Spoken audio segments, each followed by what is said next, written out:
Welcome to the 2026 Sarasota 2K. We are live from Nathan Benderson Park in Sarasota, Florida, one of the premier rowing venues in the United States, where this weekend we'll see some of the top collegiate rowing programs in the country compete on this world-class course.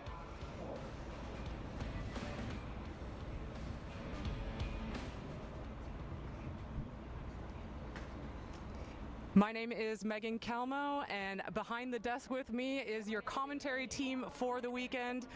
I'm a four-time Olympian. I'm sitting next to a teammate of mine who we spent some time racing together internationally. We have some great pundits here for you this weekend, and I'm going to let them introduce themselves because they have a wealth of knowledge about all the teams and the sport that we love so much that we're going to see featured here in Sarasota. Welcome, you guys. You know, Megan, I've been behind a mic a lot, but I don't think anyone has ever labeled me a pundit, so I take that as a huge compliment. I am Lindsay Shoop, Olympic gold medalist from the women's 8 in 2008, and I love being behind a mic with old friends and new. And next to me is the person rounding out our trio with a slightly deeper voice, who will tell you about himself right now. Absolutely. Thanks, Lindsay. I'm Joe Mallen. I was a IRA rower myself, rowed for Brown University, graduated about 10 years back, but I'm really excited to be here. Spent time as a commentary team in the first iteration of the Sarasota 2K that we had here, which was very exciting racing, and so I'm looking forward to seeing racing of that caliber once again here in sunny Sarasota. Well, and Lindsay has the unique opportunity of being the only unbiased person behind the desk. Well, we're going to do our best not to be unbiased because Lindsay rode for UVA, who's not going to be here this weekend. But I myself am an alumna of the University of Washington, who we will see racing here this weekend. I did not race for the men's team, however, so we do have that going for us. So we have a great program ahead of us this weekend. We have 2 days of racing kicking off today, and with finals tomorrow, preliminaries and cup racing for the women and the men today, and then championship time tomorrow with the 6-lane racing, everyone lining up and going for it all the way through the end of the weekend. So what we can expect from the weekend, we are going to be racing 2,000 meters here at Nathan Benderson Park. We have 62 races on the program, which is a huge number to fit in. 209 entries from 34 different universities. That's our IRA teams, our NCAA D1 women's teams, and our FIRA teams, who are largely Division II. We are going to see, again, that dual racing format today on Friday for the men, as well as our side-by-side racing on Saturday. Can you guys, Joe, Lindsay, tell us what you're looking forward to. Give us a pop highlight that we're looking forward to keeping our eyeballs on this weekend. Yeah, being at a race course like this, I love watching the national anthem, seeing that flag fly, knowing that we're sitting on a FISA-regulated sized course on American soil. The only one in the country. The only one in the country. That's part of what draws so many people here. It is March. It's still March, right? It's March. Barely. Absolutely. A lot of the country is still dealing with snow and cold weather, and here we are, 80 degrees, not too much wind, perfectly fair conditions across the course for everyone. That's part of what draws so many teams here so early in the racing season. Joe, what are you thinking about right now? Well, I'm thinking about a lot of teams out there that love to stay home and say, oh, it's too early in the season for me to race. But here we are, 6 lanes across, with the possibility of in future racing 8 lanes across. And teams are just coming out here and putting it all on the line, getting the cobwebs out. You know, there's no shame in dropping that first race, you know, of the weekend. But then you have to pick it up the next day and just really go at it for that final, which I know they put all of their effort into. It's 2 races, but it's equal effort, both races. There's no letting up the second day. Absolutely. I mean, I'm so glad that you mentioned that we might be trying to grow the event. We did get a chance to talk to Coach Paul Cooke about what his dream for the regatta might look like in an interview that we spoke to him earlier today. So we are looking at now the 6-boat field that we will have for our IRA men, back to 6 full lanes, so up from 5 from last year. We're going to see Brown, Harvard, Northeastern, Stanford back after a hiatus last year, the University of Washington, and Yale. And the biggest field ever for our NCAA D1 women. We have 19 teams that will be competing this weekend here at the Sarasota 2K. We've got more entries in some of our lower boat classes. Our 2B4 has the most subscription that we've seen since the initiation of the event back in 2017. The event is growing. The fact that we have more entries, more athletes coming, and more teams coming, more ranked teams, Lindsay, than we've ever seen here, and higher ranked on average than we've seen in the past, is an exciting testament to the work that Coach Mike Lane from Jacksonville has put into growing this event. And of course, we can't leave out our exciting teams from FIRA, the Florida Championships that will be taking place here. Really the teams and the event that got this whole invitational started, and they laid the foundation at the D2 level for the D1 teams to come in and build off of it and grow the excitement and the hype around this event. So of course our FIRA teams will be racing their finals on Saturday. So great to have them here leading the way for us in Sarasota. It's a beautiful overhead shot there of the Marshall area. What you'll see with these teams launching, recovering here, this is kind of the early iteration of what's happening on the island pre-race. You get maybe 45 minutes, what would you say, out on the water before they go out to race. What do you think the teams are feeling as they're about to launch right now? Well, I hope they're enjoying the sunshine right now, because we already touched on how a lot of these teams might be coming down from the Northeast, which has had a particularly bitter winter. So getting out there, getting out into the sun and starting to take strokes with your teammates in order to kind of maybe kick off your season, because not a lot of these teams will have already been in competition already this year. The nerves will be flowing. I know you mentioned 45, 50 minutes. You know, sometimes it's upwards of an hour.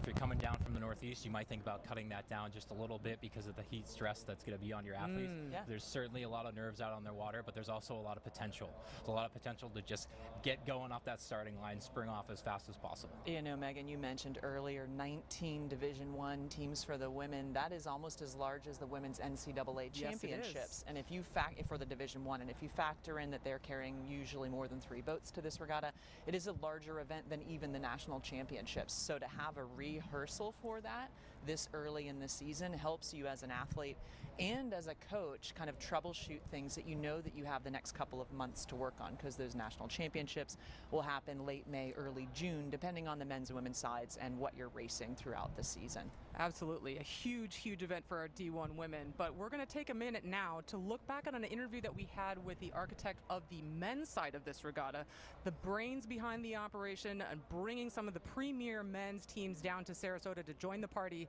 We're going to talk to Paul Cooke from Brown University. Well, good morning and welcome to the desk, Coach Paul Cooke, the mastermind behind the Sarasota 2K, Sarasota Invitational. Started the event just a couple of years ago. We're in our 4th or 5th year now. I think it's the 4th. Yeah, and so the Brown men leading the way, bringing some high-class IRA teams down to Sarasota to have some great early season racing. Thanks for joining us. We're excited to see you guys out on the water. What can we expect from the Brown program this year in 2026? Thanks for having me here, Megan. And for 2026, we're kind of in a similar state where we usually are, which is we've got some really talented athletes, we've got some great crews, some great spirit, and so do a lot of other people. It's it's a matter of coming down and just getting to work and getting to the racing. Yeah, absolutely. One of the things I've noticed, Paul, is that you know, having rode for you myself, is that the schedule for the team is a little bit different this year. You know, with this race, I think you have another race in Princeton that has multiple crews in it. Yeah. You know, what was the kind of the motivation behind that, and what are you looking to accomplish out of it? Well, the cup racing that's been traditional has been great. And we're also trying to find different ways and interesting ways to engage our athletes, the spectators, our alumni, friends, family, all that sort of thing. So this is obviously one of the big ones on our schedules to come down here to Sarasota. But we also did a race out in California last year with Cal and Stanford, and they said they would come back, not to the Seekonk River of course. in Providence, but we would. So we're racing down in Princeton, so that'll be exciting. And yeah, I think you just want to keep growing the sport, growing what you do, finding new ways to put your teams in front of spectators and in front of the internet, all that sort of stuff. Absolutely. In front of the internet. Yeah, maybe some more lanes too as well. You know, we're seeing more. I feel like during among the IRA men, we're seeing more races that involve multiple crews at the same time, and I feel like that's probably important for championship season. So, do you feel the same way? Or? Yeah, I mean, both the women and the men are doing that. Yes. You know, there's definitely there's going to be the head-to-head rivalries can be really powerful. Of course. You know, and there's something to be said for those like days that we used to get up at 4 in the morning and drive up to Boston and race. You know, and we'll still do that. But the 6-lane racing, especially this time of year, to get the chance to race against these other programs, which I have tremendous respect for, and you know, to be able to do that now and then have basically like 8 weeks to adjust, make some observations, try to figure out, you know, was there something that we were doing along the way that we could change now? You don't want to change things too drastically, but you get some kind of feedback where you can say, okay, man, that guy did an amazing job in this boat. We can sort of see what he would do next. We just try to get people to play their role as well as they can, and you know, this is an opportunity for them to shine. So we'll see what they do. Great. Yeah. Well, thank you very much, Coach, for joining us. Yeah. Thanks for being, you know, the architect of this regatta, I feel like, and we look forward to seeing you racing out there. Thanks a lot. Good luck this weekend. Thank you. Good luck.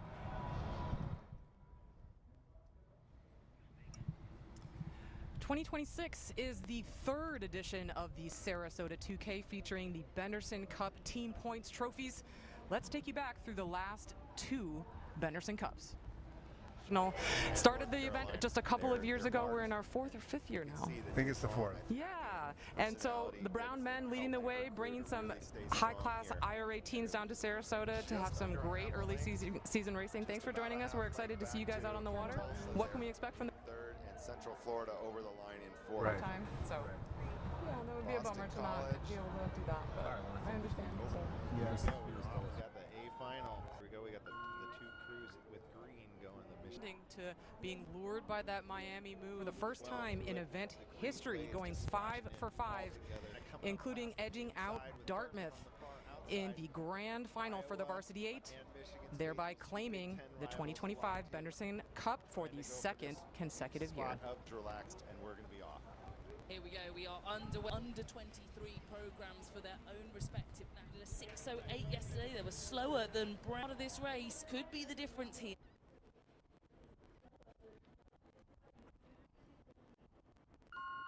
Ski's the program that has been back-to-back Benderson Cup winners. It's Michael Callahan. Welcome to the desk, Michael, and welcome back to Sarasota. Thanks for having me, Megan. So you guys have been here for a whole week already doing your spring break training. How's it been back out on the lake and soaking up the Florida sunshine? Yeah, everyone looks forward to this trip every year now. We've done it the last 4 years, and everyone circles this one. Obviously, the competition on the water is great at the end of the week, but we get a few strokes and finalized lineups throughout the week. So it's nice to get out of the Northwest a little bit and a little fresh energy here, a lot of sunshine, and it's good to see the competition rolling in this last couple of days. Absolutely. Well, I have to ask. So the past 2 years, you guys have done well. You've come away with the Benderson Cup, but you haven't managed to sweep the event yet. Are you guys targeting a sweep of all 4 events?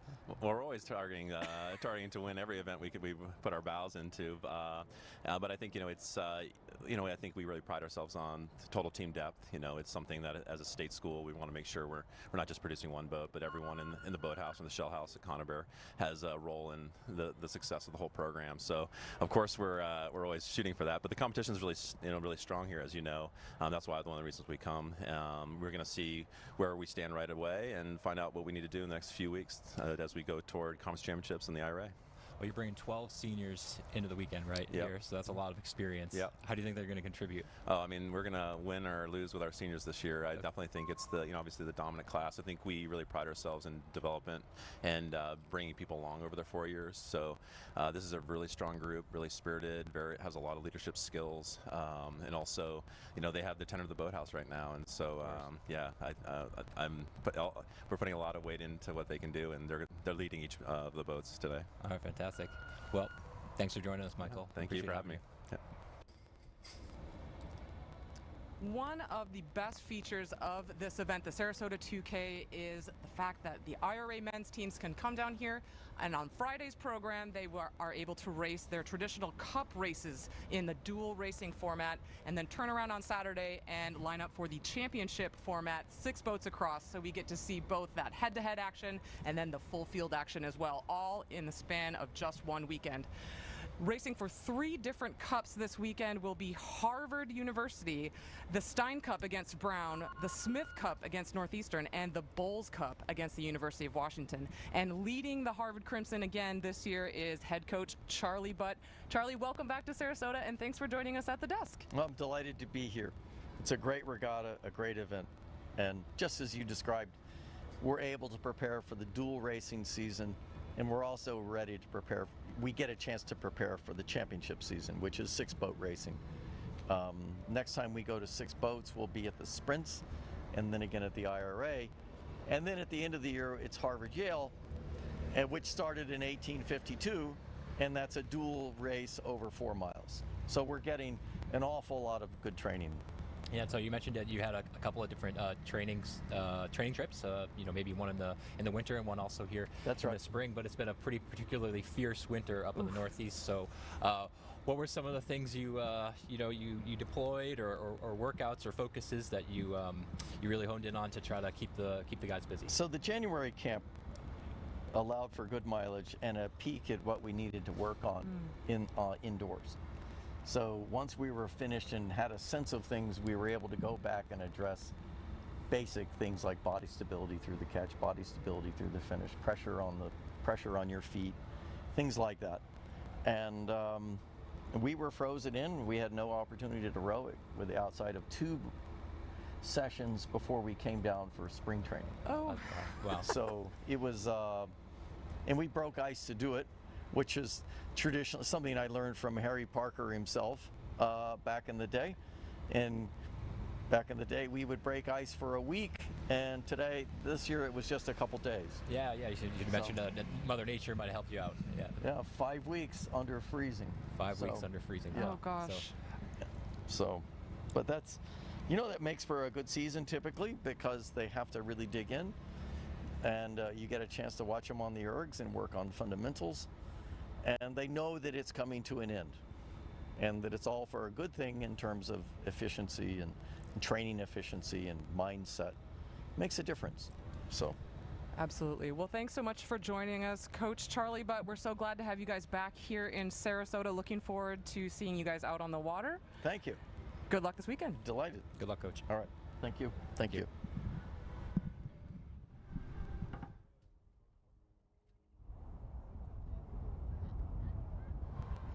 And joining us at the desk now, it's the head coach of the Yale heavyweight men. It's Coach Mike Gennaro, leading the Bulldogs down to Sarasota, one of the original founding members of the event here, the IRA event here in Sarasota. We're glad to have you back again for this year's event. Mike, how's it going? And thanks for joining us here at the desk. Yeah, it's good. Happy to be back here. Just such a great way to start off the season at this venue in this weather. It's the best. We're looking forward to it. And we are too. We're looking forward to seeing you guys rip it up out on the water.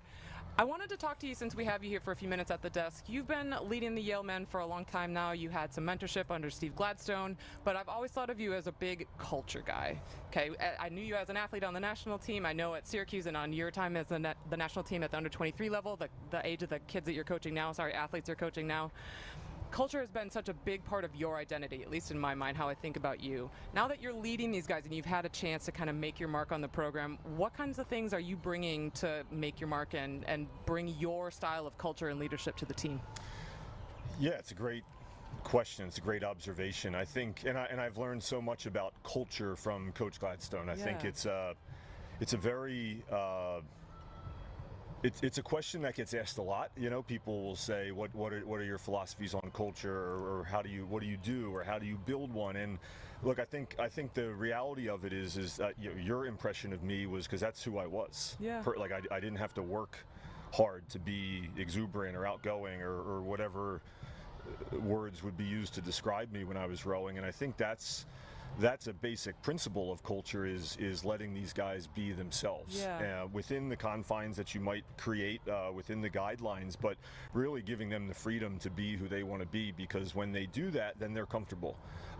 They're in their own skin, and I think that's a pretty good place to work from, and not forcing people to be outgoing or forcing people to be quiet, people who want to talk, just letting them be themselves and enabling them to be themselves. But I think the main thing with culture in a college program is really making sure that everybody knows that they have a role to play. Yeah.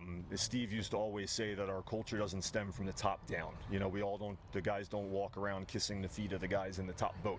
You know, the guys in the top boat, they'll set standards in a lot of ways. They might be the strongest on the erg, or they might row the best technically, so they're helping push the program standards. But the guys in the fourth boat or the fifth boat, they're working just as hard as the guys in the first boat, and the challenges that the guys in the fifth boat face are no different than the challenges that the guys in the first boat face. They get just as nervous, they have to push themselves just as hard, and just because the end result of, say, a 2K erg is that the fifth boat guy is going 20-30 seconds slower, doesn't mean that effort and that endeavor and that level of focus and preparation is not still impacting the team the same way. And you know, and that's what this message we try to get across, is that the culture stems from the bottom up. Everybody, not only can everybody play a role, but everybody has to play a role. Yeah. Whether you're the best oarsman on the team or the slowest or the fastest, but you know, everyone has to contribute and add value to what we're doing. That's so awesome. So well said. And I know that the guys are really lucky to have you as their leader and the person who's laying down the foundation of the culture there at Yale. Glad to have you back for the Sarasota 2K. One of the founding teams that started the invite a couple years ago. I'm looking forward to see you guys out on the water. Thanks so much, Coach. Yeah. Thanks a lot, Appreciate Coach. you guys having me. Of course. Us. Yale. And another West Coast team that will be joining us here at the Sarasota 2K in 2026 after taking the 2025 regatta off. It's the Stanford Cardinal, being led by Ted Sobolewski, head coach in his 7th season leading the Stanford Oarsmen. A team that's growing, and I would say a team that I've had my eye on over the past 2 seasons as a team that's on the rise, a team to watch in this field. So let's see what Ted has to say about his oarsmen joining us here in Sarasota. Thanks for joining us at the desk. We're excited to see you guys back on the water here in Sarasota. Great to be back. So we love this place. So we love coming here, and yeah, really happy to be here. Well, you guys are one of only 2 teams, I think, that are going to be in this IRA field this weekend that already have some early spring racing under your belts. You had some teams come and visit you up in Redwood Shores on your home water. How did that racing prepare you for the Sarasota 2K? It was great. You know, it's just a little different. You know, we spend all year rowing on the port by ourselves, so it's great to get out there against some other competition. Great, you know, we get to compare some times, you know, against Cal, and really try a couple different lineups. So in all the boat classes, you know, we were trying different things, moving some people in and out, trying different strokes, and so as part of the overall selection process, really helpful to kind of go see what we get actually on the race course on race day, and just kind of start to work towards, you know, the lineups that we're racing here, honestly. So yeah, absolutely. So speaking of lineups, you know, this is the first year you're able to field a 3v8. Yes. Since, you know, you taking over the program, also, you know, some difficulties during the pandemic. Yes.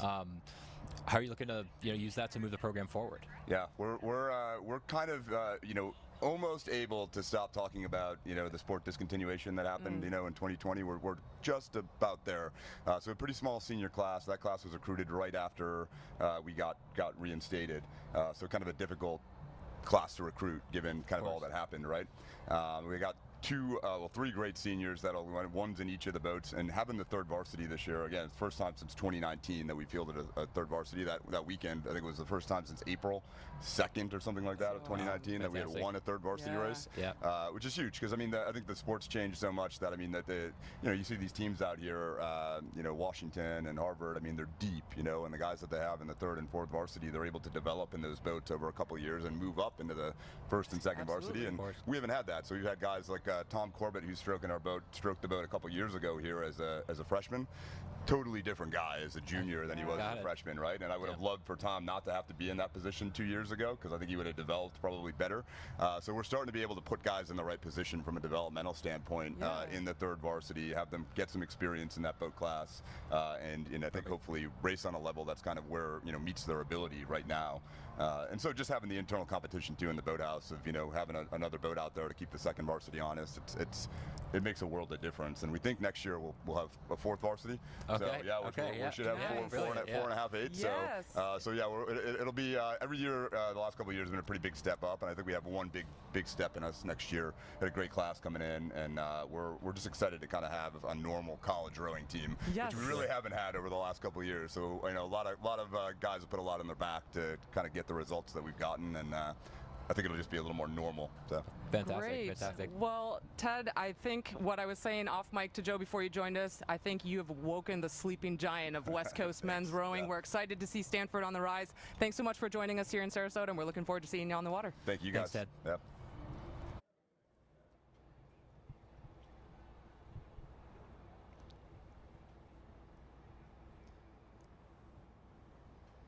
This fall kicked off the 60th anniversary of Northeastern University's rowing program. And to celebrate, the Northeastern Huskies hosted an anniversary celebration weekend with past and present oarsmen alike. Let's take a look.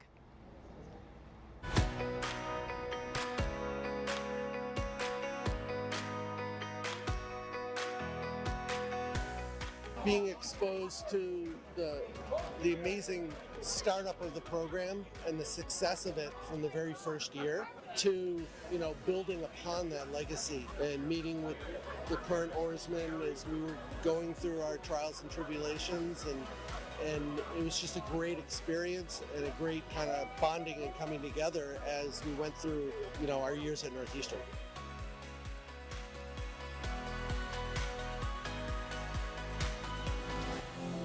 There's guys I haven't seen in 10 years here, and it feels like we just picked up where we left off, and I think that's always a sign of incredible friendships that stand the test of time.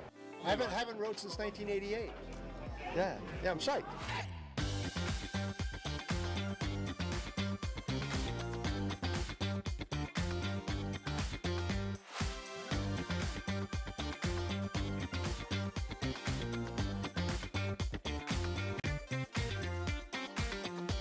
Last race I was able to cox it with Calvin. We were rowing in 72, 73, so it's a great experience to be able to do that again.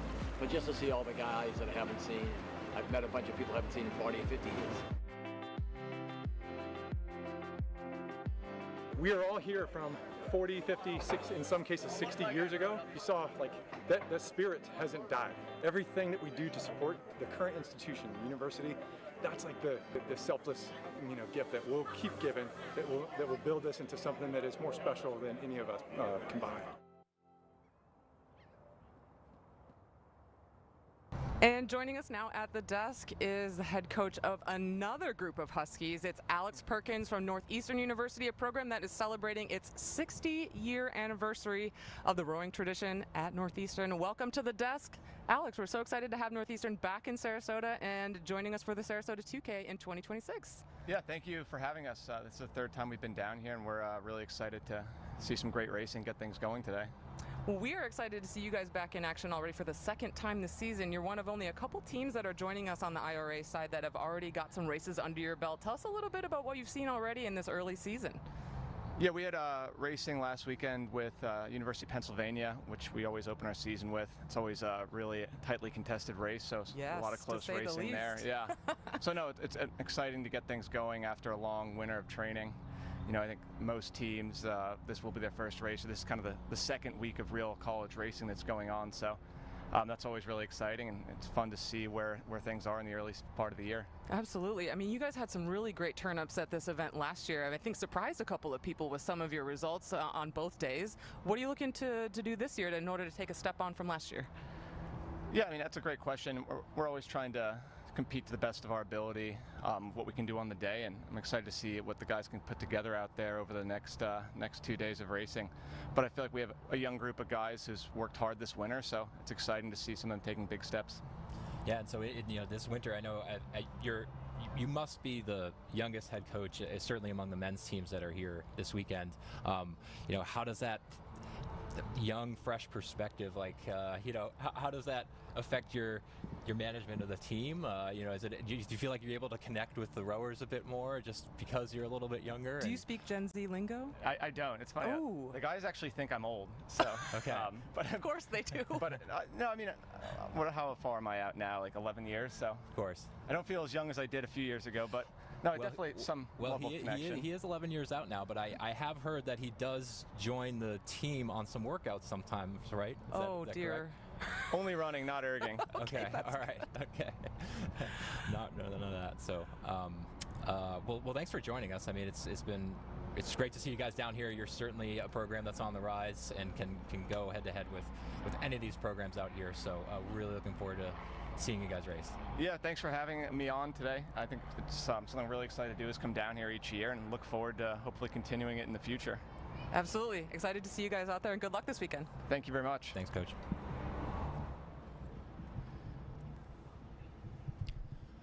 And we are about 20 minutes to the start of this weekend's regatta. We have an afternoon start right about 2 p.m. Eastern here at Nathan Benderson Park. But before we get ahead there, we have some boats. You can see them warming up on the water. We have an interview with Albany, one of the new teams here to this race. Albany's head coach, Kim Chavers, was sat down, Megan Kalmoe, Joe Mallen, sat down with their head coach earlier today. Welcome to the desk, Coach Kim Chavers at UAlbany, your second season leading the Great Danes. Here you are at the Sarasota 2K, debuting, kicking off the season. We're so excited to have you guys racing with us here at the Sarasota 2K, and we would love to hear a little bit more about the program at UAlbany. First of all, what brings you to Sarasota 2K? This is one of the biggest collegiate invitationals in the country. You guys are a very young team, diving right in. What do you have to say? Yeah, our program started last fall, so it's existed for a year and a half, and we started with just 4 athletes. And so this is our first official Division I 2K race against other Division I teams with all 3 Division I lineups.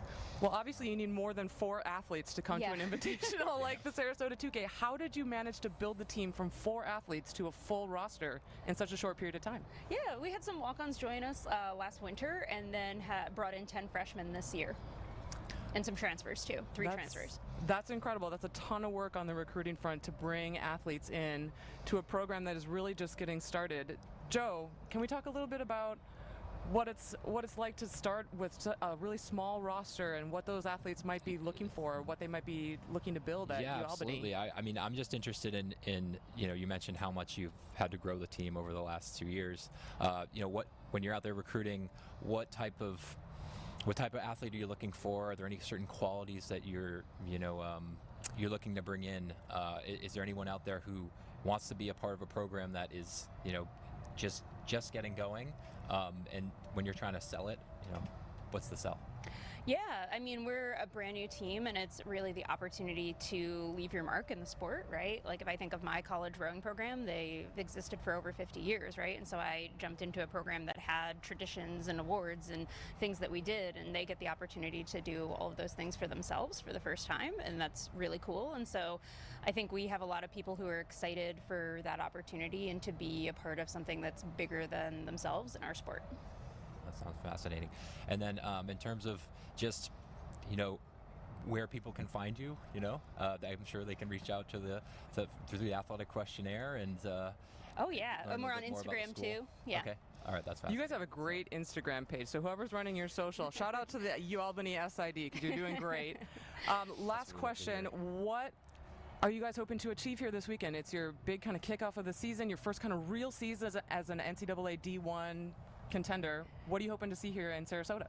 Yeah, so like I said, it's our first real racing. This is our first year in our conference. We've joined the CAA conference, so this will be our first year in that championship. So getting to see some of those teams and competitors and just getting to compete against such a strong level of peers, I think is a really exciting opportunity for the team.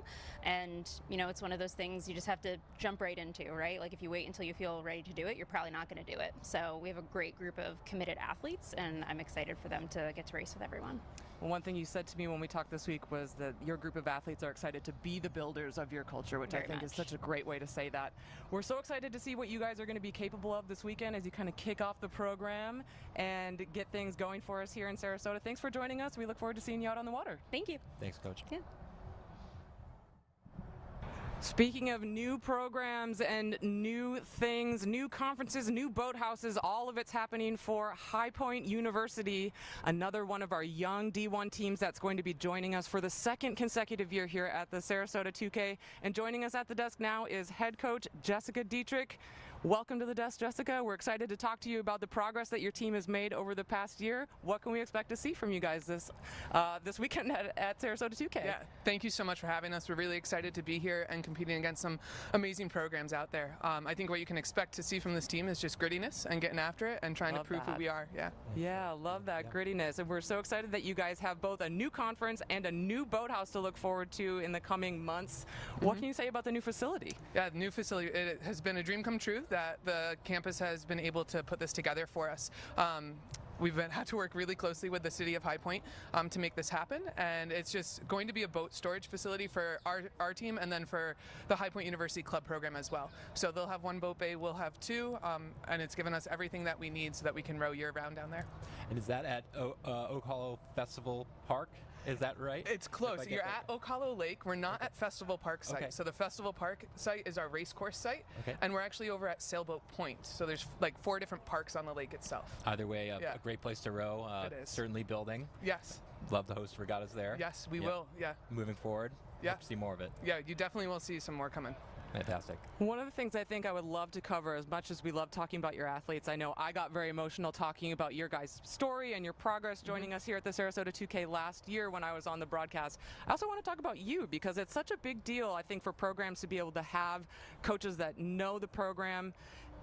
Maybe when they're starting as a club program and they don't have all the resources and the support that they need to be a varsity team, to be a person that has that background, that story, that institutional knowledge. You started with the club team and then you were able to come back full circle. Tell us a little bit about your coaching journey and how you ended up as the varsity coach. Yeah, thank you so much. So I started in 2014 at High Point University as the assistant coach of the club program. I was a teacher before I became a coach. I was teaching elementary school.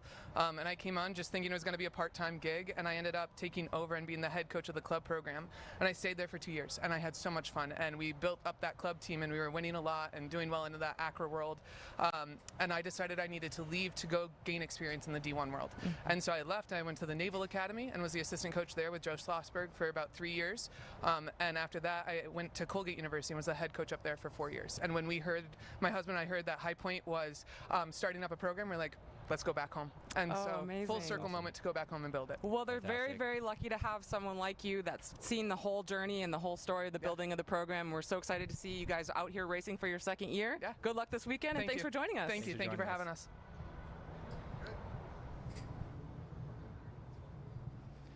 What a fantastic day of interviews for you all this morning, and here we are about 10 minutes or so to the start of this weekend's racing. It begins this afternoon.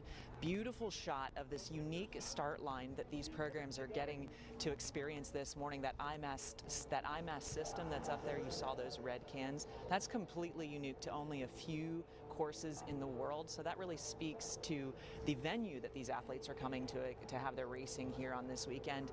And you know, back in the day, it was parents hiding in bushes watching from riverbanks where they could barely see it, and here they are, 34 programs showcasing their talent for now from all the world to see. If you're watching the live stream, I would say this weekend, I can only imagine what parents back home are looking to watch. I'm sure each team has something that they're specifically looking for. And so let's look at what's happening this weekend. Today we'll have racing this afternoon for just about 4 hours. It'll conclude around 6 p.m. Tomorrow, starting bright and early with championship finals in college racing at 8 o'clock in the morning with an award ceremony in the middle, and then concluding again with a collegiate women's and men's racing for the last 3.5 hours or so of the day. Total program wrapping around 5 p.m. Here we are, 10 minutes to the start. Looking forward to some exciting early season racing here, Joe. Absolutely. Let's get racing. Looking forward to it.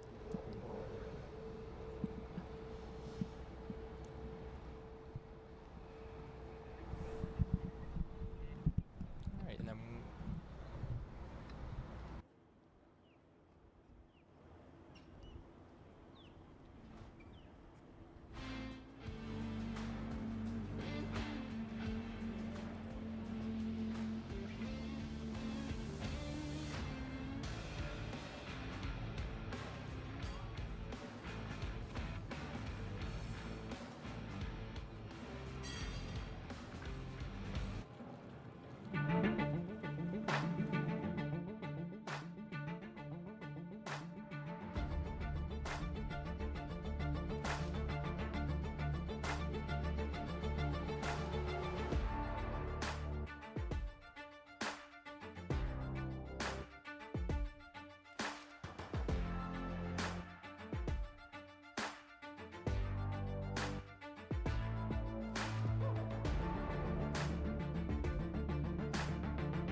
boundless natural world exists outside of us, and yet, the wonder and beauty of Sarasota's nature lives within each of us. It moves you with a kind of exhilaration that renews itself with every beat of your heart. Come and feel it for yourself. Nature's canvas awaits in Sarasota. Embrace the laid-back charm of island life while sinking your toes in the sand and discovering real, authentic Florida in the Bradenton area. Unspoiled beauty and pristine beaches, a vibrant waterfront downtown energized by local arts and culture, fresh Floridian cuisine with a flourish of rich history, and friendly locals ready to welcome you to this preserved paradise on Florida's Gulf Coast. Plan your visit today at BradentonGulfIslands.com. This is more than a boat. This is a legacy built stroke by stroke. Born in the USA, King Racing Shells earned its crown on the race courses of America. And now, we're bringing it back. Built here, raced here, dominant here. This isn't hype. It's history in motion. The return of King isn't coming. It's already here.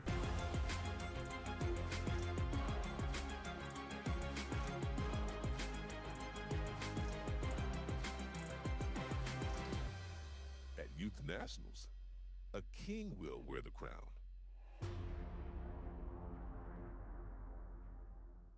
Are you ready to up your assets? Join Ray Ferrara, certified financial planner, as he cuts through the noise of wealth management with straight talk and sharp insights that impact your life. Catch every episode on demand right here on RHStv.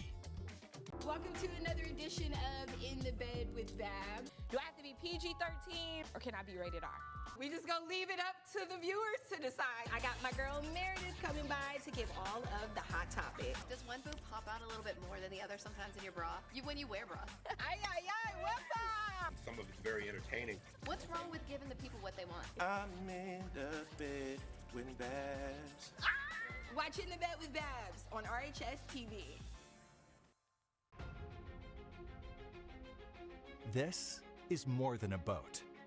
This is a legacy built stroke by stroke.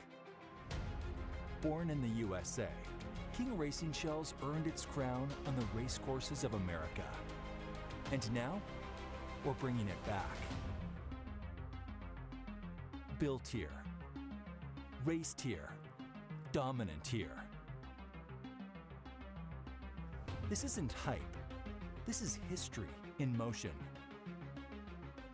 The return of King isn't coming. It's already here.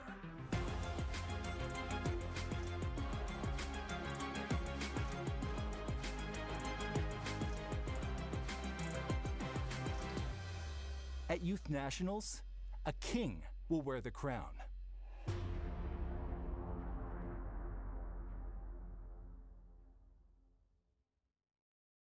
Folks, watch the Oh Yeah Show right here on RHStv. I swear it's good, right? Oh Yeahs? Oh yeah. Oh yeah. It's the Oh Yeah Show with David Downey.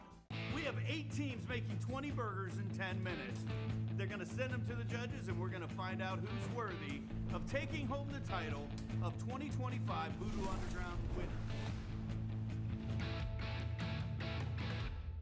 The action at Benderson Park continues next month as the 2026 FSRA Sculling Championships bring together top high school rowing programs from across the state. And RHStv will be right there to bring you every exciting minute. Coming up live on April 11th and 12th, with video on-demand coverage also available after the live event. The 2026 FSRA Sculling Championships, April 11th and 12th, right here on RHStv.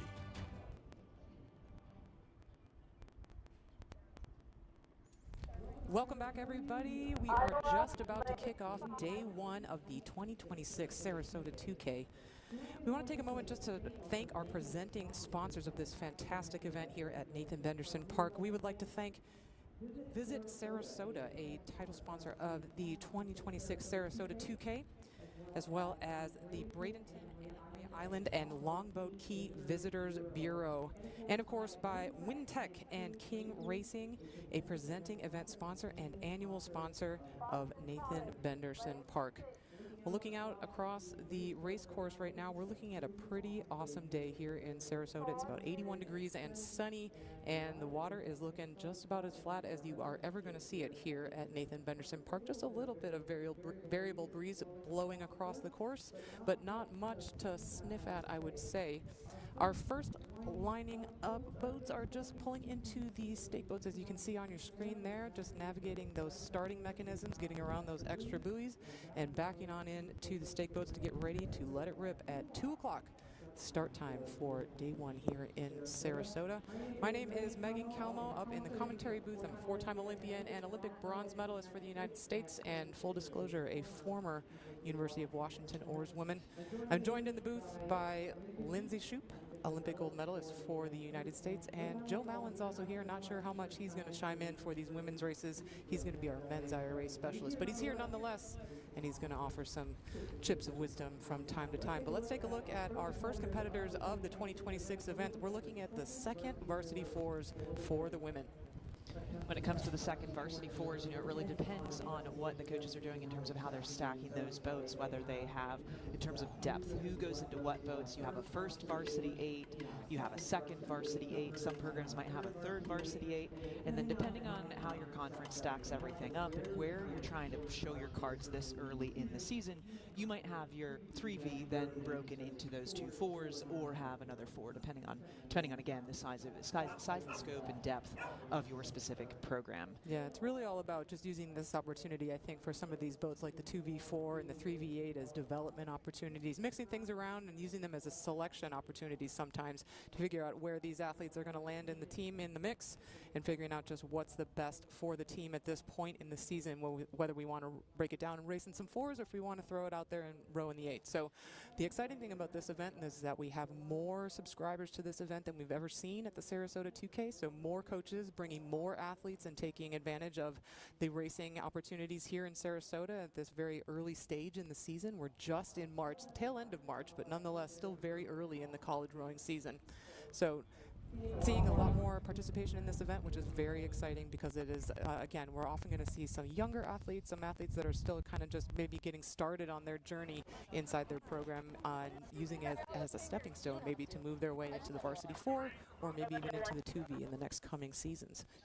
As you can see, the teams here, we're just about a minute already, a little bit behind schedule. The first race is due to go off at 2 p.m. Eastern. We're here in Sarasota, Florida, so that's our local time there. It looks like there's the tiniest little cross breeze coming across, where you can see these athletes, what's called sculling the blade around. You can see the 2-seat, the second person closest to the bow there, holding the oar of actually the bow seat. And then what that does is it places the oar very close to the hull and helps the coxswain keep the boat as straight as possible before the start of the race happens. Let me go ahead and set the field here, because we're probably about to start now that the boats are relatively aligned. We see a little bit more straightness here in lane 1. It's going to be left to right as the referee would read. So the far shore, as we look across, the farthest boat away from the screen right now will be Old Dominion in lane 1. Lane 2 will be Jacksonville, Jacksonville University. Lane 3 will be Tulsa. 4 is the University of Central Florida, 5 Iowa, and in lane 6 on the far right now of your picture is Boston College. Imagine they're having a nice quiet start up there right now, but knowing it is the first race of this weekend's racing, half a day today here on Friday afternoon, and then a full day of racing tomorrow starting at 8 a.m. You can see the boats are still sculling it around, not quite aligned, which means we're going to have a little bit of a delay here on this start. Referees up there will make sure that everyone is just about dead level before they take off, because, I mean, Megan, have you been in races that have these photo finishes? I mean, let's talk about how tight some of these races can be and why it matters to have alignment up there. We've seen it every year at the Sarasota 2K, that things come down to the final strokes and just a matter of inches or a bow ball even between some of these competitors, because the racing here is just top notch. So it's really important that we get everything super even, very, very fairly aligned up at the start so that we make sure that we don't have an error one way or the other, because it can come down to those inches. Yeah. So I don't know that we're going to be using the boot mechanism for some of these early races. I think we probably will see them. Yeah, you can just see it just under the water there, but I don't know that they're actually going to raise them for these 4s. I do think that we probably will see them for the men's races later on. Bruce is standing right behind me. He might be able to confirm. Oh, he's shaking his head. He said he doesn't know. But the reason that we have all these extra red buoys up here and these little megaphone-donned poles that are coming out of the water at the end of the boats is that we have a FISA-level course here that includes a starting mechanism that has a little cup that will raise up at the front of the boat and hold the boats perfectly level once they get aligned, so that we get that perfect alignment. Yep, and you can see the boot system has come up out of the water. It's the little clear plastic box that you can just barely see past the tip of some of these boats here, and what that actually does is that it keeps the boats from sliding sideways and without them advancing forward. That again is part of the reason why you see the person here in the picture here with her left hand holding the handle of the person behind them so that they can move the boat laterally rather than advancing down the course. Once they are aligned, then that person on their stomach, they are a stake boat holder, will push the boat a little bit forward so you can see it get into that plastic cup. That plastic, it's called a boot system, emerges from the water, and then as soon as the entire synchronized start system is armed, they'll actually say arming system. They will. It will drop below the water. It'll bubble. It'll almost sound like a champagne cork. It's kind of interesting, you know. And as it disappears far enough below the surface of the water that the boat itself will clear the mechanism. It does not inhibit. It only helps the teams out on the water and makes things, gosh, even more fair. I mean, we're talking using a system that oftentimes you only get to experience at a World Championship level event or an Olympic level event. Absolutely, and that's one of the reasons that all the coaches that we talk to that come to this event look forward to bringing their athletes here. It's a really special thing to get to use all of this great infrastructure and all the support that exists here at Nathan Benderson Park, because it truly is a world-class venue. It hosted the World Championships in 2017. It's going to be hosting them again in 2028. So lots of elite level events and very high level rowing takes place here. Lots of history here already, despite it being a fairly young venue. Yeah. Women's NCAA championships will be back here starting next year and the following year. Honestly, this race course and the growth of the adult rowing programs here is part of the reason why I live here now. I moved here to help develop those programs, and it's amazing what happens when you see people utilizing a venue like this, biking around, running around. They watch rowing and become invested. You should see the number of spectators that just stop and stare at what's going on, which I think speaks to just how mysterious but interesting this sport really is, especially when you come and try to understand it little by little over time. So if you are interested in coming and checking this out, come down, go to the Sarasota Crew website or the Benderson Park website and click rowing, because you can come here and try this here. You can learn about it, you can watch events, you can volunteer for events, you can literally learn how to row so that you can participate in events. So definitely check that out. It looks like, I mean, we should be anticipating a start here shortly, Megan. Well, a lot of the athletes are sitting ready to go, but looking still quite relaxed, so maybe not fully at attention and ready to start. I'm not sure from this picture exactly what the holdup is. It looks like the referees are just taking a look over there to see if they need to lend a hand. But we're not getting any comms from the start to understand what the delay at this point might be, because it does look like we're all here. Oh, good. We just got the word from comms that they are polling the start. You can see the athletes have come to attention. They're getting those blades buried, and they're just about ready to go. That was the difference there. You saw them, as Megan mentioned, coming to attention. They're sitting at a much more ready position to take off. A little bit of bobble there in lane 6 as they take off, but here we're just a few strokes into the race. Plenty of strokes left to be rowed to correct any small mishaps. A lot of these programs, again, early season racing here in the foreground. That is Boston College right there and the closest to the picture. But early season racing, you wouldn't anticipate that everyone's firing on all cylinders yet. And that, I think, is one of the most interesting things about early season races. Who potentially is training through this regatta? Who potentially is keeping their eyes set on conference and regional championships, national championships, and using this as a training tool, kind of a here's where we are, but where can we go from here, stepping stone along the way, introduction to where we are, and then move along from there. In the foreground right now, that is going to be lanes 3 and 4 in the center, 3, 4, 5 that are out in front. I guess I should say 2, 3, 4, and 5. Lane 4 in particular is out in the lead. That is UCF with the early lead. Not to be necessarily a surprise under the direction of head coach Mara Allen, has certainly advanced that program in the last couple of years since taking over as the head coach of Central Florida. Well, right, and when we talked to Mara, which we'll get to see that interview maybe on tomorrow's program, we talked a little bit about this historic sweep that they executed at last year's event in 2025. UCF really coming on strongly and taking wins in every single boat class that is on offer here. That's 5 gold medals for them in the Knights program in 2025, and it looks like this 2v4 for the Knights is doing a really nice job just to sort of set the tone and get things started for UCF here in 2026. It looks like they're moving out to almost a full boat length lead over the rest of the field, leading the 2 crews that are flanking them, the crews from Tulsa and Iowa. And as we're moving along, I think you're right, Lindsay. It's not a surprise to me to see them out leading the field. And they are just now crossing into the second 500 of the race course. You can see the billboards on the left-hand side of the picture. That's another beautiful thing about this course is we have lots of markers to let us know where we are as you travel down.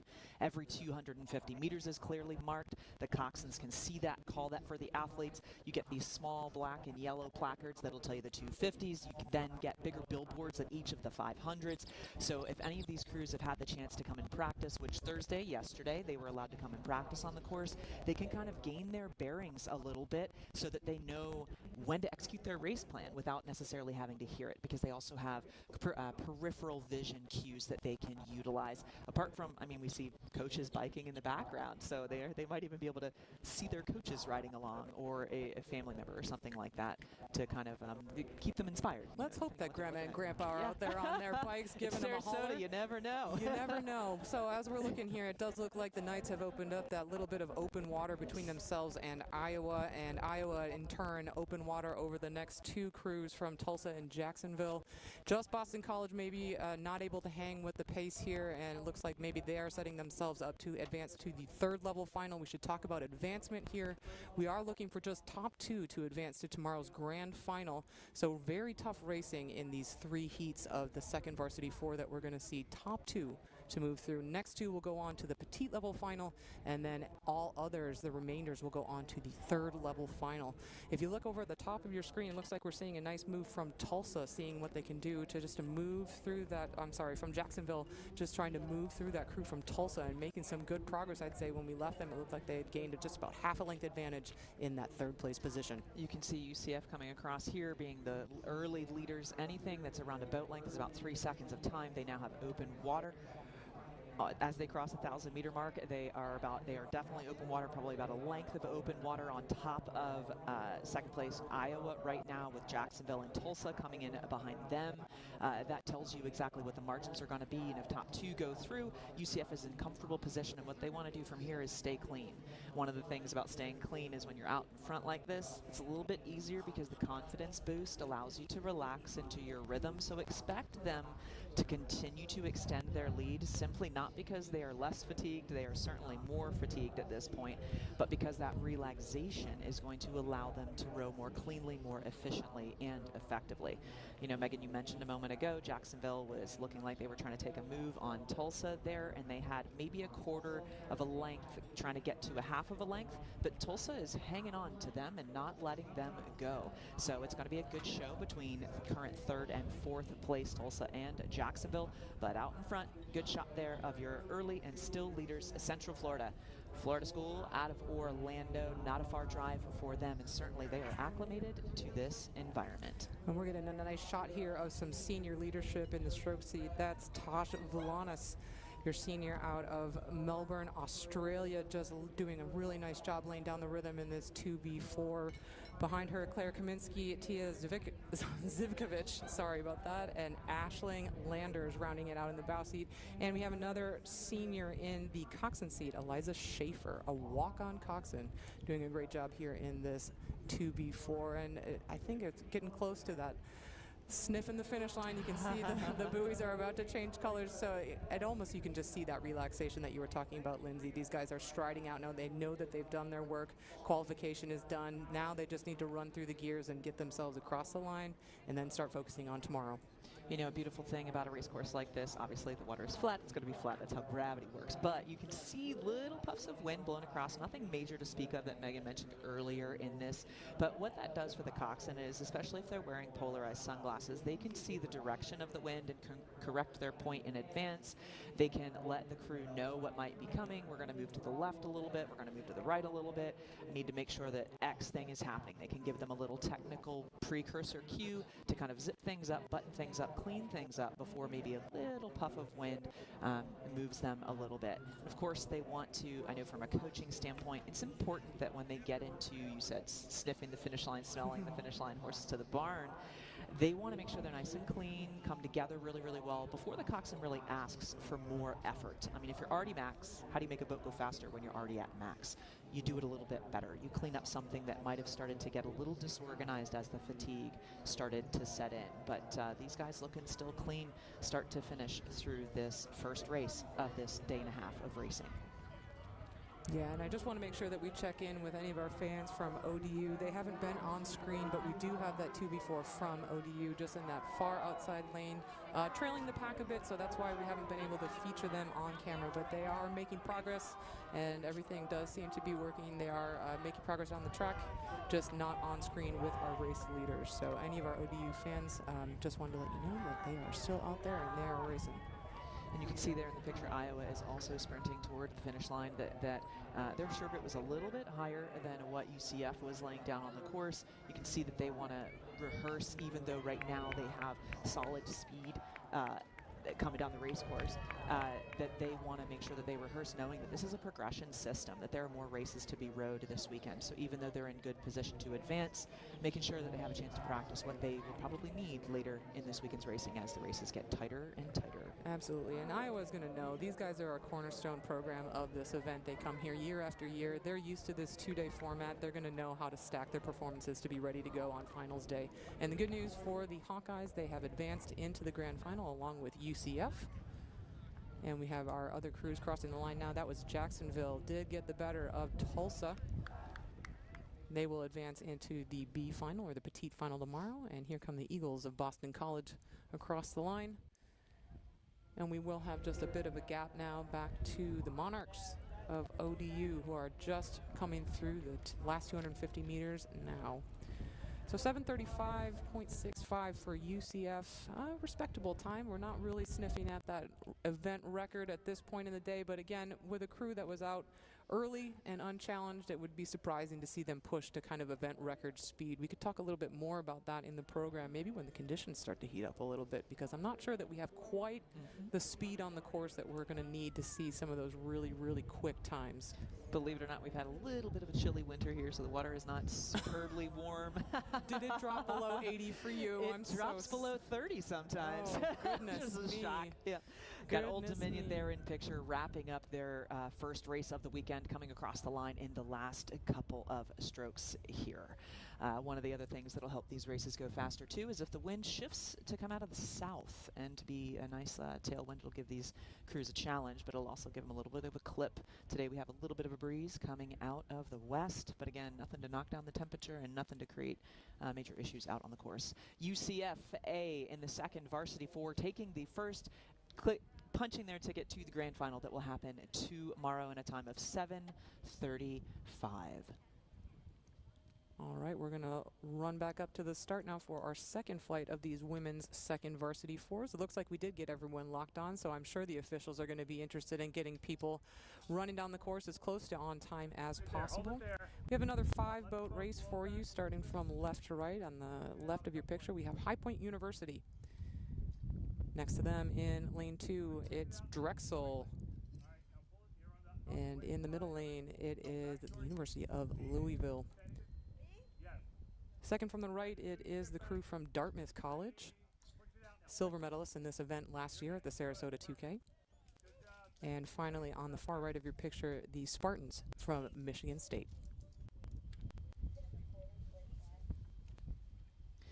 One of the things that I love about regattas like this as well is a lot of these teams might not otherwise have the opportunity to race each other. You know, oftentimes it was whoever you're close to regionally within your local area. Once upon a time, crews would go to the San Diego Crew Classic, but again, that would draw more from West Coast or California programs.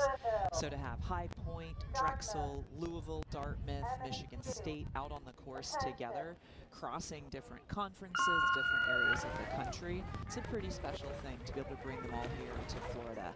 And just like that, you saw the boot disappear under the water, and we have a start to the second race of the day with these 5 boats this time across. Still 2 to advance to the grand final that will be held tomorrow, but it's 5 boats this time instead of a 6 that we saw in the previous heat. This is the second race of the day, second race of the afternoon, women's Division I second varsity fours. So that's a nice start that we're seeing from the Louisville boat, just hanging right with Dartmouth. We saw a lot of this from Dartmouth last year. Pretty quick starting crew at this event, which is a nice thing to have in your pocket in the early season racing, to be able to get out of the blocks quickly. Maybe just falling off the pace a little bit, and maybe a little bit of a surprise. Michigan State maybe caught napping off that start a bit. That's a big gap that they're going to have to close on race leaders Dartmouth if they're hoping to secure that second qualifying position into the grand final. But out in front, it's all about this story between Louisville on the left side of the leaders and Dartmouth on the right side of your leaders. So for those of you who are following right now, imagine you are in that white motorboat that's there. That's going to be referees to keep everything fair, and the way the lanes read is left to right, just like a book. So lane 1 on your left, lane 5-6 on your far right. Neck and neck, nearly dead level for Louisville and Dartmouth as they approach the first 500 meters down in this race. You know what I think is so interesting, we saw this in the previous race, is that so much of this sport is psychological. I kind of joke, if for those of you out there who might remember the video game Spy Hunter, there is nothing you can do to the boat next to you except row your race. And by doing that, try to get into their head and get them to start questioning how they're feeling. Because when you're neck and neck like this, you basically have to figure out how to manage pressure and psychology when literally the next stroke you take could make or break the next stroke after that. So being able to manage a high stress situation in the moment where it's not just a psychological stressor, but the physical part of it too, where your body makes you, you have these flags that are starting to say, this is kind of hard, are you sure? Yes, I'm sure. I made the decision every day I had to sit on that rowing machine. Well, here's the thing that's really interesting about this matchup that we're seeing between Dartmouth and Louisville. Really great turn up from this crew that we're seeing that's closer to the bottom of your picture. That's a Louisville crew. A lot of youth and excitement in this boat. As you can see, we have a freshman coxswain, we have 2 sophomores stroking the boat, and then 2 freshmen in the bow against a much more experienced Dartmouth crew. So a lot of, I think, just eagerness to seize the opportunity to come here to this amazing facility and this huge invitational regatta and show your coaches and show the country, really, because a lot of eyeballs are going to be on this event over the course of the weekend. What you got? Well, and if Louisville is slightly younger, then maybe they don't have the training tenure under them to have necessarily the physicality to last to endure a full 2,000 meters right now that Dartmouth is. However, it shows raw speed, so that hunger, that love of racing, love of team, that can really bode well for your coming years or even just a few months later in the season, depending on where you are. What we don't know is the difference between each team's training program. Where are you? What are we trying to do here at this race? Sometimes in early races like this, you'll see teams come and they'll level off. They'll stay pretty steady, dare I say flat, simply because of where they are in their training cycle. Right now, Dartmouth is getting the better of Louisville at this present moment, and just a few moments ago, we saw Drexel and Michigan State nearly dead level, flanking those 2 crews as far as the secondary race that is happening. We are about to cross the 1,000-meter mark, and that's a great shot there, just about directly across the race course. Maybe makes it look as though Dartmouth is a little farther ahead than they actually are, but Dartmouth is certainly the boat that is out ahead. 3 seconds dead level, that's basically about a stern overlap here in this event. Next coming across was Drexel and Michigan State following them, and then the 5th crew to come across the line in the far end of the picture in lane 1 is going to be High Point. Yeah, so I think what we saw there is that we're seeing some of that experience from our upperclassmen in that Dartmouth crew. The 3-seat Sasha Anderson is a junior, and Animal Hermie, a senior in the 2-seat.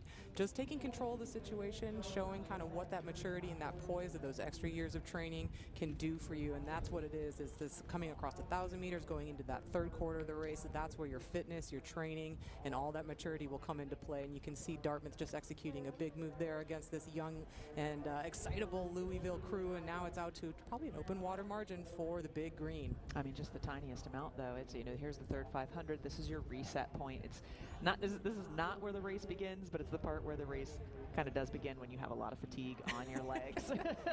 You know, it's the part that some people, it's the people that relish this part of the race. The people that are like, that sting, I kind of like it. Those are the ones that can really dig into the training and really dig into this part of the race and almost be, you know, the psychological animal when it comes to it. Like, I'm okay with feeling this way. No one's truly okay feeling this way, but I'm okay feeling this way because of how much it matters what the person in front of me and behind me is doing on our way to that finish line. Well, absolutely, and that's a big part of what we talk about when we're talking about building team culture, because rowing is often referred to as the ultimate team sport, and how do you build that trust and that feeling where you do look to the people around you and know, like, wow, you're a little bit crazy, and so am I, but we love it, and that's why we're here, right? Like, that's what's brought us all together, and that's why we're doing this crazy sport and putting ourselves through this, because it's awesome in its own way, and we love that about each other. I have to say, when I entered this sport, I was not that kind of crazy, but it brought it out of me because of the connection that was developed with the people that were around me. Awkward, lanky, and then it helped me realize the things that I could become because of the sport, and I can only imagine what these folks out on the race course are learning about themselves and one another in the midst of this race. Dartmouth to the left of the screen out in front, Louisville to the right in second. Now their Drexel is the team on the right of them that is also still somewhat in the mix, in the picture, but might be running out of course to, is potentially running out of course to get up into those top 2 spots, because again, top 2 advance to tomorrow's grand final. And it was Dartmouth very close early on in the first 500 of the race with Louisville, and it has been their kind of race to control ever since then. They're staying relatively pretty clean relative to the rest of the field as they enter into those red buoys. What do the red buoys mean, Megan? Well, I know what you want me to say. Lindsay loves to say red means go. So here we are. We're in those red buoys, and these athletes are definitely going to go, because it does look like Louisville. Look at this stroke rate. They're definitely overstroking this Dartmouth crew, because they have not given up. They're not going to back down, and they are absolutely making progress on this Dartmouth boat as we come along. The parallax from the camera might be a little bit deceptive in terms of how much overlap is really there as we come a little bit more alongside the crews. It's just vanishing every time I say a word, but nonetheless, that's a big move that we've seen from this very young and very excitable Louisville crew, and Dartmouth doing a good job just to stay very cool, very poised with that senior leadership in the middle of the boat, just to make sure that they're moving through their race plan and not making any mistakes here. I would love to see kind of what this margin is that we're seeing between Drexel and Michigan State, because this is going to be an important lineup when we see them come back together in the Cooke final tomorrow. But it does look like Drexel making pretty easy work of the Spartans here in this last quarter in particular.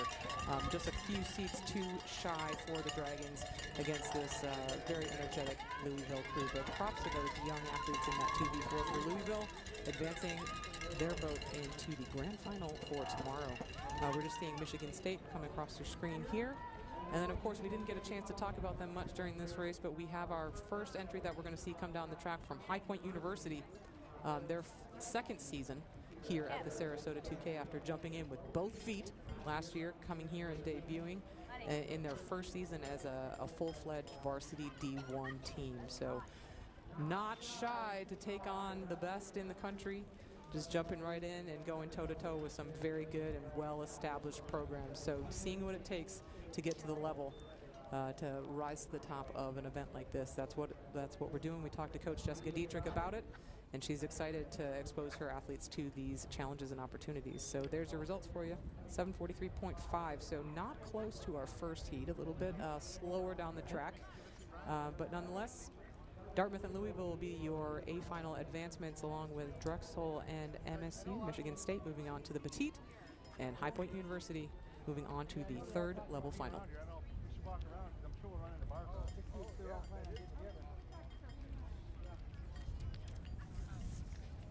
Looks like we have 4 of the 5 crews up at the start, awaiting the start of the 3rd race of this afternoon. We're due to have 5 boats across in this heat as well before we shift gears from the 2nd Varsity 4 to the 3rd Varsity 8. Due out on the course, lane 1 all the way to lane 5 left to right as you are viewing it right now. West Virginia in lane 1. Kansas State A is due to be in lane 2, but we do not see them yet. You can see the boot system is already armed, so not certain if they are still warming up or if something happened there where they aren't quite there ready to go yet. In lane 3, Kansas A, not to be confused with Kansas State. So then in lane 4 is going to be Miami. You can see that green, I say green, it's orange. orange deck out of that hole from Miami coming from across the state. And then in lane 5 to wrap up this next heat is going to be SMU, Southern Methodist University, out of Texas. And there's our start. We're just zooming in on the Mustangs there from SMU as they get cleanly away.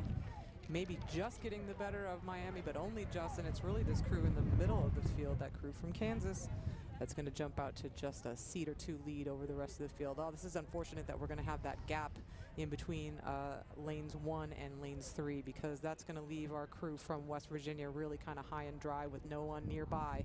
But that'll be on the coxswain in the Mountaineers boat, just to make sure that she's keeping eyeballs on things and keeping her crew really tuned into what's happening, since they're going to feel kind of distant from the rest of the pack. The nice one, saving grace there is that they only have crews on their left-hand side. Very so true. Rather than having to be, in the middle and you have multiple lanes away from both sides, there is only one thing that the coxswain needs to keep an eye on, which would be to the coxswain's right, the rowers left. This early stage of the race, it is Kansas still out in front, but Miami, as it looks like they're looking to lengthen out from their start here in just a few strokes, is looking to try and take over that lead from Kansas off of that start sequence. Southern Methodist, SMU with the blue boat and the blue blades on the right is also hanging right in there. All 4 of these crews pretty much are, not pretty much, but they are still in contact, which is new so far. Out of the first 3 races, this is the first one that we've seen where all crews are still in contact, and we are past about 300 or 400 meters into the race here. I would say I'll be interested to see how this weekend unravels for crews, depending on where they're from geographically. Some teams have been on the water longer than others, and so are they due to be a little cleaner than some of the other crews, whereas teams that have had really harsh winters have potentially spent a lot more time developing fitness, and that's an interesting balance for teams where you can row all the time. You get to choose when you are on the machine, but you also have to get the buy-in of the athletes to help them understand why you're not necessarily on the water all the time, even though you can be.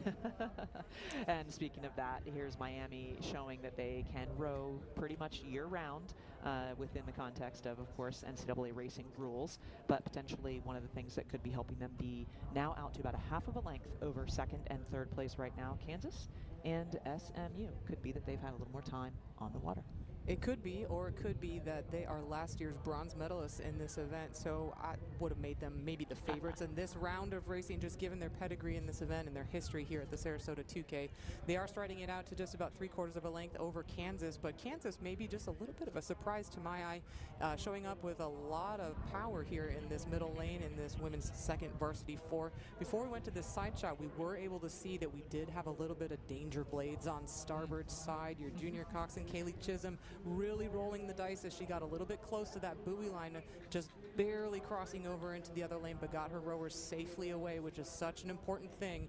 The role of the coxswain on these buoyed courses is so critical, especially when we have some of these crosswind conditions. Yeah, and that's something that the coxswain can predict to a certain extent, but if there's any discrepancy in what the rowers are doing, then that makes their job a little bit more challenging. It's an interesting thing where you want a more experienced coxswain potentially with a slightly less experienced crew. That's a good point. Right? As opposed to everybody figuring everything out together, right? It really helps develop everyone when you blend your coxswains with different levels of athletes. Megan, you mentioned a moment ago about the power coming out of the Kansas boat. They were rowing with what seemed to be a slightly lower stroke rate than the other 2 of these 3 lead crews from Miami and SMU, which speaks to a level of power and a level of patience between strokes. something is if you're leaning into power, it becomes a little more anaerobic, which makes it a little bit less sustainable depending on what your top end speed is. So that's something to figure out throughout the course of the season and figure out what really works for you for maximum speed. Crossing 1,000 meters down into this race, it is Miami coming across in 3:47, about 3 seconds. That is just about a boat length over current second place Kansas, with SMU about a half of a length off of them as they crossed the 1,000. So now reset mark, stingy part, third 500 meters of the race. This will start to show us whether crews stay clustered or if they start to separate out. Something that is interesting about Racing 4 is it's a slower boat. So it's going to be a longer race, which means you really need to have an aerobic capacity to be able to row this event well, right? And that's going to lean into people that are more efficient, people that are more trained from that base, not just the max watts folks, but the people that really dial into the just patient, long process of the training. That's my jam. Yeah. Well, we're getting a nice shot here of this Miami crew. I'm sure we're going to see more from them over the course of the weekend. You're looking at stroke woman Emerson Lithikum behind her, Hollis Andreen, Abby Steffen, and Izzy Smykall in the coxswain seat. We already mentioned her, shouted her out. Kaylee Chisholm well away from the buoy line. Oh, that was the Kansas coxswain. I'm so sorry. Did I just read the Kansas lineup? Well, Jayhawk fans, that was your Kansas lineup for you. Let me go ahead and find that Miami lineup. That was Miami in the center lane there. That was. I completely misread the wrong lineup. We get so excited just to shout out these athletes because we get so little media coverage in our sport that we do everything that we can to make sure that we're talking about them. We're looking at Nicole Wyszynski in the stroke seat. And now she's a tiny ant on our screen. So hi, Nicole, and your family. I hope they're watching. But let's see. I wanted to get back to this SMU versus Kansas race because SMU has really been hanging tough in that third quarter of the race and just wondering if they had something up the sleeve to launch against this Jayhawk crew because they really have not made a move after getting that initial length on this crew. This Kansas boat has really just been neutralized by this SMU boat.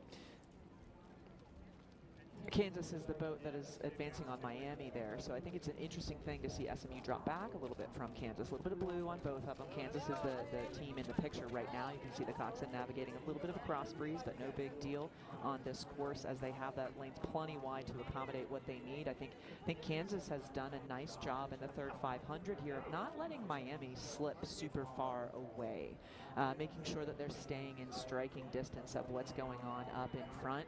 But as I say that, you can see where SMU looks like they're clipping a little bit more quickly, maybe dividing the work and allowing them to bring the rate up just a hair more efficiently, which will potentially help them close that gap. So as we pan back out and maybe see what's going on laterally between Kansas and SMU as we come down to the line, there still is enough time for SMU to get in there. And you can see as you glance down, we're on the 4th floor of the tower glancing down at the course.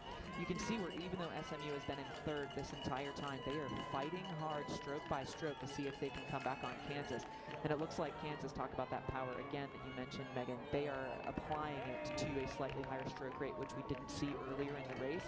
And it's allowing them to stay just ahead of that SMU boat as the finish line is less than 20 strokes away for all three of these crews. Miami out in front by open water, more than 3 seconds of a lead for them.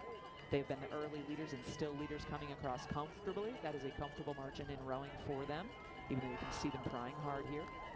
Yeah, SMU absolutely throwing everything at it in these closing meters, being led by Emery Oaks in the stroke seat, just doing everything they can to close that gap, but I think they've left it just a little bit too late and will be advancing into the petite final tomorrow.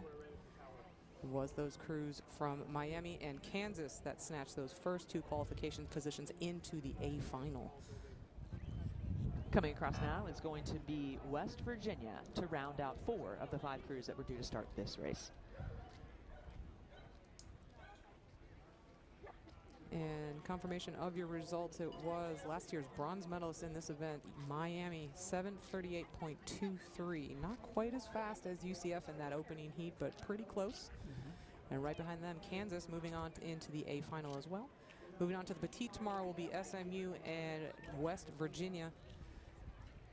And we did not see Kansas State come down the track. I'm going to take one more look just in case they're out there, but they're not. So unfortunately, It does look like maybe we had a scratch or some sort of mechanical or other issue with the Kansas State boat, so unfortunately not seeing them here today in the 2v4, so hope everyone's all right in the Wildcat program, thinking of you, and we missed you out here today. All right, we have our first big buses coming up of the program. It's the women's 3rd varsity eights, another one of our non-point scoring events here at the Sarasota 2K as we're moving towards points for the Benderson Cup that will be awarded tomorrow. We will have a full 5-boat race in this 3v8, the first heat. On the left of your picture, it's the University of Iowa. Next to them, in lane 2, SMU, and in lane 3, UCF, lane 4, University of Miami, and all the way on the right of your picture, Jacksonville University. You know, I have to say that is a Miami B entry, which means they have 2 entries here in the 3rd varsity 8. They also had that 2nd varsity 4.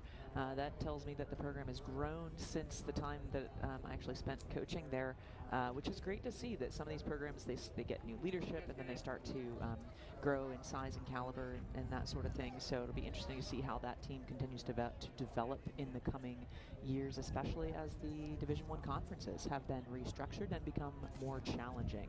So bringing a lot of depth to the field here, which is builds competition. You know, when you have more athletes in the program, there are fewer seats available, so it is a tougher game of musical chairs when it comes down to making the top boats for any given program here. I like that you called these boats the big bus. Yeah. Biggest boat. It is the biggest boat. Well, we're going to be racing 8s and 4s here for our D1 programs. We'll see some of the smaller boats on the program for the FIRA racing tomorrow, but exclusively 4s and just 8s actually for the men, the D1 men. But again, this is not going to be a point scoring race for the Benderson Cup here at the Sarasota 2K. We are just going to be scoring the NCAA events, which is the varsity 8, the 2nd varsity 8, and the varsity 4. So another thing to make note of as we get ready to get underway in these 3v8s is that we will have a slightly different progression because not all of our teams joining us here at the Sarasota 2K are bringing 3rd varsity 8. So we have a smaller subscription in this event, which means just 2 heats. So we're looking for top 3 to qualify out of each of these 2 races. So a little bit easier qualification if you want to use that word. But one more spot in each of these races for someone to move on to the grand final tomorrow. We should probably make note that we do probably make our crew from UCF a favorite. Of course, they did sweep all the events last year, so we're returning gold medalists in this UCF boat. That's your boat in the center lane. So keep our eyes on them as we move through the race. We probably make them favorites going into this heat. Another one of those programs developing under new leadership. You know, Dartmouth is another program that is developing under new leadership, and in the coming years in the women's NCAA in particular, I think is going to be very interesting because as soon as you can see some of these programs have a new head coach, we've noticed that some of them bump up coming from where they have lingered for a number of years. They bump up with speed without necessarily getting the recruiting classes under them. So then you combine the leadership plus recruiting classes. You already mentioned, we talked about some of the other programs starting with 4 whole team, people on the team, and then we expand from there. That over time accumulates. So we have to be not just patient as rowers in the boat, we need to be patient as coaches and administrators with the teams that are showing development and trajectory and really having a long vision when it comes to how these programs can really do over time. Yes, it's absolutely a process that takes time. Even some of the teams that we think of now in the D1 women's field as being extremely dominant favorites year after year at the NCAA championships had to start somewhere. You know, something I think Dave O'Neill at Texas is a great example. When he got to Texas, they were not contenders for the NCAA championships, let alone podiums or medals, and it just incrementally, year after year, and it took almost a decade, but he got them to where he wanted to be, and that's an opportunity that can be available to a lot of these programs if you have that vision. And here we are past 250 meters into this race, so the early part, a lot of these crews, depending on their fitness and their race plan strategies, are still potentially in their start sequences, especially because these are 8s. You cover a lot more ground in fewer strokes here, or in the same number of strokes, I should say, and so they might still be in their start sequence and about to lengthen out to their base rhythm here, which you'll start to notice stroke rates and rhythms shift in just a few moments if they haven't already. Megan already mentioned that Central Florida, UCF there in the center lane with the white blades would be kind of the early favorite, but look at Southern Methodist, SMU, and Iowa hanging right there. Iowa was maybe an early leader off of the quick start. SMU was there as well, but now that they've lengthened out, UCF is starting to take a little bit of ground per stroke. You mentioned Megan, Texas a few moments ago. Head coach Mara Allen coached at Texas for a long time before coming here, and Texas is known for having a long, slow burn per stroke. That's what you want to find. You don't necessarily want to have fits and starts in a race, but okay, we get up, we get the boat to speed. Can we lengthen out 1 inch per stroke?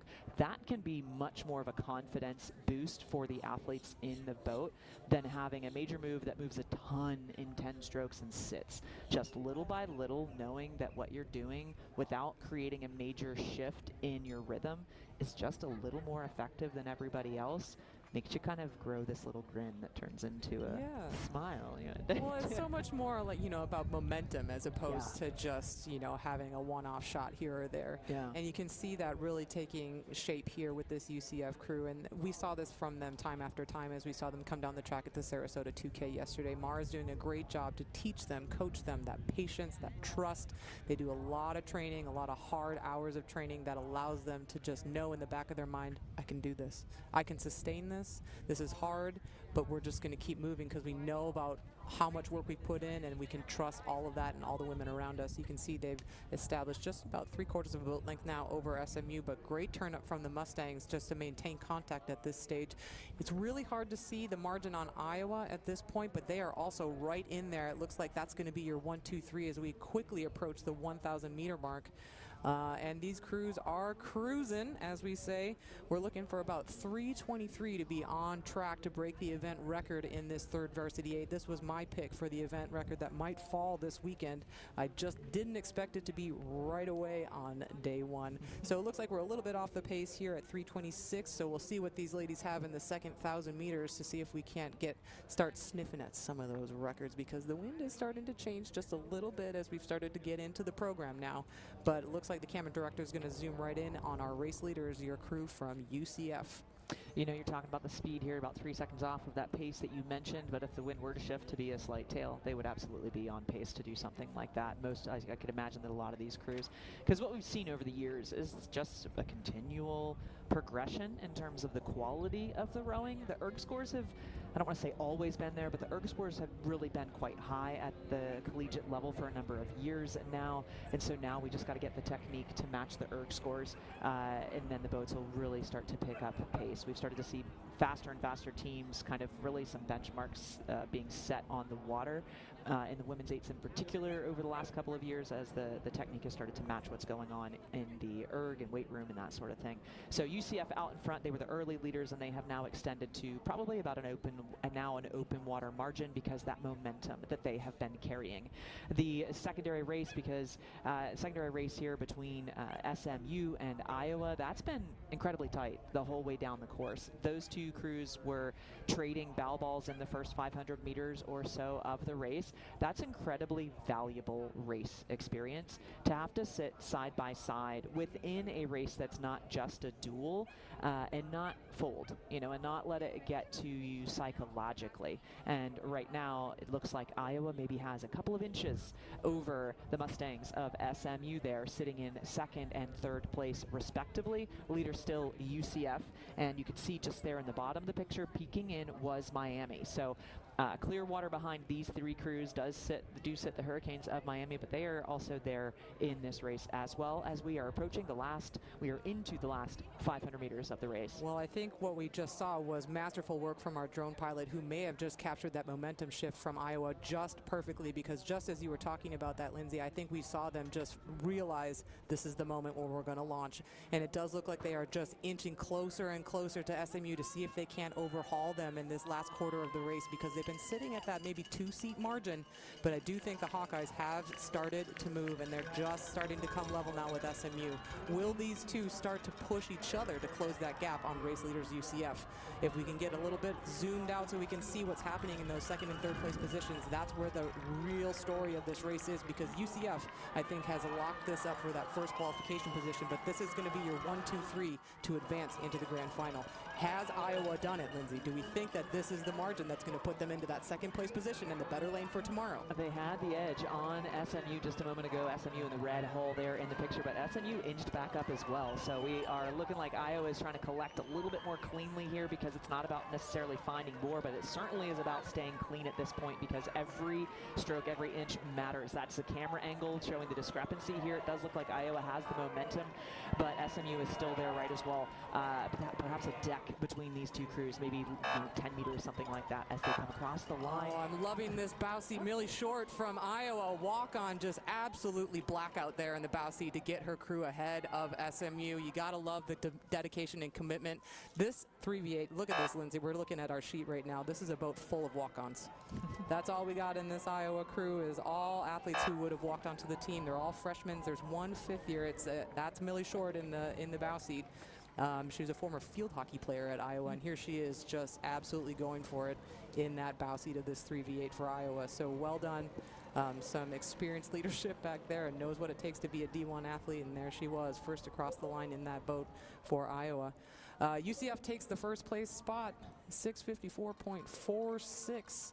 Your first qualifier into the grand final, right ahead of Iowa and Southern Methodist University. Behind them, a little bit surprising to be out of the conversation, was Miami, a podium crew from this event last year, and Jacksonville.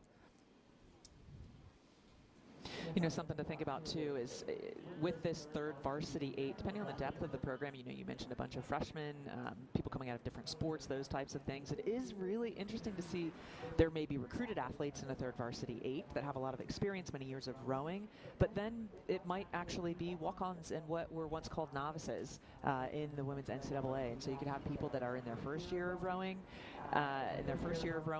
you know, racing alongside people that have a lot of experience. There you go. This is how we wrapped up the last stretch of this race in the third varsity 8, with UCF out in front, and that battle that we saw come down to the line between Iowa and SMU as they crossed the line, with Iowa taking about a half of a length as they heard their buzzer for that second place position. Well, that's the kind of racing that I really like to see, things that we can't guess until the last closing meters of the stroke, and that's what makes rowing really exciting. Occasionally we do have these margins where people get themselves out to those nice comfortable leads and they can just cruise out in front and watch things like that happen behind them and be glad that they're not involved in that kind of stressful type racing where everything has to be on the line and you have to go total red line in order to get to your finish line in the position that you want to be. But that's the kind of stuff that I love to see. I love to see underdogs. I love to see crews come through late in the game. I think it makes the sport really dynamic and exciting, and it's fun for us as announcers to make the call. I love too that we are not the only people out here watching and able to see what's going on. So clearly you can see all these folks on shore watching what's happening, and they're just a matter of feet from the action with a clear view of what's going on, because they can meander around on the beach down at the last 250 meters and look down the course at what is happening. The better they get at arriving at races, the better they can get at understanding what's going on from even afar. And this is, while we talk about the people on the beach, up at the start, the second heat of the Division I third of varsity 8s. 5 crews in this race right now. Lanes 1 through 5, left to right, as we're looking at them, are going to be Kansas, Michigan State, Dartmouth, Miami A, and Kansas State B.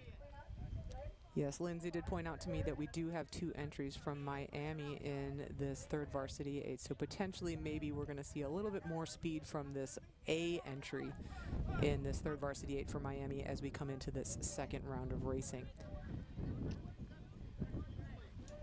So you can see the wind is just starting to create a little bit more of a challenge for our crews up here at the start as we're trying to get aligned and get everyone locked into the boots so we can see some direction from our race officials and our volunteers, everyone pitching in and lending a hand to help get these athletes where they need to be. Because as you can imagine, if you have this little clear acrylic boot that's, 60 feet away from you, if you're sitting in the coxswain seat, I mean, we're squinting up here in the booth, taking our glasses on and off, trying to see if we can see it on the screen. And we don't have 8 bodies in front of us blocking our view to try and get this tiny little bow ball. What would you say the diameter on a bow ball is? Depends on if you have an inflator to puff it up or not. Sure. But we're talking about a target. Your bow ball is maybe 2 or 3 inches across, and trying to land it in that clear acrylic boot. They don't even paint them, so you can't even see them when you're trying to get them in there. So a little assistance from people on the dock is never a bad thing. You can see 4 people there helping them guide into that. I think something, Megan, that you mentioned is you have the coxswains sitting down. They're definitely shorter than the people in the boat, typically shorter than the rowers in the boat. Among the athletes, they are the smallest. They're looking at bow seats, trying to help get into the spot as well. And then the person pushes out. You can see 2 seats sculling that blade of the bow seat around to make sure that it's in there. But the idea that the coxswain somehow manages to go straight down the race course, despite having bodies blocking the way, that is the mystery to me of how coxswains really execute what they're doing. Right? So having to glance 60 feet down farther. Right, that's the size of the boat. It weighs just about 200 pounds, give or take, 60 feet, give or take, with 8 bodies of rowers and 1 coxswain in there, only 1 person facing the actual finish line. And yet that's the 1 person that, even though they're blocked, it's like, oh, you're facing that way, but we're going to give you 8 obstacles, and you still have to figure it out. That just impresses me every time. Well, and you can see the enthusiasm because it does become a team effort, right? The bow seat or the bow pair even. We just saw Lily Smith from Michigan State give the double thumbs up that they were finally successful to get that bow ball into the boot, because it is a little bit of a process and be quite frustrating if it's just a little bit this way or that. But we're going to have these athletes all sitting ready to get going here and get underway for the second heat of the women's 3rd varsity 8. We should be underway shortly.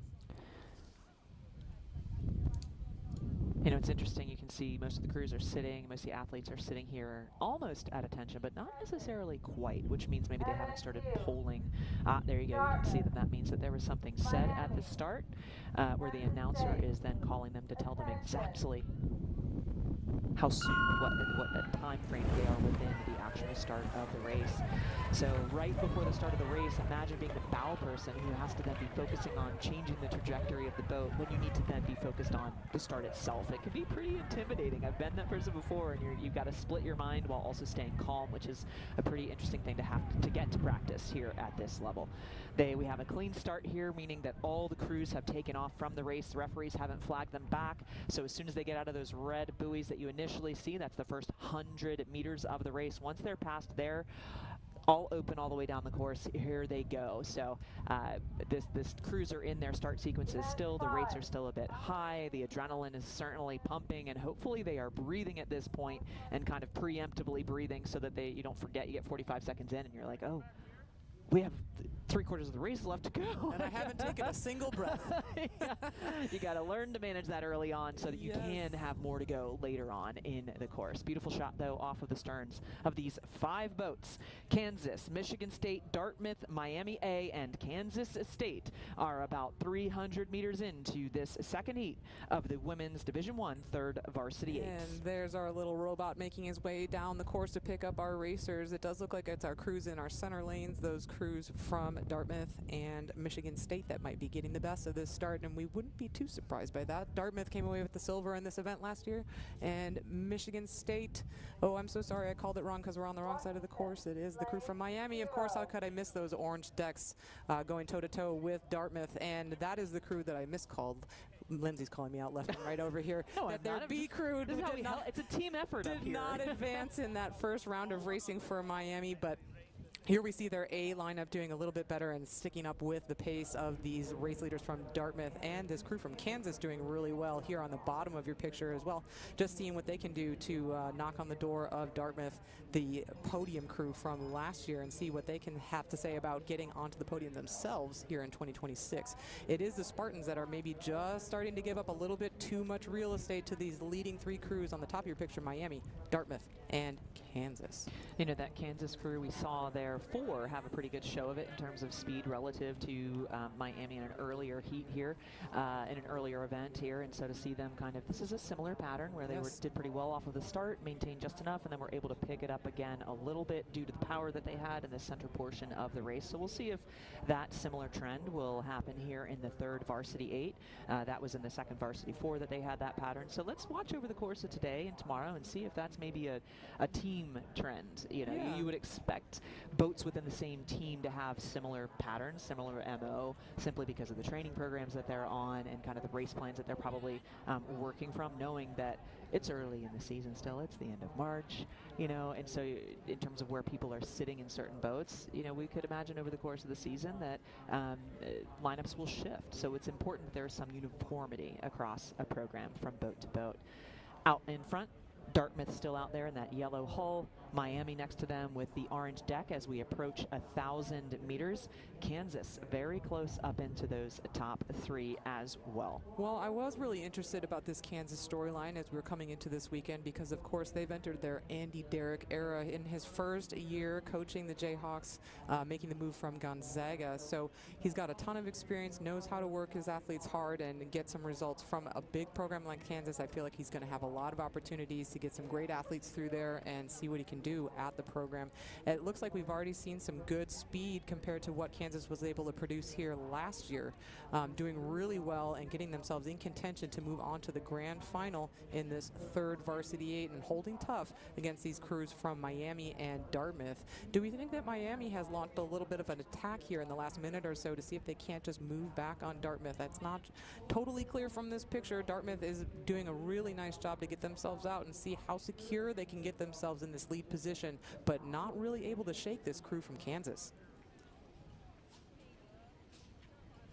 It's an interesting thing being the coxswain having a glance across. So Dartmouth has broken to clear water, which means that the bow ball of the Miami crew is no longer overlapped with the stern deck of that Dartmouth, that yellow hull and green and white blades from Dartmouth.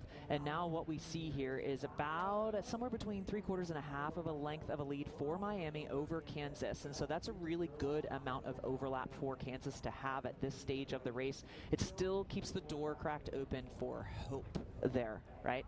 So for Miami, it cracks open a door for maybe a little doubt, and for Kansas, a little bit of hope, depending on what the coxswain is actually saying there. What that also does is it gives them a clear image of where they are relative to that crew, but they have to look across several lanes to make sure that they keep an eye on any sort of speed changes, speed adjustments.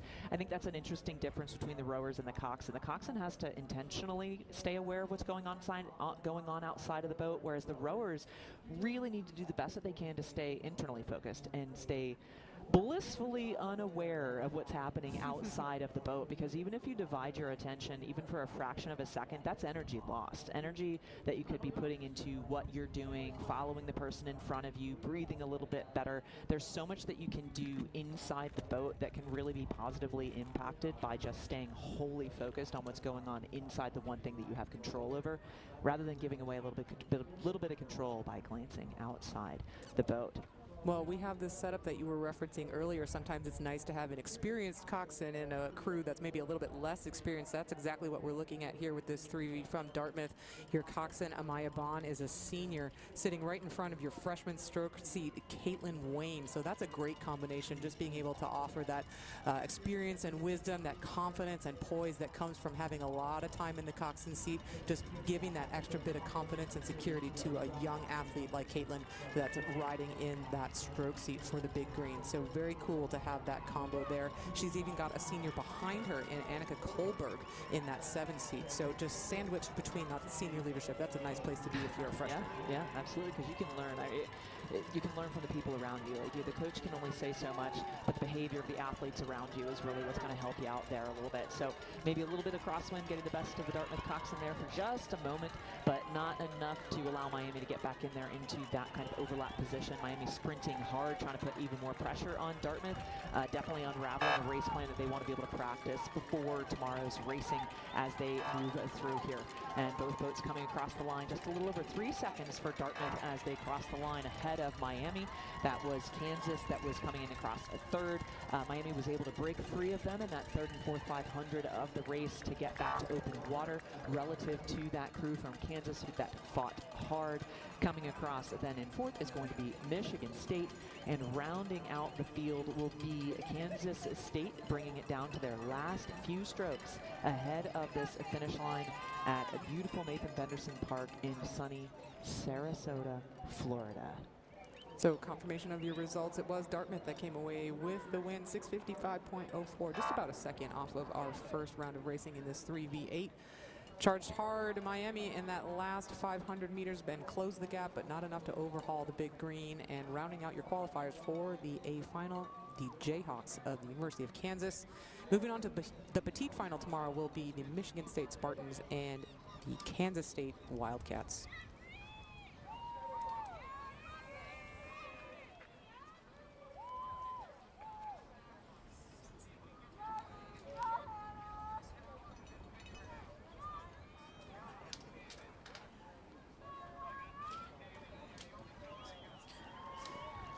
And back up at the start, we're looking at our first round of racing for the men's IRA field.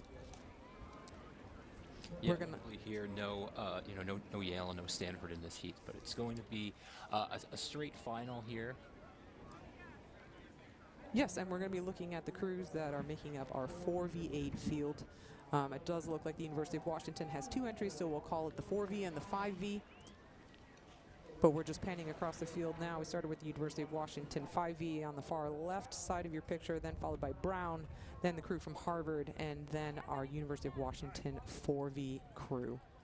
And it should be really interesting to see the Huskies line up here for the first time this season in Class Day last weekend, during which the seniors won, but it looks like we have a start already.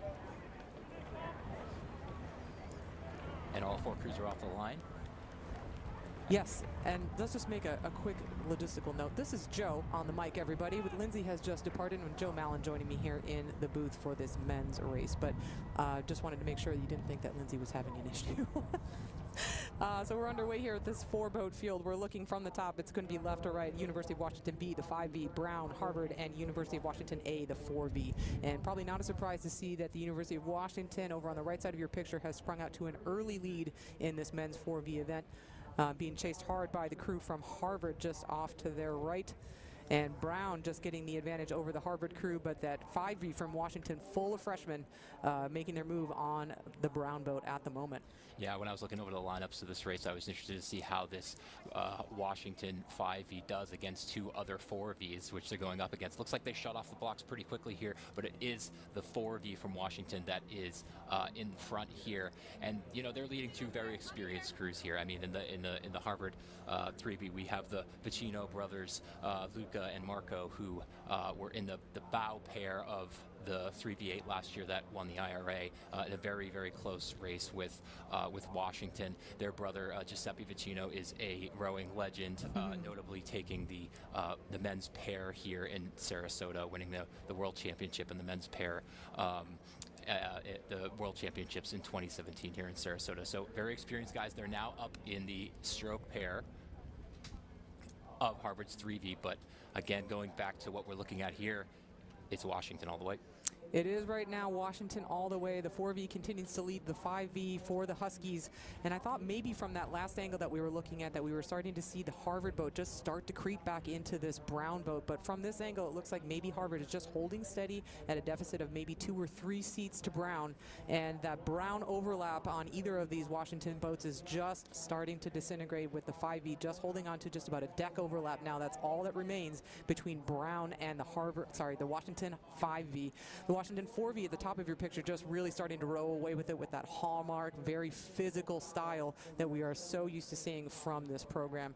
Just stretching out that lead, continuing to open up that gap between themselves and Harvard, Brown, and their 5V.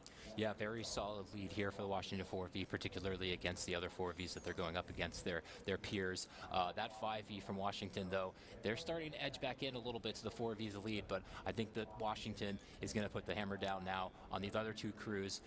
Looks like Harvard's just beginning to drop back just a little bit on the Brown 4V. That would be actually the Brown 3V here. And coming up to the 1,000-meter mark, it looks like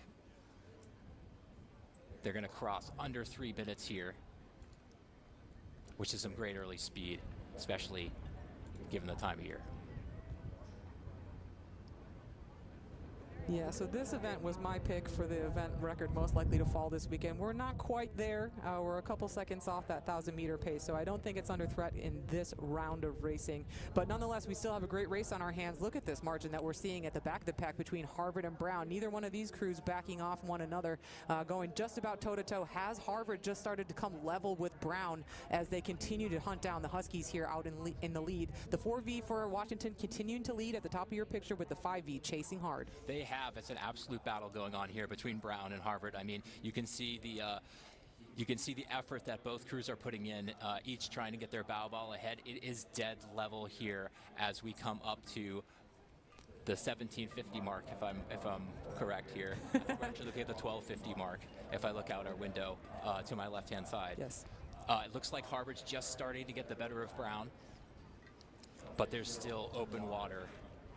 Well, that's the hallmark of this Harvard program that we got so used to seeing in the 2025 season, was that we would see this second 1,000 from the Crimson just really start to light the water on fire. It looks like it's really starting to work for this 4V if they can just start to gain the momentum on this Brown crew. But I do think that all hope might be lost if they're hoping to catch these two Washington crews, because the 5V has opened up a pretty big gap between themselves and these two Ivy League crews that we're zooming in on now.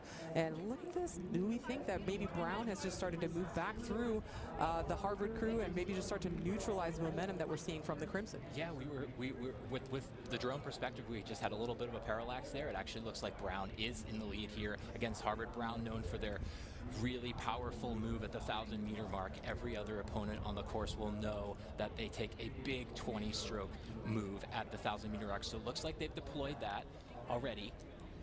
But Harvard seems to be edging ahead just here as we approach the island. Yeah, Harvard has just dropped the hammer on this Brown crew. You can see the bowman from the Brown crew, Andy Sheffett's just starting to look out, and he's also taking a big look at that Washington 5V. I think they're going to be out of his range of vision at this point, but really well-timed move from the Harvard Crimson. It does look like they've just taken the advantage as we're crossing into that last 500 meters. Yeah, it looks like a 4-seat lead there, but it is Washington very far out in front here with at least a boat length of open water lead against the other 3V crews that we're working against.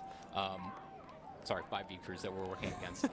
But it is the Washington 5V who still maintains the lead over the other two 4Vs in this race. Yeah, well, it's interesting too when you have boats from the same program that are going to be racing against each other. It's absolutely pride is on the line. You got to make sure that you defend your position. If you're in the 4V, you can't be losing to the 5V.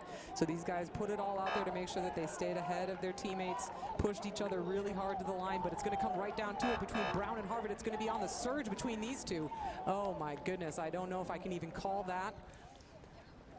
Harvard had a great response to that Brown energy that we saw in the last 500 meters. I think it came down to the surge. I don't know if I can call it. To me, it looked like it was Brown on the surge there. Oh my goodness. Well, they haven't stopped the clock for Brown and Harvard for us yet. We're going to see once we can get our timing people to screw their heads back on. Oh my goodness. There it is for your confirmation of your results. It was that University of Washington 4V 558 ahead of the 5V from Washington, and Brown.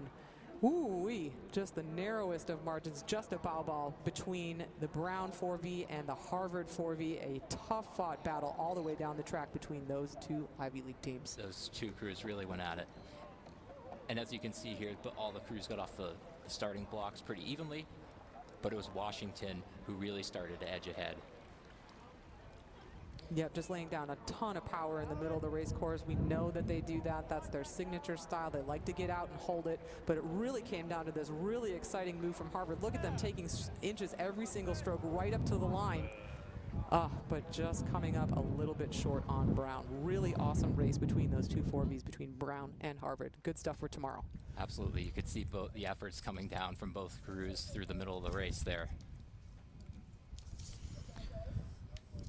All right, we're going to get ourselves back up to the start so we can go our next round of racing for the IRA men. We're going to be moving on to the third varsity 8s, just one flight of 4Vs for us. So in our first round of racing, we have 3 crews that'll be lining up in these men's 3V8s.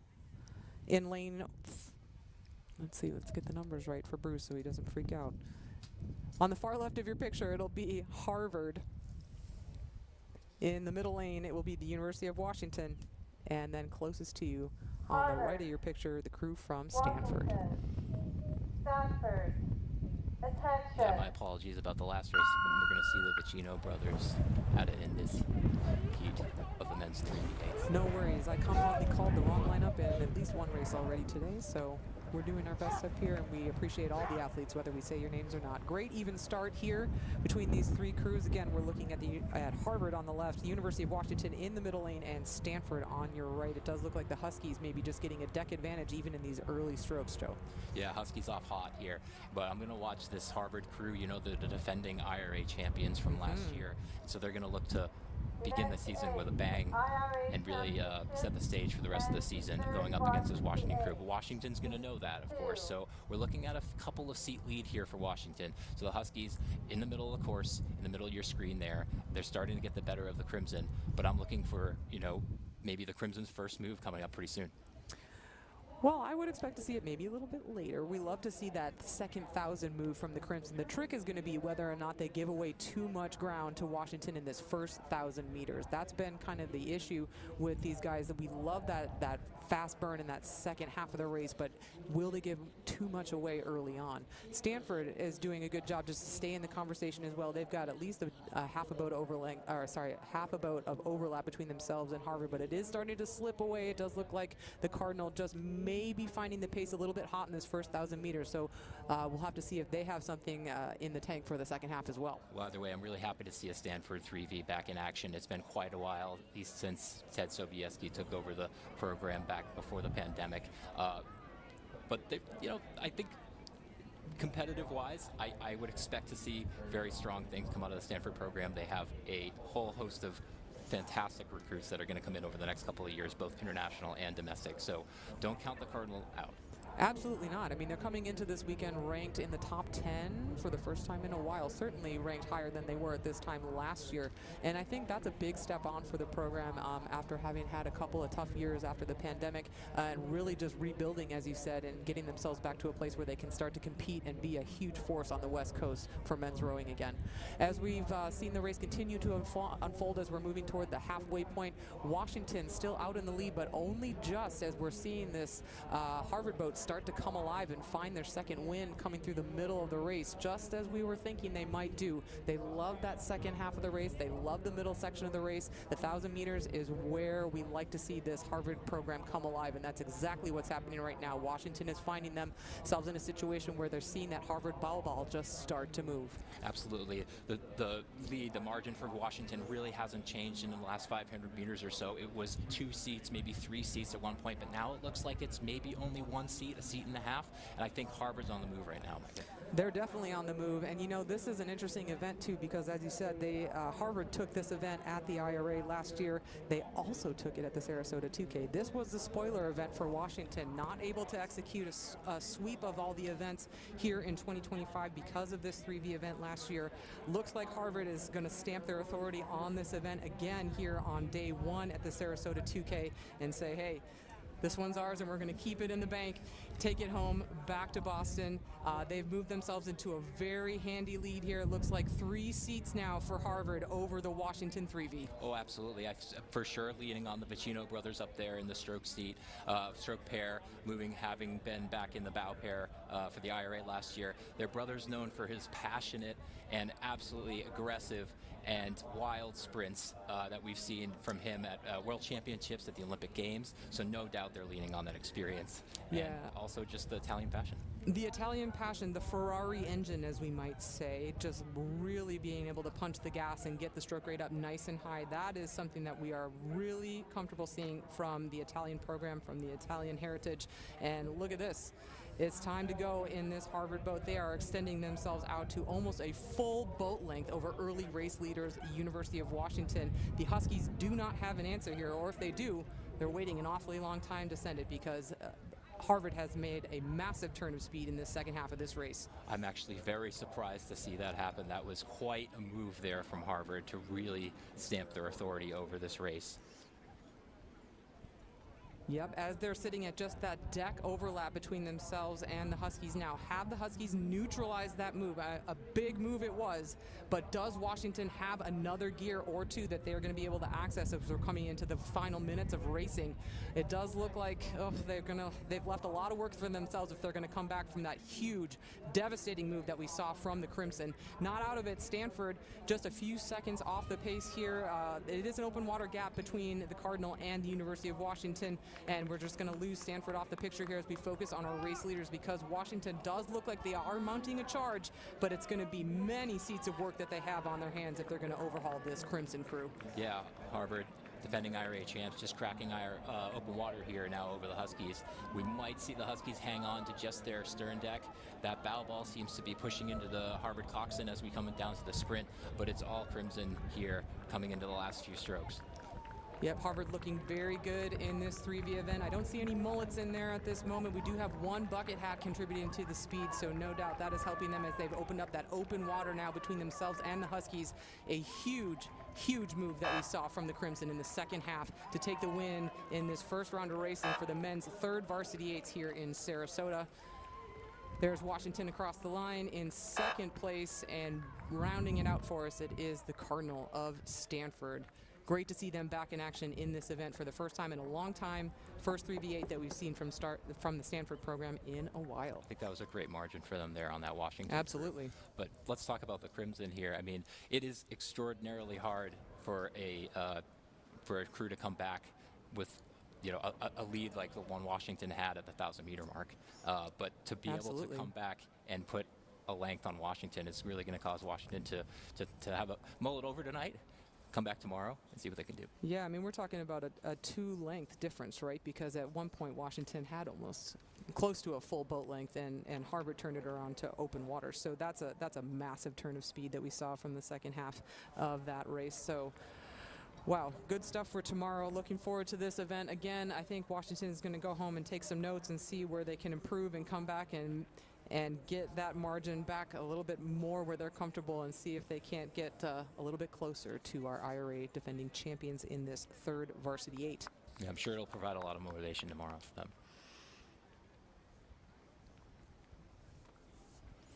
All right, so we're being told that we did miss the actual start of our next race on the program, where we're going to be looking at Brown, Northeastern, and Yale. Here we're getting a replay of the start from this second round of the third varsity 8s, and we are underway. Again, we're looking at Brown on the left of your picture, Northeastern in this center lane, and Yale on the right side of your picture.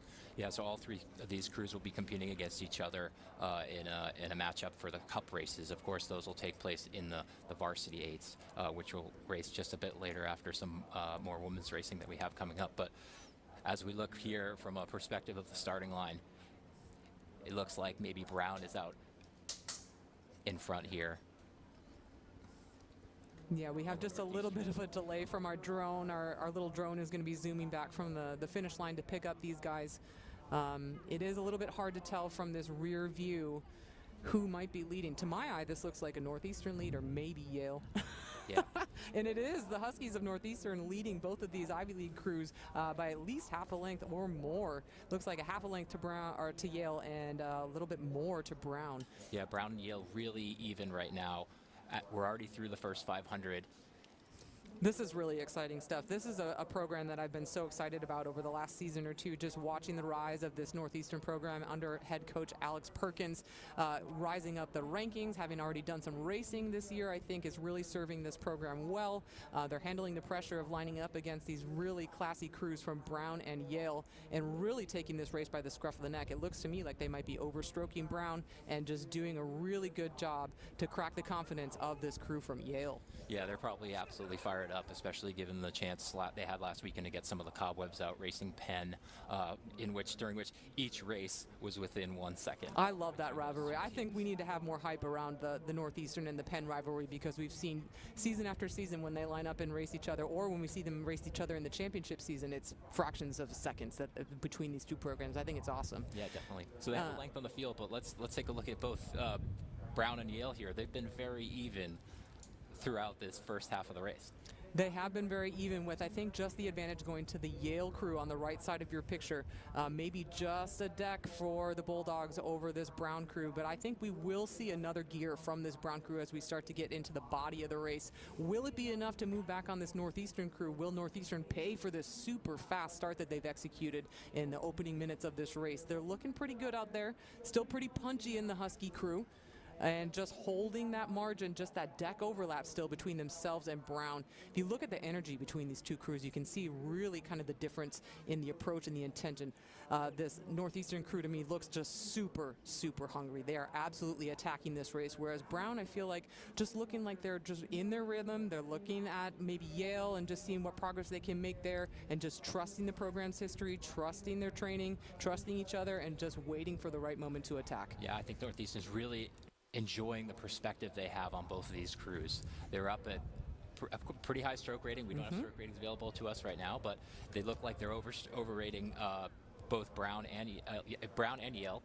Absolutely they are. We're looking at that short, punchy rhythm. It's doing a lot of hard work, but it's working for them as they've opened up that open water margin between themselves and Brown. Bringing Brown along with them, though, because it does look like Brown is just moving through Yale and starting to put a little bit more distance on the Bulldogs as we've come across the halfway. Surely we're into the third 500 at this stage, and Northeastern has got to be feeling that momentum is serving them well, getting into the closing meters and it's starting to approach the finish line. They're holding that open water margin between themselves and these two Ivy League crews, and that's got to feel good. Yeah, they've opened it up even more in the last 250 meters or so. I think it's, for Northeastern right now, it's just all about aggression. It's truly racing and pushing yourself to your absolute limit throughout the entire course, not just one 500 or the other. It's the whole length. You're putting down your maximum effort. So yeah, super physical race that we've seen from, look at this gap, that we've seen from the Northeastern Huskies, just really, really dominant from the get-go. We saw them bust out of the blocks, and when we picked them up with the drone, they had already established a nice lead for themselves, and they've just continued to move away from their competitors from Brown and from Yale. So real masterclass in this 3v8 from Northeastern, setting the tone for their program as we start to move through the weekend. They're even going to drive the rate up now that they're in those red buoys. We just saw them shift, and they are going to just continue to punch it all the way to the line and see how much more distance they can put on this crew from Yale and from Brown. yeah, Northeastern just absolutely smashing it open here as they come down to the finish line, but I'm looking at who is ahead here. It's difficult for me to tell from my perspective here, but it looks like it's going to be Brown ahead of Yale as they come up to the finish line. Northeastern crossing now. Yes, you can see the excitement, the relief, the exhilaration from that five-man William Donovan, who is a repeat athlete from the 3V in 2025, so knows what it takes in this event, and I think pretty happy with the turn up in this event here for Northeastern. There's confirmation of your results, 555.8 for the Huskies. A nice big gap back to Brown, who was able to overtake Yale. Well, I think that's going to set the stage for an awesome final tomorrow, where we see all six crews line up against each other. 100%. I think, you know, 3V racing, I think, is some of the most fun racing, actually, when we get to this level. There's just something about kind of the mix of athletes that you end up in this group that I think is just a lot of fun to watch. So one of my favorite events, actually, at the IRA level. Yeah, with the elimination of the freshman 8, you know, about just before the pandemic, I think the 3V8 has become an extremely competitive event, even more so than it was in the past. And as a IRA point scoring boat, it means it's that much more important to the entire team performance. Hello to our Stanford mommies and daddies. How are we doing out there today? We're glad to have you join us. We're glad to have Stanford back with us here at the Sarasota 2K, and thanks for making the trip out to Florida.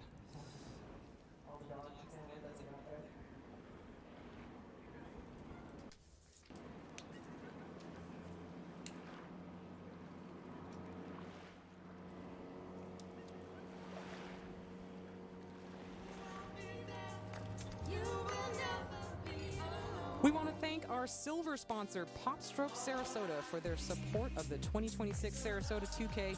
Located just north of the Finish Tower in the East District of the UTC complex, PopStroke Sarasota is the go-to spot for family-friendly mini golf, delicious dining, and unforgettable events. PopStroke. Eat, putt, drink.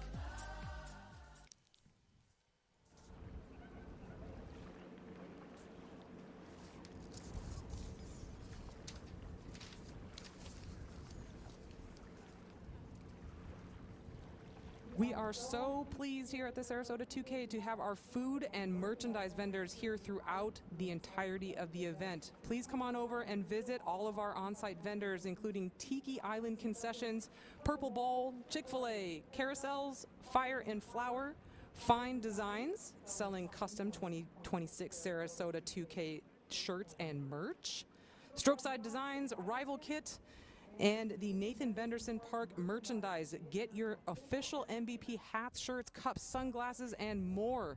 Plus, we have bags of ice available for $6. Come on over, visit all of the great vendors here at the park while you are watching some awesome racing here at the Sarasota 2K.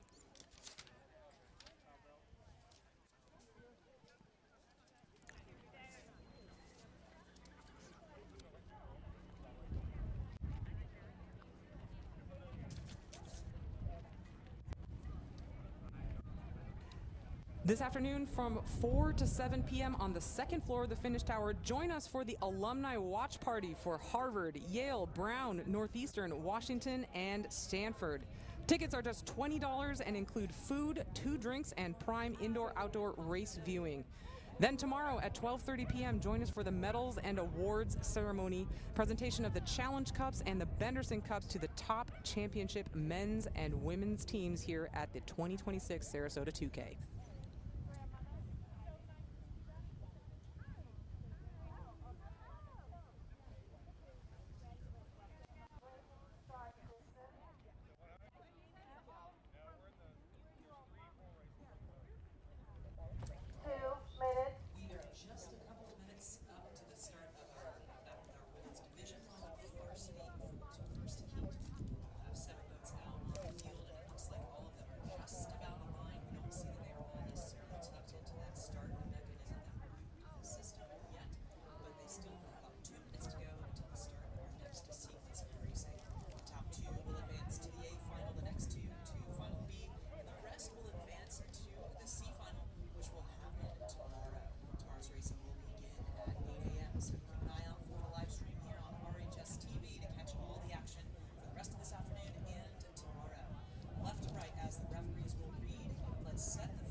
The live stream is UAlbany. Lane 2, Jacksonville University. Lane 3 is Iowa. Lane 4, Central Florida, that is UCF. In lane 5, Michigan State. Lane 6, UMass. Lane 7 is West Virginia. First 7-boat race that we've seen so far this afternoon. Howdy. Megan? I know. We're going to have our work cut out for us in this event because, you know, we're moving on to the point scoring events for the Benderson Cup. Of course, the Varsity 4, the 2v8, and the Varsity 8. Our NCAA events are the point scoring events for the Team Points Trophy here this weekend. And these ladies are going to be kicking it off for us in this first round of the Varsity 4s. 7 boats, man, that's a lot. And it's one of the things that is a key feature of racing at Nathan Benderson Park is that they have the flexibility to do these multi-lane races up beyond. to 10? Yes. Well, I heard 9 earlier, but 10 is like You can do literally 10. blowing my mind. And hopefully we'll never be calling a 10-boat race because that's crazy. It does make it interesting when you're trying to keep track of something and you're used to 6 lanes. Most races are 6. As soon as you see 7 youth nationals, that's part of the reason why US Rowing hosts the youth nationals here is because it's 8 boats. It is a lot to track all at once. Right now we're lucky to be getting this 7-boat race with 4s, so we have 5 people per boat. That's 35 athletes on the course right now rather than with 8s.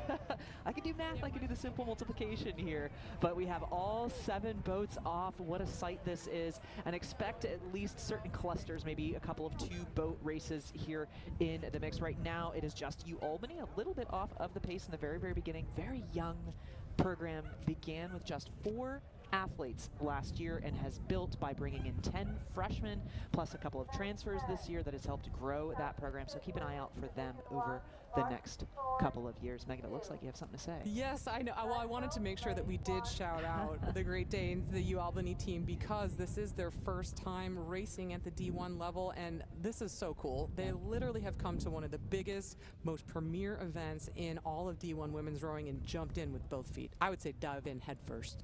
Not afraid to take on the challenge of racing some of the best in the country, the biggest field, the biggest venue, all of it, and they're just jumping right in. I think this is an amazing move by Coach Kim Chavers to just get her athletes out here, expose them to what it takes to be a super high-level team, and just start building that foundation, because that's what it takes. And out here in the Women's Division I Varsity 4s, these are NCAA caliber events, so point scoring events for the Benderson Cup trophy that will be taken home tomorrow once everything is tallied and done with those finals. Right now, what we're seeing out on the field develop is UCF out in front in that dark hole by just a very narrow margin, less than a half of a length off or above ahead of Iowa right now, sitting there with those black blades. We've seen UCF and Iowa go head-to-head so far in previous races this afternoon, and Iowa has certainly had good starts, and they've hung in there with the speed of UCF.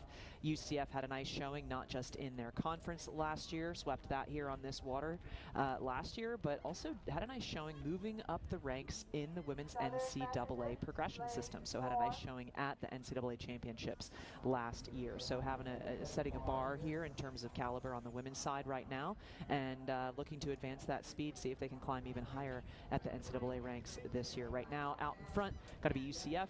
Again, with Iowa over on the far side of the picture, I'm not going to say secondary race. I'm going to say part of this, lead pack here is going to be the two boats on the far side with UMass and Michigan State. Yes, because I do think that we have lost sight of our crew from West Virginia. But important that we talk about this midfield right now, because we are looking for top 2 to qualify. And if anyone is going to have a chance or a hope of getting into the grand final, it's going to have to come out of this midfield to challenge our race leaders from Iowa and from UCF. That's a lot of work to do between now and the finish line, because this gap has continued to grow between the Hawkeyes and our trailing crews. Our crews over on the far side, as you said, from UMass and Michigan State, and also this crew on the bottom of your picture. I believe that's our crew from Jacksonville. It sure is. That's Jacksonville, and they have about a half of a length right now over the crew in the kind of in that next lane in. Lane 5 would be Michigan State there. Looks like it. So it does look like. I know, this is what happens. It does look like UMass and West Virginia over on that far side. Am I counting incorrectly, Megan? Well, it's hard to tell when we can't see all of the lanes and all of the boats and all of the lanes. So if this is West Virginia, this is an outstanding turn up from the Mountaineers to be up in that midfield, because they have kind of been floating around sort of that petite or maybe third level final for some of these events as they've come to the Sarasota 2K in the past. But if this is our West Virginia boat that's going to be coming close to us on this near side up in that midfield, that would be a great turn of speed from that West Virginia program. It is UCF across the line first, 341 for them across 1,000, being chased hard by the Hawkeye crew from Iowa, UMass, and it is West Virginia. Wow, we're doing a great job over here making sure we're tracking all of our crews in our 7-boat race. I told you it was going to be tough. And then Jacksonville right behind them, and Michigan State struggling to keep the pace a little bit, and then we will just check in on our crew from UAlbany as well at the back of the field. We will, of course, again be looking at this UCF crew to, yes, and as we've panned away and panned back, they've opened up a big open water gap between themselves and Iowa in the second half of the race to be favorites coming into this event. Of course, again, referring back to the sweep from last year, so they're going to be looking to repeat as many of those podiums as they can in all of these events. But this is a great turn up from Iowa. They were a finalist crew in this 4 event last year. They were in 6th place here at the Sarasota 2K in this varsity 4 last year, but probably looking to see if they can't challenge to get onto one of those podium spots. And Iowa has been a crew over the years that has been to the NCAA championships. They've been contenders up pretty high in terms of the ladder as far as the rankings go over there. So to see them here, every year has the potential, right? That's a dangerous P word to use, but they are in the mix of the women's NCAA as far as speed is concerned, and it's a matter of what we do when we convert from year to year. I think an interesting piece of the NCAA story here, we're watching UCF right now out in front. Again, we mentioned earlier today that, when you're out in front, you have a chance to relax and become a little more efficient, gaining more per stroke given the output of your energy that you put down there.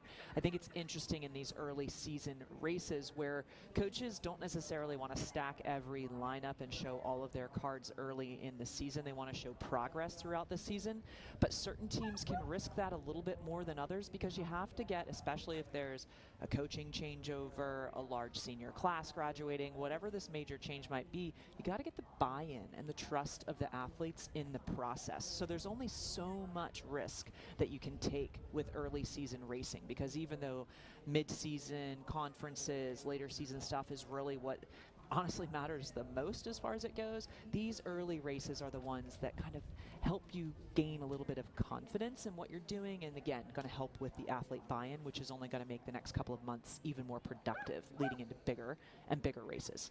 Well, speaking of confidence, what we're looking at with this absolute masterclass from this UCF 4 is we have some athletes that are back from the varsity 4 last year, that they raced in this event at the NCAA championships for UCF, so they know how to move this boat, they know how to handle this event. We're looking at 2 returners to this boat, Kesha Bruinette, your stroke seat, and your bow seat, Ember Tulloch, doing a really nice job just to show up in this event and really demonstrate their expertise in this women's 4 for the Knights. And here they are coming into the last 250 meters of the race, the closing 8th for these athletes from UCF right now, looking to close out their race with a nice clean finish, stay very effective in what they're doing. You're going to look to minimize body motion here. You're going to look to minimize so that you can maximize the strength of your legs. So it still is UCF out in front, followed by Iowa now a decent margin behind, but that mid-pack, Megan, that you spoke about earlier, is still pretty tight. We've got some interesting things unraveling in that places 3, 4, and 5 out on the course in their last few strokes. We're just trying to get eyeballs on it now because we don't have them on screen, but we do have that midfield roaring up to the finish line right now. It does look like UMass has gotten themselves securely into that 3rd place, so moving securely into that petite final, but it's going to be awfully close between these challengers from West Virginia on the bottom of your picture, and as well as this crew from Jacksonville that's closer to the top of your picture. It's going to come down right to the line between these 2 crews for advancement into the petite final. It does look like it is going to go to Jacksonville though, and just West Virginia is going to miss out on that advancement into the petites. Great show from West Virginia, though, to be there absolutely. in that 7th lane. You're out on the outside lane, one of the harder spots to really race from and stay kind of in the mix, but knowing what's on the line, really put themselves in it and stayed in it for as much of the race as possible. Looking forward to seeing what comes from their other boats this week. Yeah, definitely. I mean, you know, that's on us for not calling it correctly early on in the race and not supposing that they were going to be challenging for a place in the petite final, but really great turn up from the Mountaineers. Really happy to see that nice step on in speed. And of course, we have our last crew crossing the line now, making their debut here at the Sarasota 2K. Big shout out to UAlbany coming across the line now, their first athletes doing their thing and laying the groundwork for their program here at the Sarasota 2K in 2026, making history for the Great Danes. You know, I think something that is interesting about the difference between rowing a 4 and rowing an 8, you know, I've coached athletes who actually prefer rowing 4s. You can just see their body language change when they get into a 4 instead of an 8. And from the women's NCAA structure, from the collegiate structure overall, typically the 8s are kind of the bigger level events, the higher point scorers, and yet you have to have a little more technical dexterity to row a 4. Way more. Better. Tell me more about that, Megan. Oh, well, the thing about the 4, I always say it's the worst boat to go badly, and that's because Cox 4 too. Well, any 4, but too. I mean, it does require that little bit of extra technical finesse because it's that smaller boat. It's more sensitive to any little discrepancies in balance and set and timing, all of those things that add up to make perfect rowing strokes. If they're even a little bit off, you feel it magnified in the 4 because of the size of the hull. So it is really interesting that we do have that contrast. Sometimes we have some of those kind of mid or lower level rowers who are maybe still on their journey, not quite as advanced in their technique or their skill level, rowing the more technical boat. Yeah. All right, and so we're over under a longer race requiring we're missing the start of this greater next physical. race. But yeah, so left to right as the referee would read 6 boats in this one. In our second heat of the women's Division I varsity 4s, going to be Drexel in lane 1, far left of the picture from this trailing stern shot. Lane 2 is Tulsa. Lane 3, Dartmouth. Lane 4, SMU. Lane 5, Boston College. And in lane 6 is High Point University. Yep, and High Point, again, as we've already mentioned on the program, another one of our really young programs that's just kind of getting established and getting started. They've had a club team for a long time and still do, I learned, but they have actually been elevated and received the support from the school to start supporting rowing, women's rowing, as a varsity sport. So here they are. This is their second season at the Sarasota 2K, and they're hanging in there. going toe-to-toe with their adversaries from across the race course, right with Drexel. I'd say dead level between High Point and Drexel at the back of the pack, but it is our crews in the middle of the race course. That chevron just starting to form now. Our crews from SMU and Dartmouth, with maybe just Dartmouth getting the edge over the Mustangs now, just maybe a seat or two advantage to the big green. And looks like our positions 3 and 4 also very tight between Boston College and Tulsa. It looks like Boston College and Tulsa are that battle for 3rd and 4th place right now is pretty dead level, but it's pushing up into potentially SMU. Dartmouth looks like they have about a quarter or a deck or a half a length now over SMU, and so of course the SMU coxswain is going to want to, now that they are what's called bow loaded, they're farther away from the action that's happening behind them, so the rowers are no longer between the coxswain and the finish line. The rowers are now behind, which can make it a little bit more challenging for the coxswain to read what's going on the race course. To anticipate. Yeah, yes. and to see what's going on with the blades of the rowers that are in the boat. They can no longer see those to then give a technical cue of what might help them be more efficient.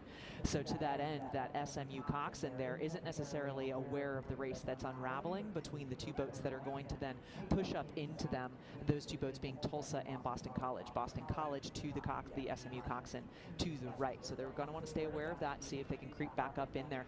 But as I've been talking, it seems as though the Dartmouth lead punched out, but then is kind of lingering there. It doesn't look like it's moving a ton over what SMU, in the speed of that crew from SMU, and which is a great response from SMU to not let Dartmouth slip away here in the second 500. No, Dartmouth is a very steady speed crew. We've seen that they kind of get out, they get into a lead, and then they just kind of hold and maintain. And we saw something similar from this SMU program earlier. They just kind of got in there, they dug in, and then they just kind of held very steady, very consistent through the middle of the race. But we're going to need to see from the Mustangs is whether or not they can find that little bit of extra gear to start to move back. Instead of just holding, just focusing on qualification, they're going to want to continue to move away from the Eagles and from this crew from Tulsa, so that they're not getting caught up as these two build their momentum trying to challenge for those grand final qualification positions.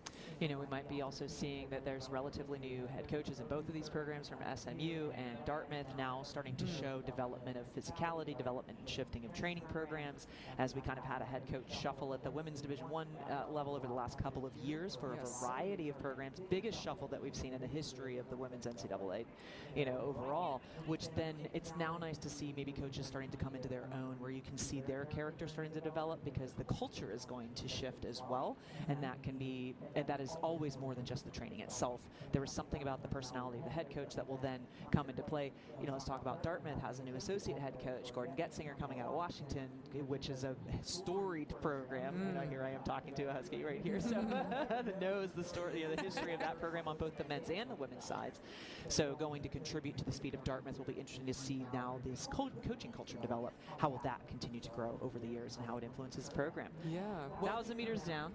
Let's talk about who crossed the line. Dartmouth, then SMU, about a length between those two crews. Boston College, Tulsa, Drexel, and High Point coming across. Still close between places 1 and 2. Top 2 advance to the A final, then next 2 and 2 B and C level finals to be held tomorrow. Let's check in on what's happening in the second half of this reset button. Yeah, third 500. We're into the second half of the race in that third quarter that is so important. It can be so race defining. You're talking a lot about seeing the program start to identify themselves and create that culture and that legacy for themselves under their new eras of head coaches. And I mean, I feel like we saw inklings of that last year when Dartmouth showed up at the Sarasota 2K for the first time, and kind of spoiled the party for a couple of people who've been coming here for a long time, and are kind of instrumental in the running of this regatta. Programs that have been here from the start. Dartmouth showed up and came away with a bunch of silver medals in 2025. I imagine they're going to be on the hunt for some golds this year to see if they can't be the spoilers for UCF. And they're on their way to making that mark now. They've lengthened out to just about open water between themselves and SMU, but SMU, a great performance that we're seeing from this program as well. Continuing to push themselves away. I think they're going to be happy with that as they continue to move away from Boston College. And it does look like we've just lost the picture of Tulsa, who we imagine is probably still in that 4th place position and in contention to move into that petite final for tomorrow. But just off your screen is going to be that crew from Tulsa. We're looking at the crews from Boston College on the right, that crew from SMU in the middle of your screen, and race leaders Dartmouth.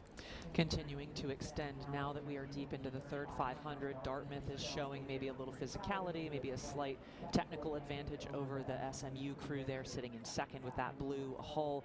That first 1,000 was about as long as Boston College and Tulsa were able to keep pace with our two lead crews here, and now they've started to drop back with some open water expanding between places 1 and 2 and places 3 and 4. You know, this will start to cluster crews over the weekend as we get into different level finals. A final clustering the highest speed here in this particular event, B final clustering the next highest speed, and so on down the line. So then we'll have in the finals that we will see the respective finals. Expect to see much tighter racing through the entire pack as the weekend continues to unfold on both the men's and the women's sides. So as we come down, these crews are well within the last 500. All crews have crossed into the last 500 meters of the race. Less than 2 minutes to go here as we approach the final quarter, or as we approach the finish line here in the second heat of the women's Division I Varsity Fours. Yeah, we got a nice mix of youth and experience in this Varsity 4 for Dartmouth. Your coxswain, Maddie Shear, is a junior, and then stroked by Kate Hamilton, a freshman. Behind her, Phelan Bryan, a sophomore. Sophia Tyler, a junior, and then another freshman, Maya Torres-Panzer, in the bow seat. Nice shot of her right there as we're coming close to the line. But last few strokes now as we're winding through the red buoys for your race leaders from Dartmouth. They're out to just about 2 lengths of open water between themselves and SMU, and then a big gap to our next qualifiers that will advance into the petites tomorrow. But I'd say nice performance that we're seeing from this crew from SMU to show up and be in contention to get themselves into those grand finals. Here we go with Dartmouth coming across the line now, well rowed by the big green. Held off a big charge from SMU early on in the race and just continued to move away. And up next, we'll have the crew from Boston College, the Eagles, just getting ready to cross the line here. They will advance into the petite final tomorrow, along with the crew from Tulsa at the top of your picture just here. And then rounding out, it'll be the crew from Drexel, but we're just going to zoom in here on this crew from High Point. Again, very glad to have them back for the second year in a row as they are just starting to build their program. And look at them, they're just really pouring on the gas now as they take it all the way to the line here, running all the way through the gears in the High Point boat.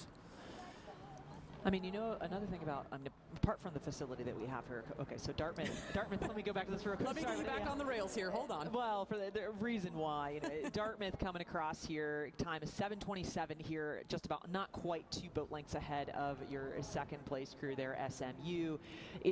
What I was going to say here is that, like, the course itself is so accessible, right? This is accessible for people to get to. So for High Point to be able to come back for a second year in a row, you know, the cost effectiveness of getting here, I think, is something that allows a lot of crews to get here that might not otherwise be able to come to a big regatta like this, which is really important, which it just expands rowing to more people over time, which I think is another really not necessarily talked about component of what we're seeing here. Alrighty, well, let's get back up to the start line with our next flight of our women's Varsity Fours.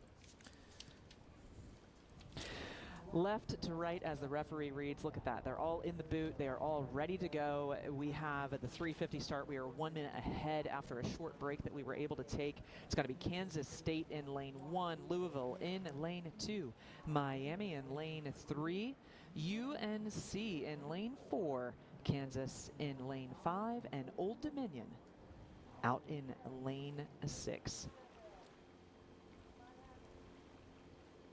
Yeah, and again, since we do have a lot of boats entered in this Varsity 4 event, we do have the 3 heats. So just top 2 advancing into the grand final makes the racing really tight. And these first couple strokes, establishing your lead early on can be such an important strategy when you're vying for just those top 2 positions to move into the A final, because there is no second chance here at the Sarasota 2K. There's no reps, there's no semis. We're just going straight from heats to finals. So it's one and done on our day 1 program in order to get yourself into the final that you want to be in for day 2.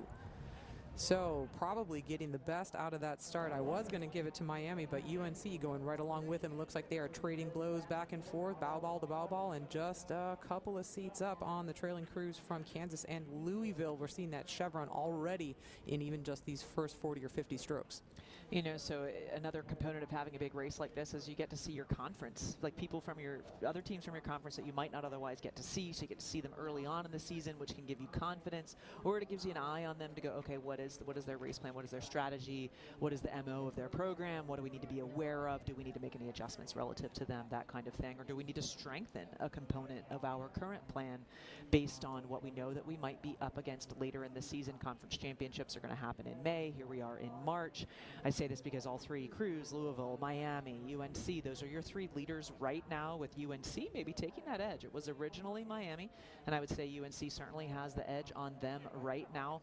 UNC in first place, second place right now is Miami, third place Louisville. Those are all three ACC schools, and here I am as I'm dictating the ACC. We've got Kansas looking like they're trying to sneak up in there as a part of that party and bringing Kansas State right along with them. Well, UNC, the silver medalists at this event last year, so we should expect to see some very strong racing from them in this women's varsity 4. Really, again, just really starting to challenge this crew from Miami, and I think you're absolutely right. Kansas really wanted to stay in the conversation as well. This is some great racing that we're seeing here at the front of the field. 4 boats challenging for just 2 positions that will advance into the grand final for tomorrow. And wow, all to play for here as we're still in the really early stages of this race. Yeah, and now after we crossed into that second 500, Kansas State was the crew that has made an adjustment. Not quite sure if Louisville was dropped back just a little bit, but Kansas State has now taken over that 3rd place by just maybe a foot over that crew from Louisville, that varsity 4 out of Louisville. And so let's see if they can continue this through the second 500 and certainly then maybe push another gear. It looks like Kansas State is taking a move right now where they maybe picked up the stroke rate just a little bit to see if they could maybe get a little bit more of a foothold on that 3rd place position. Because Megan, you mentioned just a few moments ago, top 2 go through to the A final here because we have 3 heats of Division I women's varsity 4s. Out in front, getting a little more comfortable there, is UNC. Yes, UNC continuing just to stride out and see how much momentum they can start to build against this crew from Miami, but I don't think we should count out this Wildcat crew down at the bottom of your picture. They are rating extremely high and really attacking this race. They were also on the podium in this event last year. I believe it was their only medal here at the Sarasota 2K, so all the eggs in the varsity 4 basket potentially as we're moving through the regatta, but it is UNC. The camera director is going to cut the Kansas State boat out of the picture at the moment just to focus on our race leaders. Your 1-2 for the time being, it is the Tar Heels here, just really into that nice long lopey rhythm that's just allowing them just to stride away from Miami incrementally, 1 stroke at a time. But Miami just seeing what they can do just to hang in there and maintain that overlap. We're not even to 1,000 meters yet, and this is quite a story that we're seeing in this women's varsity 4. You know, I like that you reflected, or I think it's interesting that you reflected on the UNC rhythm as lopey. I was about to comment on the difference between the 2 rhythms of UNC and Miami there, where Miami's a little bit quicker around, where you can see UNC lingers a little bit toward the back end of the stroke. Rhythm choices, they all serve a purpose and they all teach different things, and I think it's really interesting to see crews dial into one style versus another to see what really helps their team move along. And right now in the 4 with a slight crosswind, it's a long race, you know, ensuring that you're allowing time between strokes so that you maximize the distance per stroke and not cut it off a little too soon is an important element of a race like this. You know, it's going to be a long race. Yes. So let's make sure that we are training the way that supports our rhythm and having a rhythm that supports literally the distance of the race itself. A little bit of a crosswind here, giving a challenge or 2 to the coxswains. Again, nothing crazy to sneak out. It gives them plenty of time to practice something that they might see in a much more challenging way later on in different race courses that are much more open than what we have here at Nathan Benderson Park. Well, things are getting exciting here in this midfield for positions 3, 4, and 5, because it is going to be heartbreak for one of these crews who will not manage to advance into the petite final. It does look like the Wildcats are just managing to hold on to that petite final advancement at the moment, but being challenged very, very hard by Louisville and the crew over on the right side of your picture, that crew from Kansas, also starting to get into the conversation as well. You know, I don't know if it's Kansas accelerating so much as Louisville needing to make sure they don't give this away, you know, as far as as making that B final. This third 500 is where the fatigue certainly shows, and so the efficiency that you had in the first 1,000 will show up, or inefficiency that you've had in the first 1,000 will show up even harder here for you, because it looks like, you know, there's a little bit of energy happening in this Kansas boat that's to the right of the picture in lane 5, and having even just a psychological momentum at this point, if it's not physical, is certainly a great place to have that, where you can feel yourself advancing on another crew that has been ahead of you. That's going to continue to snowball positively in your confidence. On the flip side, for the other crew, it's going to start to create that little bit of doubt. So these two crews are far across from one another. 2 lanes separate lane 5 Kansas and lane 2 Louisville, and so this next 500 meters, that will not take them all the way to the finish line. Well, I guess we're in the last 500 meters here at this point. That is going to come down to an interesting psychological leverage here. Yeah, well, remember we saw this really exuberant start from the second varsity 4 from Louisville earlier in the program. Is it going to pay off here in this varsity level 4, or are they going to pay for it like their second varsity 4 did? It's really important now to just stick to your guns and stick with what you got as we're coming into the last closing meters of this race, because it's all to play for advancement into the petite final between Kansas and Louisville, with the Wildcats of Kansas State just managing to hold off the charge from these two crews just to hold on to that crucial qualifying position into the petite final. We're looking here at our race leaders now. We're back riding with Miami and UNC. UNC has really started to pour it on here as we're coming into the sprint to make sure that they keep themselves well ahead of the challengers from Miami. It does look like qualification is locked up for these two crews, though. UNC still out in front after they overtook the lead from Louisville and Miami early on. Those 3 ACC schools that are seeing each other early in this race season. They've now opened up to about Clearwater over current second place Miami. As long as they stay clean, they'll advance to the A. Question is does Kansas have enough to overtake? They did. So Kansas has walked ahead of that crew out of Louisville, and now they're putting pressure on Kansas State. Those two crews out of Kansas, well across the course from one another, have managed to get ahead of Louisville in the second half of this race. And right now in the last 500, Kansas has made up a lot of ground and done a lot of good work in the last 20 or 30 strokes or so, making it clear for them that they are going to come down to the line, at least making it through that B final, nearly taking over the advantage into that third place position. Just a few feet, honestly, off of Kansas State. Yeah, great move executed by the Jayhawks to get themselves into that critical 4th place position in order to advance into the petite final and secure maximum points for their team for the Benderson Cup. Great leadership that we saw there from your senior stroke woman, Anastasia Draha, just really driving the rhythm on for the Jayhawks to get them all the way up with interstate rivals Kansas State. So a great rematch that we're going to see between those two programs with very different race strategies in tomorrow's B final. Coming across the line now, going to be Old Dominion to round out this field of 6. I don't know if you caught it. As UNC came across the line, they kind of let it run at arms away, which is not a standard thing unless you're trying to say we have a little more in the tank for tomorrow. Okay. So that tells you that when they came across the line, they had a comfortable margin on what at least they felt for the rest of the field. So we saw a nice even start getting these ladies out of the block, but the chevron did start to form really pretty quickly in this race, and UNC was the one to take advantage, being pushed hard by Miami. These two podium crews from last year. I'm sorry, I misspoke. Miami not on the podium in this event, but UNC a silver medalist from last year.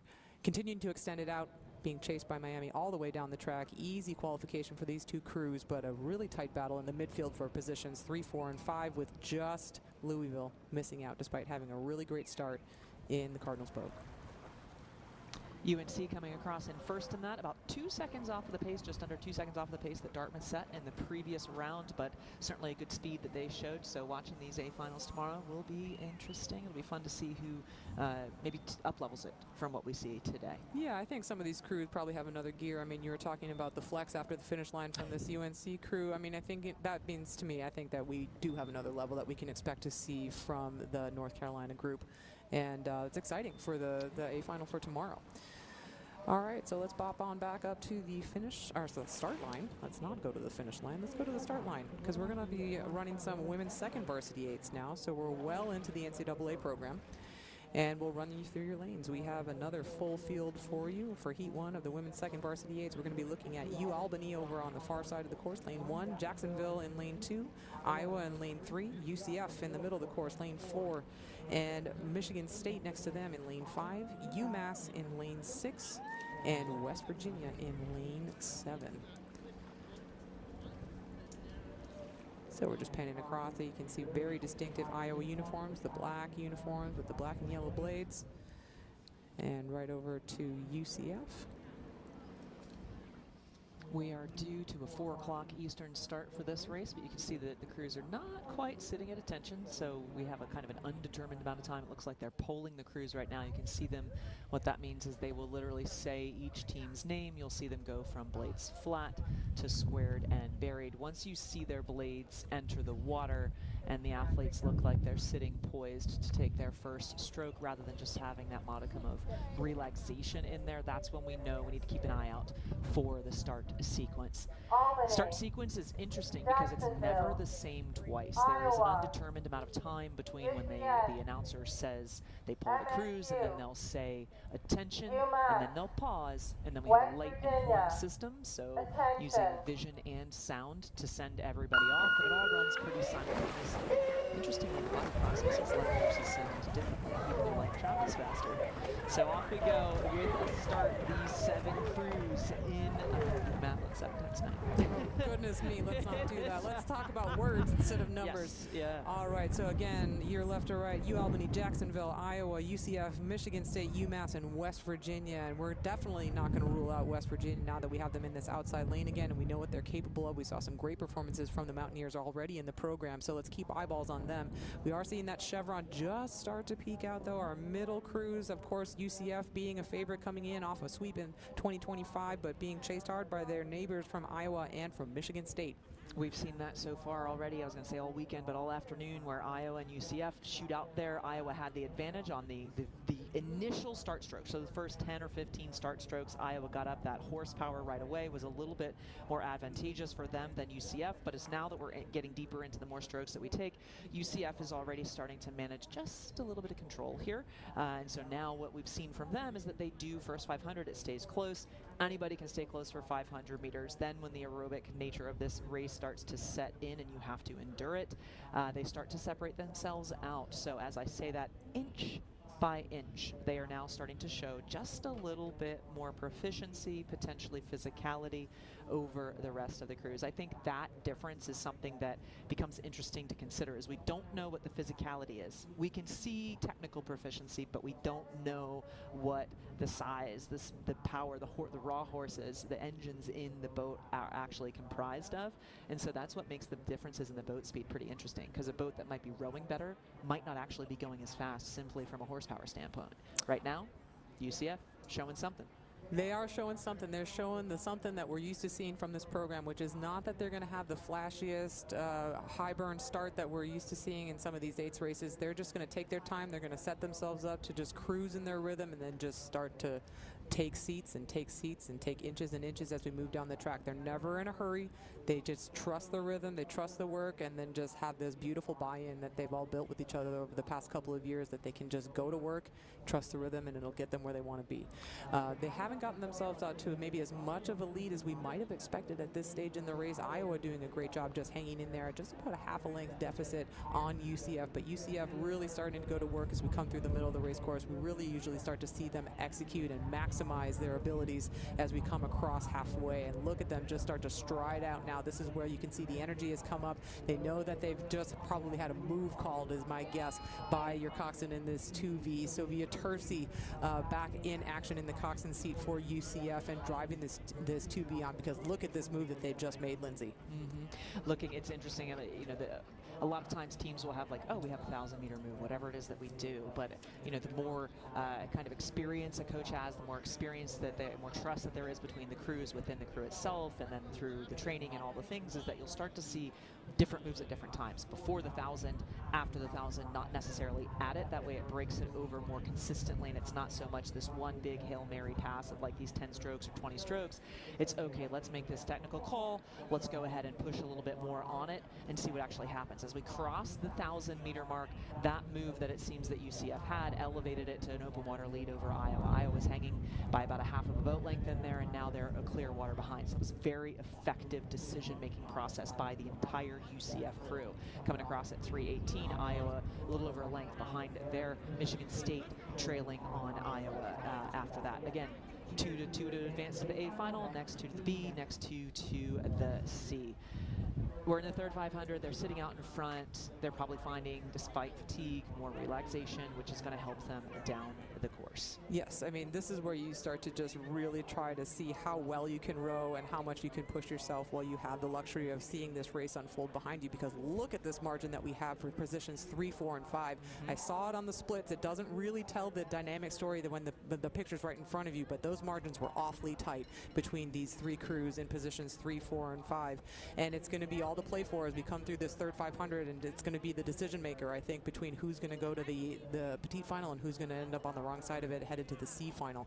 So here we go. UCF has put themselves in a great position, so that's not a question that they're going to need to ask themselves. Same thing for the Hawkeyes, rowing out kind of on their own with open water on both ends of the boat for the Iowa crew. But look at this battle that we have in the middle of the pack for those critical positions that will move these boats, 2 of these boats, into the petite final for tomorrow. And that's UMass there in third place right now, slight advantage over Michigan State. And then over on the near side is going to be Jacksonville University. So we saw UMass just had a good race in their 4 as well a few races ago. So to see them in there, you know, West Virginia was from that 4s race as well. They had a pretty solid race there. So nice to see different names that we don't always see this early on the water against crews like UCF and Iowa. So again, great mix of different calibers, different programs that we have here all on the race course here together. And as I say this, we're in the third 500. It seems like UMass is maybe going, okay, last 500 meters, we're going to sprint for 500 meters because you could see their rate come up. Maybe they just barely smell UCF and Iowa out there in front and have made the decision to see what kind of what they can do with 500 meters. Something, if I were in that UMass crew, I would take away from this race is we should start going a little bit sooner. Don't wait so long because you're in it more than maybe you realize that you are. This is UCF, our early and still leaders, just continuing to extend over second place Iowa there, the second crew that you can see in the picture. They are well into the red buoys, so the last 20 or fewer, 30 or fewer strokes for those crews. And UMass still charging hard, maintaining an edge over Michigan State.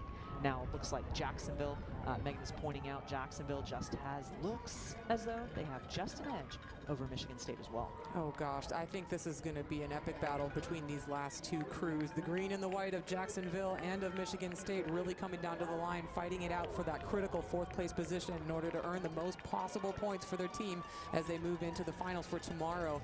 You can see UCF is really just kind of striding it out as they approach the line. They're not going to run through all the gears, I don't think, but Iowa have definitely taken a step. They're going to continue to push all the way to the line as soon as we can get a nice picture of the Hawkeyes. There they are on your screen now.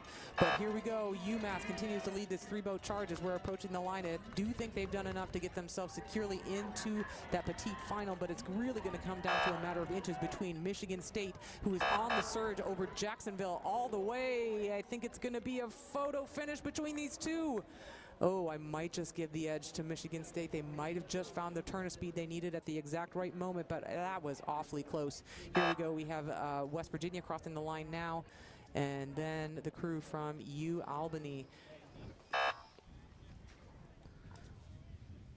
All right, so as soon as we can get our confirmation of our times, we can find out who will be advancing into the petite final with that epic showdown between Jacksonville and Michigan State. Still waiting for the time to count down here on our crew timer. If you're looking for results outside of what we give you, crewtimer.com for the Sarasota 2K Regatta will give you all of the splits, 1,000-meter splits, and the final times for each of these races. So again, crewtimer.com for official results. Yes, we're on the edge of our seats here in the tower waiting to see the outcome of that. Oh my goodness, the smallest of margins between Michigan State and Jacksonville, with the advantage just going to the Spartans. I can't believe my eyeball could tell the difference between that. But it is going to be UCF and Iowa confirmed to go on to the grand final tomorrow, along with UMass and Michigan State. Heartbreak for Jacksonville. Unfortunately, just on the wrong side of that tiny, tiny margin, but great racing from the Dolphins. West Virginia and, of course, UAlbany moving on to the third level final. You know, when you have these finals broken up like this, it's the difference between minimum number of points that you know that you're guaranteed and then going to the line knowing that you have all these other crews that might just be hungrier for the next day.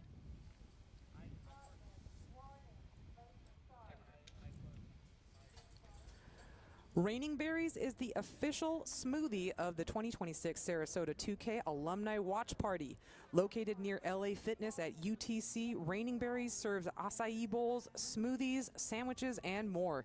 The perfect all-day cafe for breakfast, lunch, or a quick pick-me-up.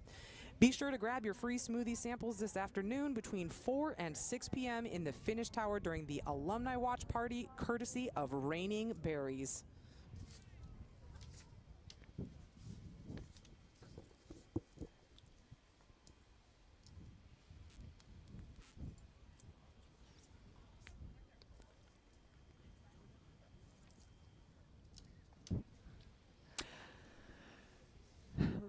We have to think here at Nathan Benderson Park, this would not be possible if this would not be possible without the volunteers that we have. There's a huge volunteering culture here at Nathan Benderson Park. We have rowers that row here that volunteer. You'll see them up, you know, handing out water. You'll see them helping athletes. You'll see them lying on their stomachs in the sun, sunburning their calves to stake boat home. Not their calves. See them, the backs of their calves. But those metal platforms get hot. I've there done they it, are. You know? So oh, here you are. manifested They it, are Lindsay. face down on a mat holding it. But you know what? It's one of the best seats in the house. So if you are local and you want to know what rowing is all about, go to the Nathan Benderson Park website and click volunteers. We have a whole host of things that you can volunteer for. There are events here just about every weekend. It's an amazing culture to be a part of. It's like being part of the in-crowd, honestly. So thank you to the referees and volunteers that are out there helping make all of this happen this weekend. All right, we are back up at the start for our next round of racing for the women's second varsity eights. Thankfully, we're back down to 6 boats for this race. My goodness. All right, let's do a lane read for you. In lane 1, we'll have the crew from Drexel. Lane 2, Tulsa. Lane 3, Dartmouth. Lane 4, Southern Methodist University. Lane 5, Boston College. And Lane 6, High Point University. You can see a couple of crews there just sculling the boat around, so placing the blade as close to the hull as possible so that it doesn't push down the course. The boot system is in place, so that also helps the boats not push down the course, ensuring a dead level, as dead level as it can be, honestly, on each of these races that we have happening this weekend. But each of those crews, I think it's interesting when you're sitting there and you have to scull the boat around, but also be focused on the start of the race. It is a nice thing to have that boot system in place so that you don't have to keep helping your coxswain manage a point, so that you can get ready to take your first stroke, which it looks like we're about to see. Maybe not quite yet. We got a couple flat blades on the water. That's not going to go real fast if we try to start like that. Apparently I need to put on my glasses. Oh, here we go. Well, we're getting to that time of day where the glare in the sun is going to make things really tough on the feed. So one of the disadvantages of having this beautiful weather and this beautiful course is that the sun is awfully bright in the afternoons. And does cause some glare, but not enough to not see that we didn't just have a great start in this women's second varsity 8. Again, we're looking at Drexel, Tulsa, Dartmouth, SMU, Boston College, and High Point University. And pretty even start out of the blocks with just a hint of a chevron starting to form between our middle crews, Dartmouth and SMU, leading the way. You know, something that I love seeing about this picture, let's teach the people that are at home, right? We have 3, so third lane in, it's going to be Dartmouth. Your early leader next to them is going to be SMU. Not surprising, you also have Tulsa still in that mix of trying to push out for that lead. But we have this beautiful aerial shot showing you what the puddles coming off of the blades actually looks like. And if you watch crews take off from the very, very beginning, you are looking for crews to get their stroke seat blade, their people that are closest to the foreground of the picture, get their blades as far past as many puddles as they possibly can. That's showing you efficiency per stroke. Are you also seeing small, dark, tight, quiet puddles, not big, loud, white ones, right?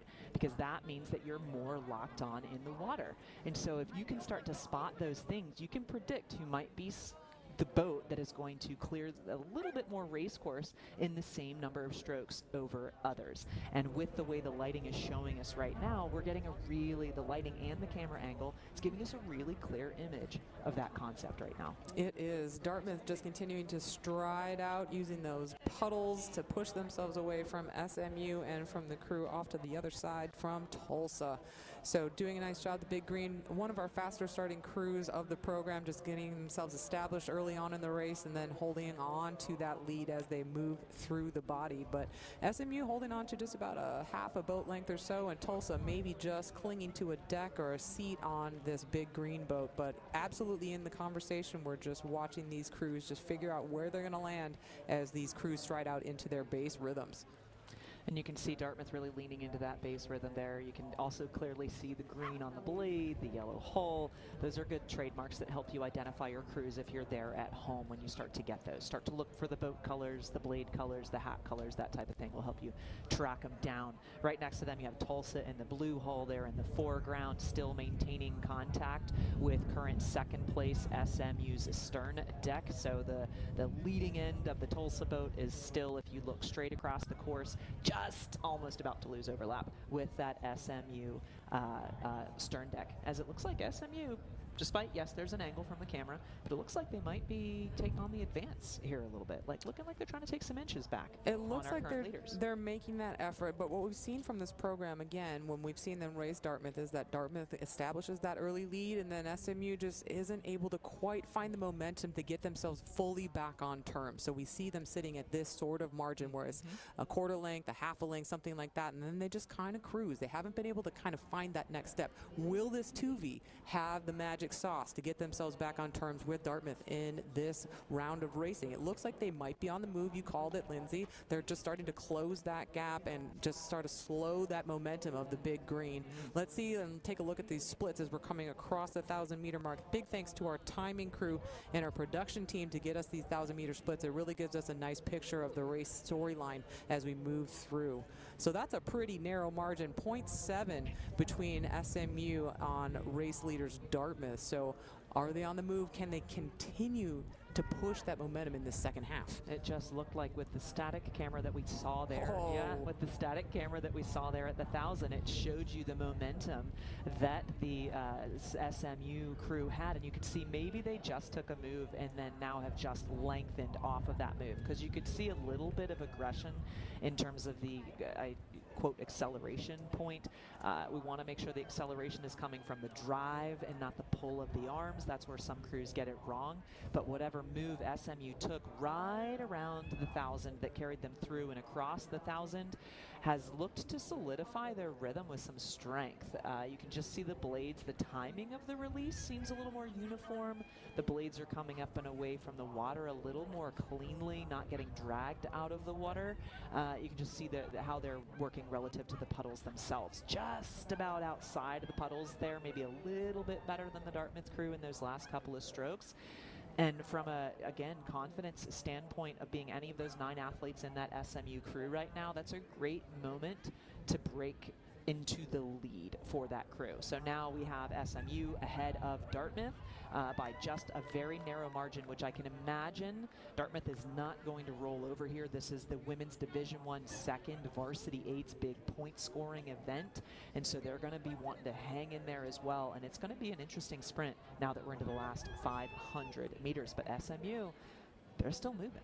Well, they have some senior firepower in the middle of this boat. Sophia Dooley, a walk-on captain and an athlete leader on the SAC at SMU. That's the kind of athlete that you want really leading the middle of your engine room in a 2B like this. No doubt she's just making some calls from the middle of the boat to power people on. Once you realize where they were with race leaders Dartmouth, you know your captain's going to be shouting at you and getting you to move, and that's exactly what we're seeing here. Look at this half-boat lead now for SMU, being led by senior captain Sophia Dooley in that 5 seat.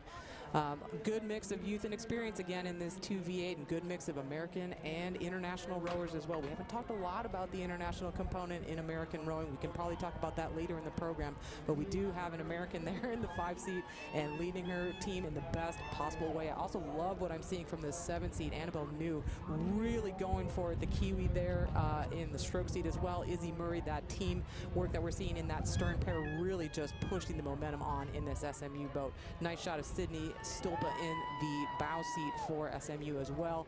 Just really giving you an advantage of, or a picture of how close it is between these two crews as they really wind it up for the finish line. But I do think SMU has probably done enough to turn the momentum in their favor. Let's make sure that we tell the story about this middle of the field as well, because I do think we're going to have a really close battle as well between positions 4 and 5 again for that critical movement into the B final. It's going to be a matter of inches again between these last crews, but we're going to see our race leaders now. SMU turned the tide on Dartmouth in the middle of the race course to take that first place position. But here we go, our next 3 crews are coming across the line too. Tulsa there in 3rd. Boston College, I think, has done enough to get themselves into that 4th place position. And then Drexel, I think, will be the crew to miss out, but it was awfully close coming down to the line. Of course, our last crew in the race is going to be High Point. They're just going to be finishing up their race. There they are. Nice picture of them here closest to the tower. Pony up there. I think they ponied up as they crossed the 1,000-meter mark. That is the hole from SMU there. Definitely a confidence-boosting move. They ended up winning by just about a little over open water over that Dartmouth crew. They were able to break just about free as they crossed the finish line. They did a lot of work in that 3rd 500, and I was just going to say, you could see where they were really sending the boat, finishing each stroke with the leg drive rather than really the yanking on the arms and kind of the body swinging all the way into the bow. You could just see where, especially bow seat, they're just being done, right? You have to send the boat with the legs and realize that the boat is going to go its fastest without you pulling it down the course. It gives you the opportunity to really send it off with the thing that is most easy to find, which is the legs. It's easier to understand when someone else is pushing than it is to figure out what their hands are doing. So great second 1,000 out of the Mustangs of SMU. Super impressive from SMU. Performance of the day from that program so far for me, at least, to be really a shiny spot on the SMU record, really taking it to last year's silver medalists in this event, Dartmouth. So Dartmouth's probably going to go home and take a few notes, so I am sure we will see them coming back with a couple of improvements to their race plan in tomorrow's grand final. All right. Hello to everyone out there on the beach. Hello, fans and supporters, moms and dads, aunties and uncles, grandmas and grandpas. Thanks so much for coming out. We got one wave. All right. One person on Guy on the picnic table. Thanks so much for the shout out. We're so glad that everybody made the trip down to Sarasota to watch racing at this gorgeous venue on this beautiful Florida day. Kicking off the American Collegiate Racing season in style here at the Sarasota 2K. So thanks so much to all of our fans for being here and coming along with us on this journey.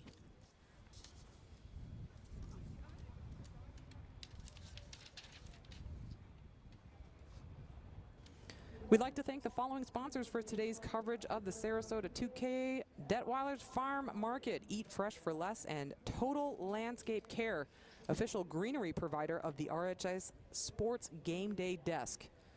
And what would that pregame show have been without those palm trees? Gorgeous. It was, honestly. It was. It was. Yeah. Looking forward to more of that. Up next, we will have the 3rd heat of the Women's Division I second varsity 8s with 6 crews out on the field. I had to do my math. 7 lanes being used, but 1 is empty. So we will have 6 boats out on the course, similar lineup to what we saw just a few moments ago in the varsity 4s, where we have in lane 2, Kansas State. Lane 3 is Louisville. Lane 4, Miami. In lane 5, we'll have UNC. Lane 6 is Kansas. And in lane 7, Old Dominion. So those 3 ACC schools saw each other in the earlier race in the varsity 4s, and here they are side by side again, looking to kind of set a standard prior to conference championship racing that will happen later in May. So an opportunity for all the schools out here on the race course to kind of cross-compare conferences and cross-compare speed within their own conferences. So certainly something that is on athletes' minds, coaches' minds. Yes, today is a race, treat it like any other race. And then when you start to picture in some of the other variables, it helps build a picture of what your season is going to be tracking toward like, or what you're going to be facing later on in the year. And honestly, showing progress over the course of the season is what really everybody wants to see. Yeah.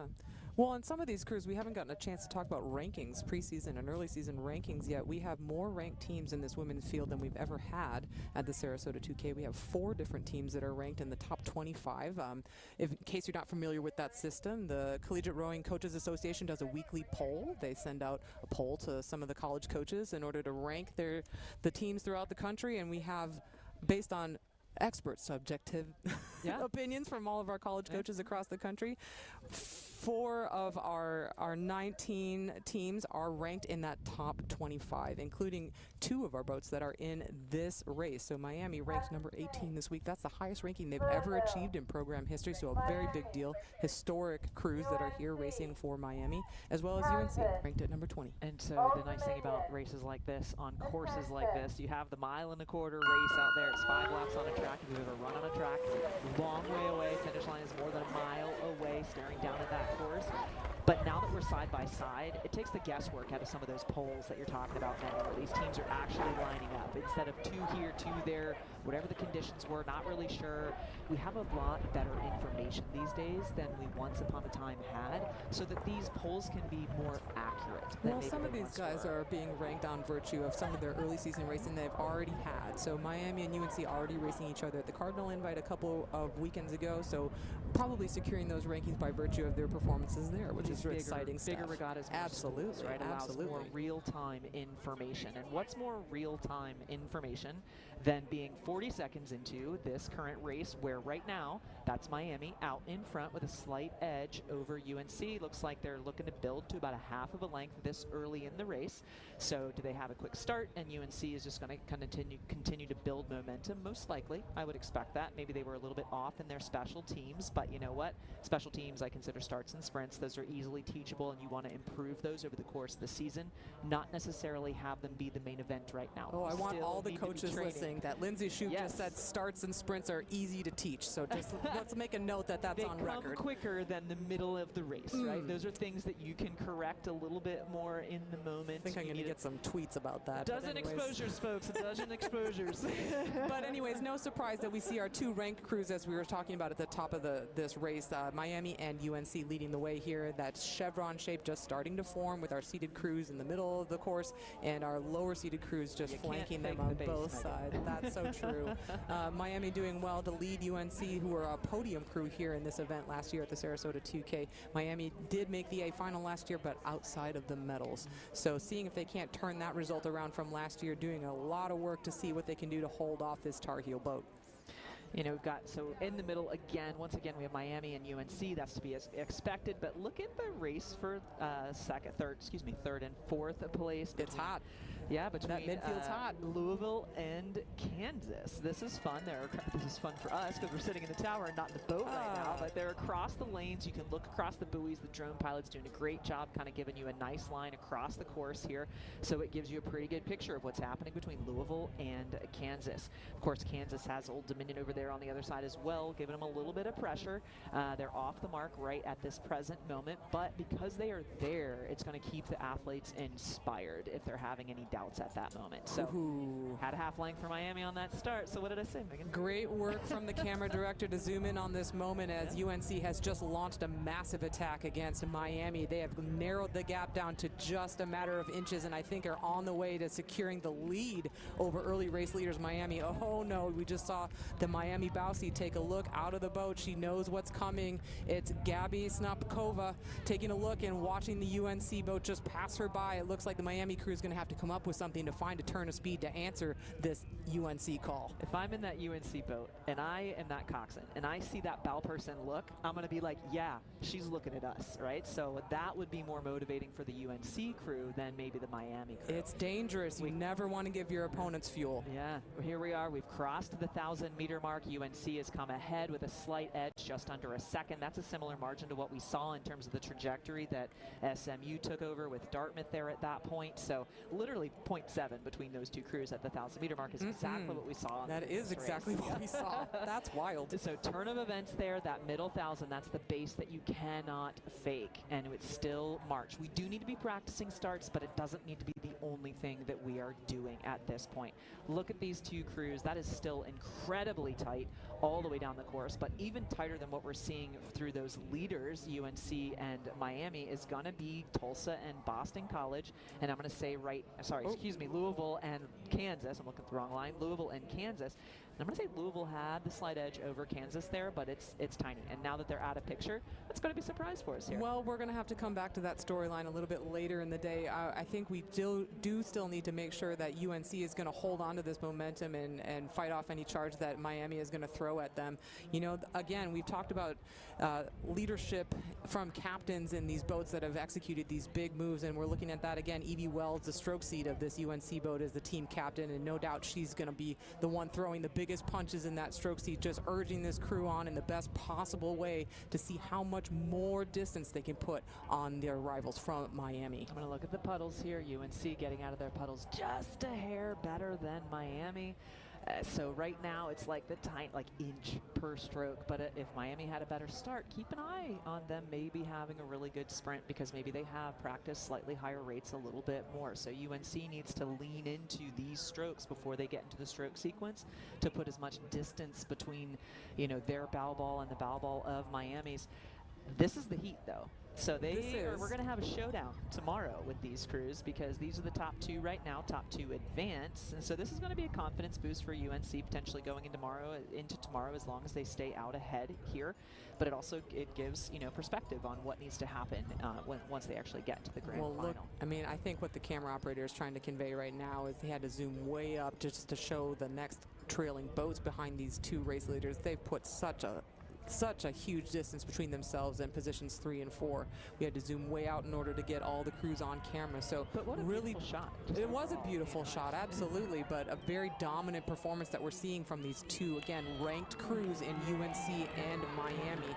UNC in this 2V outrowing their ranking, or their seed, if you will, by outperforming number 18 Miami. We'll see if this 2V can capitalize and take it all the way to the line, and I think they're just about going to do it, just continuing to build that momentum and hold Miami at a full boat length disadvantage. And what we saw in the secondary race for the crews that will potentially go into the B final, right? They are the crews out of Louisville and Kansas. Louisville still had that slight advantage, but it was a very small advantage, certainly surmountable by Kansas. And it looks like Kansas has a little more energy in their sprint, a little more perk and pep in their step that might give them the ability to out-sprint Louisville as we get down to the last strokes. It's going to come down to photo finish, dare I say, as they come down. I don't know. I think, to my eye, it looks like Louisville has the advantage. You know, it does look like, because of the parallax, Kansas on the far side looks like they're going to come through. It's a deck. It's not. It's tight. You're right. It's very tight. But I think the advantage was clear to Louisville. I think they had to work for it, but they did do the work in order to get themselves into a pretty secure position. So next we're going to take a look here at the Monarchs of ODU, just coming across the line now with the advantage over the crew from Kansas State. I mean, a deck is a very small It is. margin. It's not a comfy margin. Not a comfy margin. No. No one's feeling comfortable or breathing easy with a margin like that, but you know that you put your work in for it, for sure. All right, confirmation of results from that outstanding performance from UNC, coming across the line in first, 6:38 for the Tar Heels ahead of Miami, 3.5 second gap back. So that's to my eye, it looked like not quite open water, not quite a full boat length, because Miami did move back. Across the 3 heats, that's interesting. Don't know if the conditions changed out on the course or not, but that UNC speed is about a second off of the speed that we saw at a UCF earlier. That the Dartmouth SMU race was a significantly slower speed. So was there an adjustment in conditions that maybe influenced that, or does that bode well for tomorrow? All right, thanks, Lindsay. We're going to jump back into our men's IRA racing, and we are already underway for our men's 2v8s. This is our first flight underway. We're looking at Harvard, the University of Washington, and Stanford, with Washington out to an early lead and an impressive lead at that.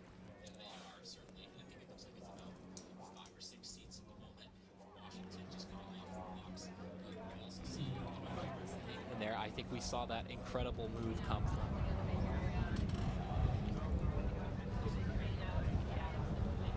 more the middle of the course. So I'm interested to see what this Harvard 2V can do up against the Huskies. Absolutely. I mean, I think, again, we've been talking a lot after seeing the Harvard program race over and over again in a really program unified style, where that second half of the race is like really their bread and butter. That's where they just drop the hammer on people. And, well, as long as they don't give the Huskies too much in this opening stages of this race, I think we could see a really exciting second half from these crews. Yeah, definitely. And don't count out this Brown 2V here. It's a very serious crew filled Stanford. with people. That is Stanford. My apologies. There. All these crews containing people from national teams across the world, multiple junior medalists, but it looks like Stanford's managing to hang on here to I'd give them more credit than that, Joe. Come on now. I think with the parallax, we're looking like they're for just about even, but let's see here as they cross the 1,000-meter mark what our splits look like. Yeah, the splits will tell the story, that's for sure. And again, big shout out to our timing crew for giving us the 1,000-meter splits, because they're so helpful in getting eyeballs on where everybody is and where they're all falling in the middle of the race. So it looks like we just missed those splits now that I just said that, but nonetheless, we have a great race on our hands. Washington not getting away from Harvard, because I do think that Harvard has just started to move, Joe. This is the signature style of the Crimson, just starting to really, really push in that second half. Stanford doing so well to maintain so much overlap with the Crimson. Yeah, and there's a lot on the line here. These crews here, the 2v8s, they don't count towards the there's no points trophy here with regards to the men's racing. You know, we have the Pop Cup here against Stanford versus Washington. That solely takes place during the varsity 8s here, but there is a lot of, you know, let's talk about it here. There's shirts on the line here. Yes. In men's rowing, we have a tradition where shirts are exchanged after each race here. And so, with regard to the cup races that we're going to see here, especially versus Harvard and Stanford, there are going to be shirts exchanged at the end of this race. So, if Harvard can maintain their lead against Stanford, they're going to come home with a victory, regardless of if they are able to match Washington's speed here. I think Harvard's beginning to move here, but it looks like the Huskies might be holding on just a little bit more than their 3v8 were able to do previously. Yes, I mean, it's an incremental move from Harvard. It's not a big overhaul like we saw in that 3v8 from Harvard, but he's making that Washington 3-man nervous. We did just see a little flick of the eyes from the 3-man Marley King-Smith in that Washington 2V, just starting to wonder if that Harvard bow deck is starting to get closer than he's comfortable with as we're coming into the closing meters of this race, because I do think the Harvard momentum is starting to build. Yeah, absolutely. And with guys like Elam Hughes here, who won the 4 of the U19s last year in Lithuania in the men's 4, and with him, Robert Rollinson just ahead of him in 3 seed. He won U19s in the men 8 in 2025. That's a lot of experience to plug right in coming into your freshman year into this crew, and it looks like Harvard's starting to move here. I think the Washington Huskies are still in the lead here, and I think they're going to hang on to it, but I am seeing Harvard charging now. Yeah, well, let's just take a look at the body language from these two crews. The Washington guys just look like they're still quite smooth and in control, but just starting to push the button a little bit. Harvard look like they're a little bit more on the hunt, a little bit more tension, a little bit more hunger in that stroke to my eye. Washington maybe just knows that they are, if they can just hold on for about 15 more strokes of rowing, that they're going to be okay. But Harvard absolutely charging for the line. Yeah, lots of credit here to Stanford, who's just hanging on. They are open water down on Harvard, but they are absolutely charging for it here. I'm really interested to see how they can do tomorrow. But crossing the line, it was the Huskies, just about 4 seats ahead of Harvard. Yeah, great race that we saw between these two 2Vs, between Harvard and Washington. We were maybe expecting the other shoe to drop from that Harvard 2V, but they couldn't quite find that second half that they needed to overhaul that Washington lead that the Huskies set up for themselves in that first 500 to 700 meters. Yeah, and there's that result for you, 541.85 for Washington, just 1.8 seconds over Harvard. After that, it was back about 8 seconds to Stanford. Yeah, so I've been keeping an eye on event records kind of throughout the program, both for the men and the women all day, and we've been kind of in the realm of about 10 seconds off, a little bit more or less depending on the event. So conditions not super favorable to be sniffing at any of those records today, and it's been kind of top to bottom no matter what event we're looking at, men or women. So I'll probably stop looking at them now, but they can vary quite a bit here at Anthem Benderson Park, hour to hour, and sometimes minute to minute even. So we're seeing the wind kind of whip around here. You know, before it was coming a bit more from the west, maybe more from the northwest blowing up the course. But now we're just kind of seeing, maybe it's coming from the southwest. It can come from anywhere. We're in Florida. So. There's no rules here. All right, so we're back up at the start line, and we're going to catch the full start for this next event, the next round of 2V racing for the men. We're looking at Yale versus Northeastern versus Brown, and I am absolutely stoked to see how this next level of racing is going to go for these three teams. We saw an outstanding turn up from the Northeastern 3V. Will we see a similar outcome in this 2V? I think it's very likely. We saw Northeastern race Penn last weekend where this 2V8 just edged out Penn by about a second, so I'm really interested to see how this goes. Huskies versus the Yale Bulldogs versus the Brown Bears. All three of these teams should be very close to speed. Well, let's watch this start in particular, because one thing that I remember from last season watching this Northeastern program on the rise is how aggressive they were off the start. They really went for it out of the blocks in a lot of the races that I saw them. So let's see if they're going to stick with that strategy here as they're taking on Brown and Yale, but we're just going to focus in on the Brown crew at the moment. Yeah, I'm seeing them take a little bit more time at the back end, particularly at the end of the stroke here. If you see, I think they just let the boat breathe just a little bit more. They get a bigger bite at the front end because they have that fat 2 blade that allows them to lock on a little bit more firmly and efficiently. But it looks like Yale squirted out to a little bit of a lead here with just about a few seats over Brown. They did. So after all of that, Yale is the one that's going to be the hottest out of the blocks, leading both of these crews by several seats, with the advantage going to Brown over Northeastern. So I guess I called that completely wrong, and we had the Huskies have maybe the sleepiest of the three starts. Yeah, and managing to do this just in the first minute of the race to basically gain a length of a length on both of these other crews here. That's a pretty impressive start from the Bulldogs.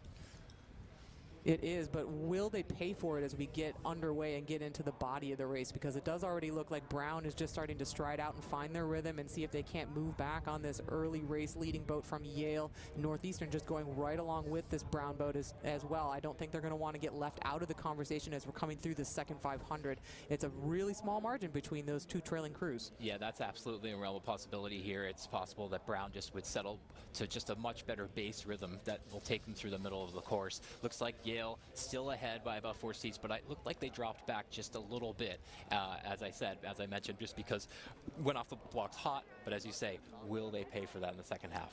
Well, and this angle is just a tough one from the drone. I mean, we love the drone and how much it's able to give us perspective of the racing as we rip down the track without the cost of waking any of the athletes or having to have a camera boat out there. But sometimes it is a little bit deceptive in terms of what the margins actually are as we're at this kind of offside angle. So how close are we really between Brown and Northeastern? It does still look like Northeastern is just trailing by just a small margin, but it might actually be up to 3 seats, I think, based on this angle, with Yale continuing to lead, but these two trailing crews are starting to eat back into this Bulldog lead. Yeah, and sometimes with these two crews going bow ball to bow ball down the course, the crew that shoots out ahead, the competition of those two crews might carry them through in the end. So I'm interested to see as we come up to the 1,000-meter mark what begins to happen to this race that's occurring back behind the Yale boat.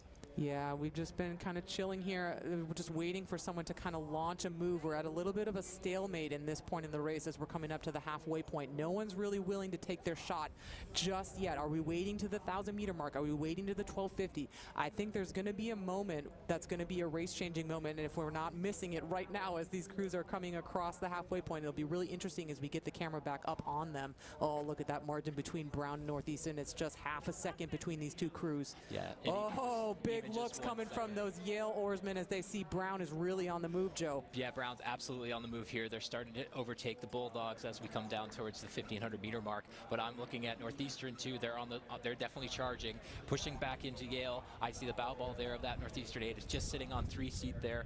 of the Yale crew, but it looks like Brown, it's hard for us to tell with the parallax just a bit, but as you can see, if you watch those buoys as they come by each boat, you can see that Brown's bow ball might just be edging ahead of Yale. So as we mentioned earlier in the race, Yale going out really hot, but Brown having a better base rhythm, being able to maintain that speed all the way down the course. I think you're totally right. We can see Captain Ben Heathcote from that Yale boat just taking so many looks out of the boat because he knows that Brown has built a really special charge here in this third quarter. And look at them go. This is the attack that we were hoping for, that we thought might be coming after the halfway point. And Northeastern also on the move. They're just about to overturn this Bulldog lead as well.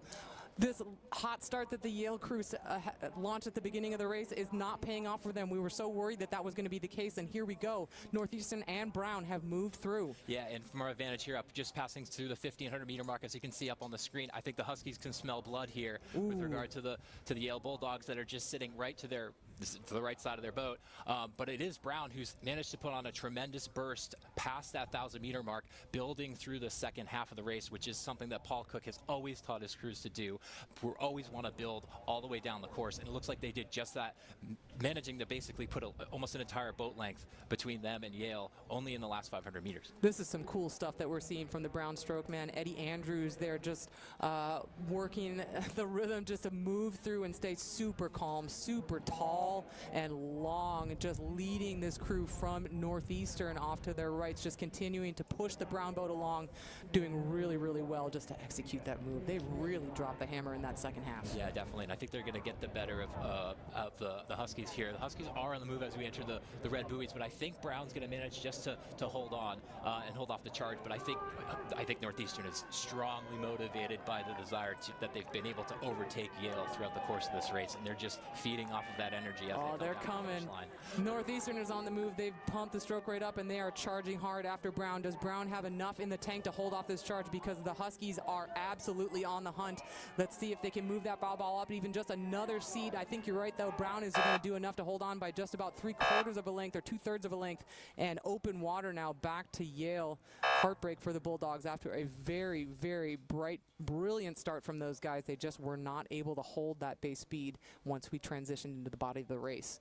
Very exciting stuff. I cannot wait to see this field again tomorrow. That was an absolutely fantastic effort from Brown just to put down a very solid base rhythm all the way through the piece there. It looked like it started to get a little ragged as we entered the last few strokes, but that was okay because, you know, the other crews just ran on a track. That's what you want. You want to push yourself to the absolute limit when it's that close. You don't want to leave anything out there on the race course. So if you're not having the wheels start to think about coming off, you probably have left a little bit something in the tank, and that's not what we're looking for out there. So yeah, and looking at all of our splits coming through the 1,000, they were all about the same. If you remember that 1 second gap between Yale and Brown and Northeastern too as well. So those two crews managed to put about 5 seconds on Yale in the second 1,000, which I think is a pretty significant margin. As we talked about, you know, maybe Yale going off the blocks a little hot. It's great to see that in the early on in the season. And it probably will be good practice for tomorrow when they get to go back to their hotel tonight, regroup, talk about it, and come back out tomorrow and see what they can do against the other crews that we haven't seen. 100%. I mean, the thing that we have to remember, these are all student athletes. Every time we go out and we race, we are out there to have fun and enjoy our sport and do all of those great things, but we're also here to learn. Sport is a great opportunity to learn outside of the classroom, not to get too corny and cliche for you guys, but really, I mean, I don't think you're going to find an oarsman on the men's side or the women's side that won't argue that they learn just as much from coming out here and racing with their teammates as they do in the classroom. I mean, I think it's not too corny for us, and that's part of the reason why we're sitting here. That's so true. I'm such a sucker. Well, let's welcome back Lindsay to the mic as we get back into the women's racing, but I think we do have a quick look back at that outstanding 2V race from our IRA men. Yeah, this is the moment. This is the moment that Brown launched that attack and just brought that Northeastern boat along with them, and we saw the confidence just start to break a little bit in that Yale boat when we had our 6-man just looking out over and over again in that Yale crew as he watched these other 2 crews passing by. So Northeastern, again, just so hungry and pushing so hard for the line, but it was Brown that was able to just maintain that 2/3 of a boat length lead over the Northeastern Huskies. Great turn up from a rising program from Northeastern to overturn Yale. And as we turn back to some women's racing, Megan's favorite 7 boats across. No, why did they do this to us? So 7 boats across in the first heat of 3 heats that we will see in the Women's Division I Varsity 8s here. 7 boats across, left to right. You can just see the 7th boat, West Virginia, looking to get into, get straight and set in their boat, boot in their lane. Typically you file across, starting with lane 1, and then lane 7 is typically the boat that ends up last in there. So that's not uncommon to see them still adjusting at this point. So lane 1, all the way on the far left, is going to be UAlbany. Lane 2, Jacksonville University. Lane 3, Iowa. Lane 4, UCF. Lane 5, Michigan State. Lane 6, UMass Amherst. Lane 7, West Virginia. Okay, so I know I've been giving everyone a hard time for the 7-lane racing, but honestly, this is a great thing because it means that the event's growing and the sport. No, totally, I deserve it. And the sport is growing. Okay, because it means that we have 19 teams that are rounding out the field here at the Sarasota 2K. And you know, we had the chance to talk to Coach Mike Lane from Jacksonville, who's sort of the architect of this event, if you will. And he wants to see it grow even more. He wants to see even more teams, so that maybe we grow to 3 7-boat heats in the future, or 3 7-boat finals, and then even moving on to the point where we have 4 levels of finals here. That would be incredible. Yeah. It'd be awesome. Makes it a decent trip for him to come from Jacksonville, just across the state, rather than having to schlep all the way to Texas or California or something like that. So, and it's also amazing to see. You have the growth of the UCF program. We have a lot of Division II programs, which that'll be phased out here shortly in Florida. But there's a lot of rowing happening in Florida. Oh yeah. And a lot of higher and higher quality rowing happening in Florida. So why not have an anchor like this facility to draw more and more teams here? It just brings crews out of the Northeast. It brings crews out of just California or the Pacific Northwest. It creates more dispersion across the state, across the country, which again allows greater access. Well, and one of the nice things about this, we've talked at length about how this is a world-class facility with all of the infrastructure and resources to have like a very high-level regatta. But the other nice thing about it is, all things considered, this is still a neutral site. This isn't anyone's home race course. There's no boathouse here where someone is a resident team, which makes it also feel a little bit more fair, or a little bit more like everyone's sort of on even playing ground. Granted, we do have multiple teams that are representing the state of Florida here, so it is a shorter trip for them, but they don't train here year-round. This isn't where they wake up and go row every day. So it's a nice thing to have a very neutral, well-funded, well-supported site where everyone can come, and there's room for everybody too. That's the other thing, is that there's room in the boat park for more and more teams to come if they wanted to grow the event. And they're working on building a fantastic facility now. Oh, yeah. I already say, like, I moved to the rowing mecca for a reason, and once that's built, it'll certainly be even, I mean, literally that. Megan, you and I have raced all over the world in a variety of different locations, and this physical facility, and then you add on a structure on top of that that includes boat bays and all the different things that'll be involved in that. It would be world-class training facility on the water, but also physically on land, that it provides resources for athletes at a lot of different levels, where youth athletes use this, adaptive athletes use this, collegiate masters, adult masters athletes use this facility, and then of course international racing happens here. The 2028 Olympics, 2028 non-Olympic Worlds, Mega Worlds will be here, so U19s, U23s, so where you can see everything is parked here. You can see the curvy tent in the back right now is kind of the current boat space, but this is the area where the facility will be constructed once they can really start kind of breaking ground and building up from the ground up, which will just be honestly incredible. It is, and thinking back on my experience as an elite athlete racing here at the World Championships in 2017. Oh, here's a schematic of the dream boathouse. It's amazing. It's going to be gorgeous. But even thinking back on my experience here in 2017, it's almost 10 years ago at this point. The level of professionalism of the event that was held here was actually Olympic level, because there is still a step between when you go to the World Championships, which is very high level, and then when you go to the games, which is a whole other level of support and infrastructure. And that was the level of care and attention that we received at the event here in 2017. It was unlike any Worlds I've ever been to, so it was truly awesome. All right, we're underway. Here we go, Lindsay. We're looking at our heavy hitters, our top 9 athletes out of all of their programs, the women's varsity 8s.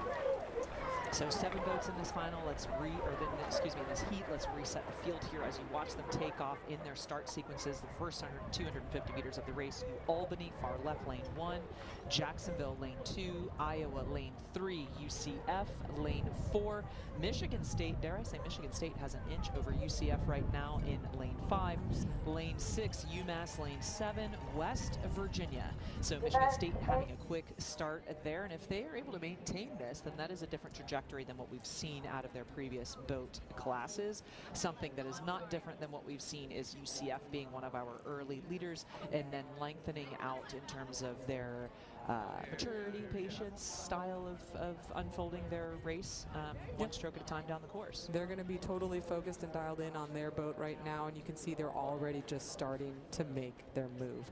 Michigan State, I think, coming out with a lot of purpose and intention just off the podium here last year in this event. 4th place for them in the grand final of the Varsity 8, so I think they are hungry to get themselves back into that grand final, and the stakes could not be higher. We're looking at just 2 to advance to the grand final out of the 7-boat field. That's tough racing. That is tough racing, and then of course, you know, whatever happens in this race, it doesn't mean that that is exactly how it's going to fall tomorrow in the final, because you can come out, I mean, this might be some people's, you know, this is going to be early season racing for everyone, and so every race opportunity that you have to line up on a course like this, you're going to improve your knowledge. Speaking of being student athletes outside the classroom as well, they're going to be hungry to learn, go, okay, 20 things went X way, let's pick 1 or 2 that we can improve for tomorrow. And right now, as I'm watching this, we saw the expansion of UCF being a seat or 2 down from that quick start of Michigan State. They've now taken control of this race in a similar way that we've seen in previous races. They're out to a half a length. They're more now in their lead, which is a little over 2 seconds now. It looks like they're expanding to 2 seconds of a lead. But I'm also looking at Iowa is typically right there with UCF, but what we're seeing on the far side is we've got Michigan State and UMass there with UCF instead. But also keep an eye on Jacksonville hanging right there with Iowa. So less than a half a length separate Jacksonville and Iowa. UCF is out in front, and then we have less than a half a length separating Michigan State and yes, well, what's in 3rd place right now? What's interesting right now is that Michigan State has quickly flipped the switch from being on offense to being on defense, okay, because they are absolutely under threat from this crew from Iowa and from UMass at the top of your picture just there. And also not out of this conversation is going to be the crew at the bottom.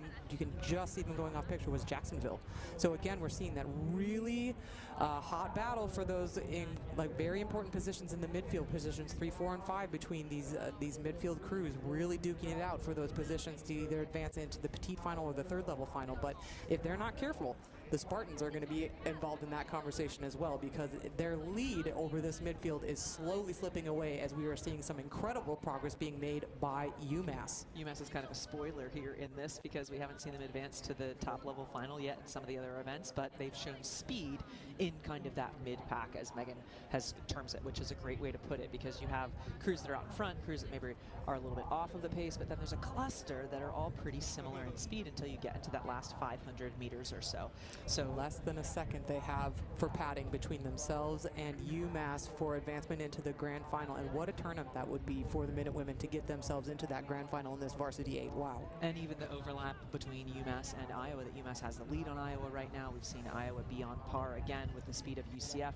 This is the Division I Women's Varsity 8. So as far as the Women's Division I goes, the Varsity 8 is the flagship event. You would expect the highest athletes to be in these boats, or at least whomever those people happen to be at this point in your season. So seeing the maximum speed starting to develop, where crews that maybe have a little bit more footing on them in terms of where their training is, where their stability of their program build is, you're going to see even higher speed in the Varsity 8 than you might see in the 2V or in the 4s. Yes. And that's what we're seeing relative to the rest of the field with UCF and then the other boats that are out there on the course right now. So similar speed in a 2V, but a lot of programs struggle to have their Varsity 8 really step up and show maximum flagship event speed, where you'll see a 1V and a 2V be a similar pace. Right now, what we're seeing is that UCF's Varsity 8 seems to be quite a bit quicker than some of the other than maybe their other boats in their program, and that's where we're starting to see this differentiator, because this is the biggest margin that we've seen them have in any of their races so far. Absolutely. I mean, again, these are the top 9 athletes at each of their respective programs, and UCF, of course, an event favorite coming into this Varsity 8 with a nice margin of victory for them in this event last year at the Sarasota 2K. And look at this gulf of water that they've opened up between themselves and the rest of the field. But UMass still on the move and pushing hard against Michigan State. I do think that the Spartans have definitely come under threat here with this crew on the bottom of the picture also doing a really good job. Iowa continuing to push as well. The Hawkeyes just desperate to get back into this conversation between Michigan State and UMass. Did UMass just take the advantage over the Spartans? It's so tough to tell from this angle, but I think the advantage with the momentum is going with the Minute Women. Yeah, and you know, with UMass there, it looks like a lighter, quicker rhythm. You know, we saw that in some of their earlier boats as well. And so then when you start to back up a lighter, quicker rhythm, here we are in 500 meters to go. We're talking about the trajectory of these boats, and we're within 250 meters left of this race here. The whole thing has gone by because of how interesting the way that the race has actually developed. UCF out in front, UMass being light and quick. Let's add a little more fitness to it, and that'll help them engulf that gap that UCF has had on them. Not today in this race, but potentially over the next several years. Right now, it's been neck and neck between Michigan State and UMass, and it looks like Michigan State is certainly sensing some danger here to make it through to that A-level final. Iowa still wants to be a part of that because they're sprinting hard as well. 3 boats are making their way to the line with one more spot available. Yes, we're still looking at race leaders here. UCF doing a great job. They've really opened up a big gap, but that story's been over for a while. We really need to focus on this midfield because it is going to be critical advancement into the grand final between these 3 crews, UMass, Michigan State, and over on the far side, is it going to be just, oh my goodness. Oh my goodness, another Iowa photo. made up some ground. Oh my goodness, Iowa poured it on. Yeah, absolutely. And it came down to an absolute fraction of a second. UMass, what a great turn up from that program. Just fell a little bit short despite really pushing Michigan State to their limits. You could see where the Iowa crew there is really celebrating. They're hugging each other. The fact that they made it through that final. You know, they didn't roll over with the margin that the other 2 crews had on them. It was a significant amount, honestly, in terms of their deficit in that middle 1,000, middle 750 of the race. They certainly turned it around there, coming toward the last 300 meters or so. I mean, I think up here in the booth, we might have started to count them out because UMass really was the one that initiated that charge against Michigan State and put them under threat and maybe push them to make some mistakes in that third 500. But let's see here. We have confirmation of the results. It was, in fact, the Hawkeyes that came through to advance to the grand final along with UCF. They must have known it, and that's why they were celebrating. They could have seen it a little bit closer on the line than we could up here. Heartbreak for the Spartans. They did so well to push out early and start and lead the field out of the blocks. Unfortunately, they did pay for that, and they're going to be advancing into the petite level final along with a really classy UMass crew. We're so impressed up here in the booth by that performance from the Minute Women, a standout performance from that program. We haven't seen that kind of speed anywhere else in the program so far from UMass. That was a fuller race that we saw out of Michigan State than what Truly. we've seen. They have a quick beginning, and then you know, they were able to put together 4 quarters. They threw everything at it. They really went for it, and again, you know, that hunger of just missing out on the podium last year, they threw everything at it. They knew they were going to be facing maybe the event favorite, one of the tougher crews at the event this year in UCF, and knew they were going to have to really go guns blazing if they were going to have a shot to get into that grand final. They may have just mistimed it a little bit, and that means that they'll have an opportunity again in the petite. Drexel, Tulsa, Dartmouth, Southern Methodist, Boston College. All right, we're back up at the start for the next round of racing for the heavy hitters. The women's varsity 8 crews are getting ready to start here. So we'll do a lane read over for you. We're looking at Drexel all the way at the top of your picture. Then Tulsa in lane 2, Dartmouth lane 3, Southern Methodist University in lane 4, Boston College in lane 5, and High Point University in lane 6. Crews are underway. We have a clean start. And next round of racing, almost to the end of our women's program for today, Lindsay. I can't believe it's flown by so quickly. You know, when you have some time and you don't get to watch races like this for a while, you don't realize how much you miss it until you're in the middle of it. And then, honestly, getting to be up in the booth, you get to watch every single stroke of every single race. I can't believe you said that. I've been looking forward to this for a whole year. Well, no, I mean, like, because watching racing is one thing, but then you get in the middle of it and something always unfolds interestingly, you know, and it's unfolding interestingly. I love it when crews have different shaded hulls, because then it just helps everyone watching track their people rather than all being the same. You know, there are crews out there that wear that get permission to wear a certain color hat that's outside of their actual school uniform colors, because it makes it that much easier to be seen from far away, which helps spectating, which is exactly what we want. How do we make rowing cooler for people to watch? Because we already think it's amazing. Lane 3 out in front, Yellow Hull, Dartmouth, next to SMU. We've seen them have great races so far. The question is, will it unfold similarly to the 2v8 that we saw a few moments ago, where Dartmouth controlled and then SMU crossed over that 1,000 and just walked? Well, this is the narrowest starting margin I've seen between these two programs on the program so far. Southern Methodist really only gave away a matter of seats to this Dartmouth crew, and now that's put them in a really great position to reel them back in. And we're only in the second 500, Lindsay. Do not let them go. You know, whatever the thing is, you execute your start, and if you know that you haven't practiced it a ton, make sure that we are here at minimum, you know, and maybe that's part of the plan, is just make sure that you don't give them the X amount of ground in the beginning, and be okay with that. Know that you might not be the fastest starting crew on the field, but be fine with that, knowing that you can lean into the training that you've earned throughout the year, or maybe a couple of years of time. And that is trust development right there between teammates day in and day out, which then strengthens the race itself. Not, you know, do I show up on certain days or others because racing is fun and interesting? No, the people that are going to dial into that hill climb that they hate and stare at the people at the top that might be faster and just keep showing up. Those are the people that have put in the work day after day, that are going to show up in the middle of a race when it's this interestingly close. Interesting for us, scary close maybe for them. Well, I think what is interesting for us up here in the booth is that we're seeing, again, sort of 3 separate races unfolding inside this field. So we have our race leaders between SMU and Dartmouth. They've kind of stalled out.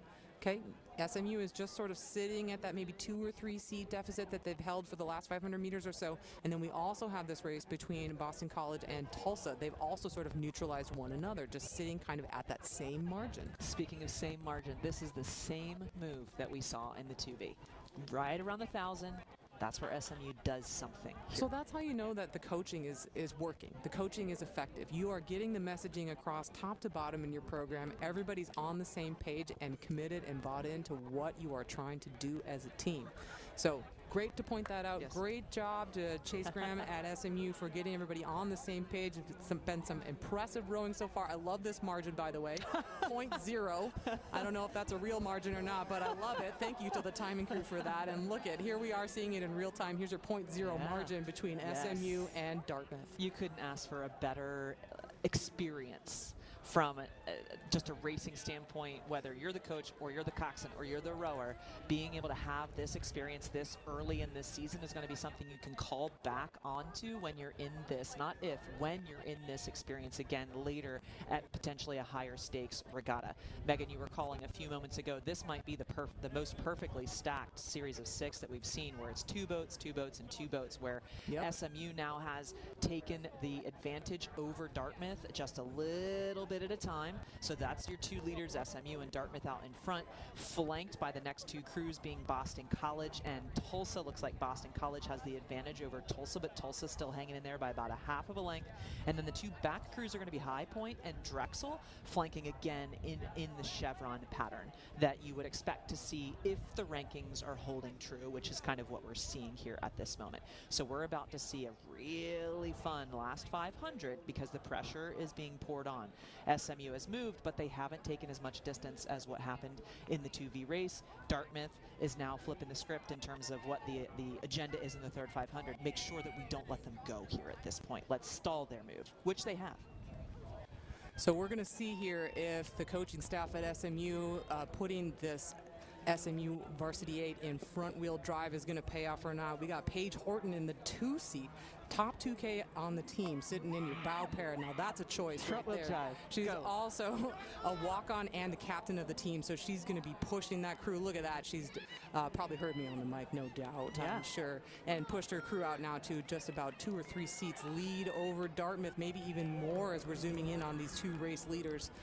Great to see our senior leader, Paige Horton, in the bow for our SMU, pushing these guys on, and that's a move. Yeah, and if we're looking at puddles alone, Dartmouth might be a little bit more efficient, but SMU is at a higher stroke rate, right? So in terms of per stroke, the puddles are being cleared a little bit differently for Dartmouth. However, SMU is sprinting certainly a lot sooner than the Dartmouth crew. So as long as their aerobic training is there, then they can kind of just let themselves breathe with whatever their body needs at this higher stroke rate, because at this point you're huffing and puffing in and out at both ends of the stroke. Spit's probably flying here, and they're aiming to not overthink and just lean into it because it's working for SMU right now. That red hull is out still ahead of Dartmouth, and it looks like they've halted any advance that Dartmouth had on them, and they are looking to hold them off. Still a modicum of time left for Dartmouth to make up a margin, but right now SMU is still out in control here, and they're looking to lengthen to get to the finish line first. Top two go through to the Grands, and it's still quite tight for the race for third and fourth between Tulsa and Boston College. Boston College still with the advantage over Tulsa,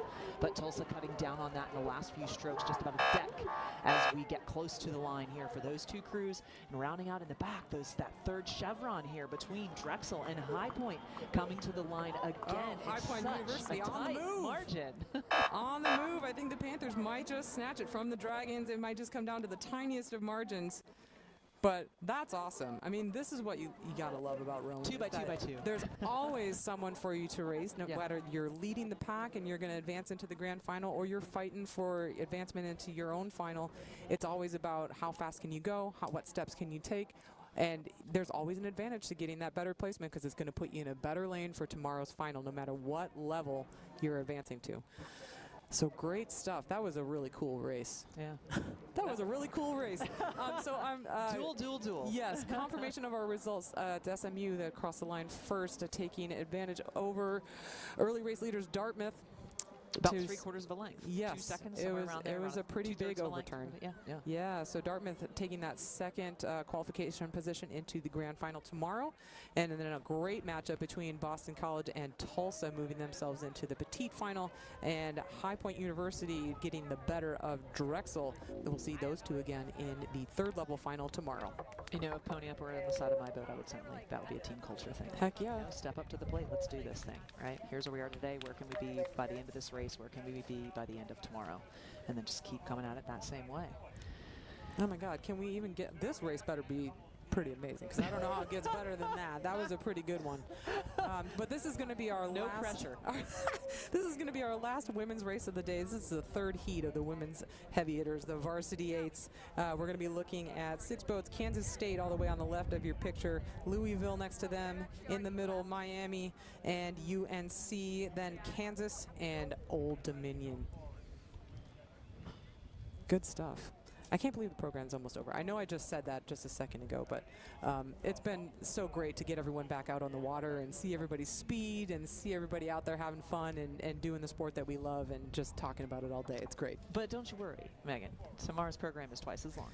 I'm not worried. So tomorrow we're going to start again at 8 o'clock in the morning with racing rather than starting in the afternoon with racing. So make sure that if you are wrapping up here with the women's side, and stick around for the last 2 men's races of the day, because we're going to be right back tomorrow morning with racing starting at 8 a.m. Got a full program. Some awards will happen tomorrow as well. So keep an eye on everything, because we love talking about rowing, teaching, watching great rowing. Pre-game will start tomorrow at 7:40 in the morning, so we will be here bright and early. The sun comes up well. Are you good? I need a latte. My eyes will be open. The sun will be well up by then. Sunrises here, I can tell you right now, reward those who show up for them. It is gorgeous here in the morning at the park. On the field, the last heat, the third heat of the women's Division I varsity eights. 6 boats across to set it for you again. Kansas State, Louisville, Miami, UNC Chapel Hill, Kansas, and Old Dominion. Looking for parallel oars here off of the start. Parallel is going to help the physics work better here, at least from the standpoint of unifying everything as much as possible. Some of the boats are ready to go. You can see where the bows are tucked into those start mechanisms at the end of these boats that are right about 60 feet long. Right now, the uniforms, the referees are up there in their uniforms. Were you trying to call them umpires? Umpires, because you do have an umpire, I believe, out there as well. You have a main ref and this and that. And there's a lot to it, folks. You can also become a referee. Oh, goodness. That's of interest to Wouldn't they love that? But right now, we're looking for Louisville to get tucked into the boot so that we can have a fair start happen here in this third heat of the women's Division I first Varsity 8. Well, in all things considered, you know, we talked a little bit at the start of the program about how tricky it can be to navigate getting into these boots. It's gone so smoothly this year. It really has. You know, I was here on the call last year, and the wind was much different for day one of racing, and, you know, that's a rude awakening when you pull into the start blocks and you got some big gusts that are just pushing you all over the place. So we did struggle a lot with the alignment last year, and we got the program running a little bit late, but we've stayed very much on time. So big thanks to our officials for accommodating the schedule and keeping everything running like clockwork up there, and just really minimal distractions from the program, especially with the starting mechanisms for all of our races. So thank you to our officials as well. All right, looks like we have Louisville locked in, and we have a start in our final women's race of the day. Varsity 8s are underway, and it looks like maybe just the crew on the far side, that Kansas State crew, just struggled a little bit to get off the line, and they've lost almost a full boat length now to our race leaders, the Wildcats. Not sure what happened there, if they maybe weren't just ready to go under starters orders, but they're paying for it now. That is almost a full boat length again between themselves and race leaders Miami. We've seen Miami pop out in front here off of the start. You know, for them, they had a harsh winter in Miami. It got very cold there this year, coldest it's been in, I don't know, 15 years or so. However, they've been on the water the whole time, whereas UNC, rowing up there in North Carolina, has certainly had colder weather, so perhaps hasn't been on the water as long to be able to practice some starts the same way that Miami has had. But we've seen in UNC's previous cruise that they have been able to go, okay, similar story as with SMU versus Dartmouth, is make sure that we don't lose the ground here. Let's do the best we can on our start, see where it falls, and then lengthen to our base rhythm and really trust that and let that really move us down the course. Take it literally one stroke at a time, be done with it, and go, all right, what can we get on it on the next stroke? And then let it marinate in between, let the boat do some work as well. It's always an interesting concept of being in a hurry to take the next stroke. You know, make sure that you let the stroke finish and let the boat run, because it's meant to do some work for you as well. And right now, looking like the Miami trajectory that happened out of the start, Miami in the dark hull with the orange top, they are about a half a length over current second place, or had half a length over current second place UNC as we cross the 500-meter mark, 500 meters into the race. But as UNC has lengthened out, getting into their base, they're creeping back into that early lead that Miami had. It's a tale as old as time. It's a storyline that we've seen unfold a couple of times already today between these two programs matched up across these different events. Miami, the little bit faster starting crew, and the UNC team just a little bit more patient and a little bit more willing to do that work through the middle of the race to let that bring them through to the result that they want at the end of the race course. Not out of it, we can see the Jayhawks over there on the top of your picture really going for it and staying in the conversation. Just a little bit of a gap between themselves and UNC. I'd call that open water, but you can see the bow just going off picture now of our other challengers. Another fast starting program, Louisville, just keeping themselves up in the conversation with Kansas as well. We're going to zoom right in on our race leaders. That's a beautiful shot from the drone, getting right up in there and showing us exactly what these athletes are doing and what it might be like to be alongside these guys or even in the boat as they're racing. You know, what's really cool about also practicing and being able to race here is that what we're looking at is we're actually facing east in this shot. That's why the sun is behind the camera here. You can see the colors much more clearly.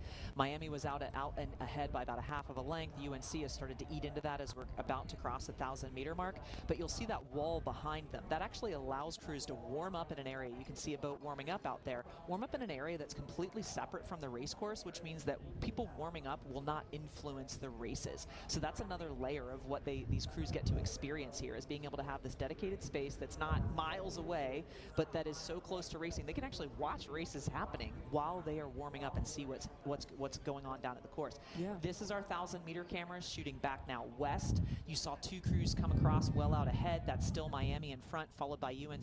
1.2 seconds is less than a half of a length, less than a third of a length at this point, or about a third of a length, I should say, at this point. Then we had Louisville and Kansas go across with a half a second, just about a half a second. Louisville slightly ahead of Kansas, certainly with Kansas still in there trying to get back on that lead, because again, top two go through, then next two, then next two. Those trailing crews, Old Dominion and Kansas State, also quite tight as well. So I do. Similar fall as what we saw on the previous race, where we had two crews kind of showing up in this chevron. Still Miami out in the lead. Looks like they might have regained a little bit more margin on UNC. Yes, maybe they have. Maybe they've just neutralized that there and just anticipating after seeing a bunch of the UNC boats come down, hey, this is where we know that they're going to launch that attack. I know that I said earlier in the program I was going to stop looking at event records because it's too hard for me to be disappointed every single time, but this is our first crew that we've seen go under event record time at the 1,000 meter mark. It was just a shade under, so it's going to be awfully tight. And if these two stay locked in battle like this, there's a chance that they might push each other to that record time, but we're going to be looking for a time of 6:24 for these crews if we want to see them go under. And maybe that's why when you saw the inversion of the ranking in the previous race with Miami, that was the 2V. Rankings are often based on the 1V. Sure. And maybe, like, we've already seen high caliber programs with UCF and Iowa and SMU and Dartmouth come down the course, and if it's the Miami crew that's close to setting the record, then that says a lot about the ranking that we see coming into this weekend based on the Collegiate Rowing Coaches Association polls, which, even if Miami comes across ahead of UNC, great show for UNC, right? Showing that they are potentially top 2 speeds here, what we're seeing in this heat, the third and final heat of the Women's Division I First Varsity 8s. Half a length or less between these two crews, and it's a stalemate for the last 700 meters. Well, what I loved about that nice low shot is you really get a shot of the coxswain seat, Alex de Saint Aignan, one of the senior coxswains, captain coxswains, driving on that UNC boat. She's really dug in. She's got that low aerodynamic position. I'd say maybe a much more aerodynamic position than this Miami coxswain. You can see how she's just folded herself right over to get really low into the boat, but still calling her athletes on in order to get them to move through this Miami crew. Will it be effective as we get into this last 250 meters? It could come down to the coxswains. Miami doing a great job just to sit up and stride away now, though. I think the momentum might be with the Hurricanes here, but they've taken the stroke rate up and are driving away from UNC. This is outstanding. So you can see the energy coming out of both of these crews. They both want it. You can see the hunger. You can see that they're fighting all the way to the line for this one. Even though this is not the final, this is the heat that will take them to the final, and they are clearly clear of the other crews out on the field.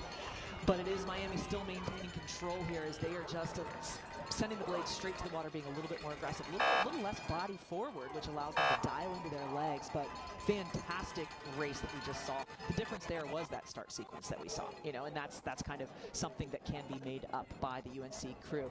As we come down to the line here, that little margin that Louisville had on Kansas extended over the last 500, 600 meters or so. So Louisville came across ahead of the Kansas crew, and we still have a very tight race in the back with Old Dominion and Kansas State. Looks like Kansas State has the advantage over Old Dominion, though, as those two crews are in their final strokes as well.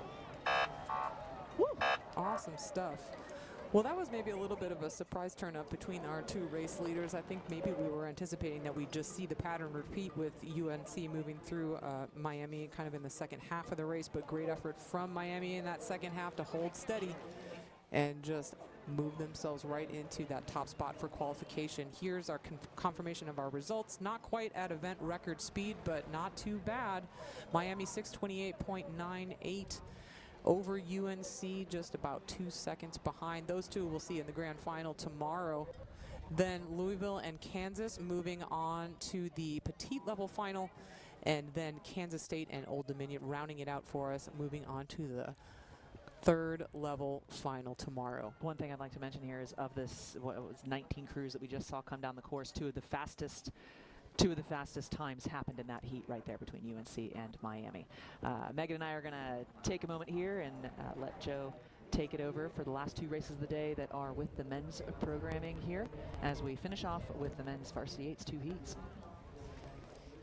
Thanks a lot, Lindsay. And that was some absolutely electric racing going on there between those women's varsity 8s. And that final race, second to last race of the day is just off the starting line already now here. That is going to be the Pop Cup and also the Bowls Cup between these two. We're going to have in lane 3 we have Harvard, in the middle there in lane 4 Stanford, and in lane 5 we have the University of Washington. Looks like Harvard's off to a pretty good start here in the first 500. It also looks like Washington is just starting to eke out a lead over Harvard. So in the middle with Stanford in there, coming all the way over from the West Coast. To race these two crews, they're really hanging in there. And it's Washington beginning to mount a lead over Harvard as we come up to the 500-meter mark. We're actually through it now. It's closer to the 250 to 750 mark.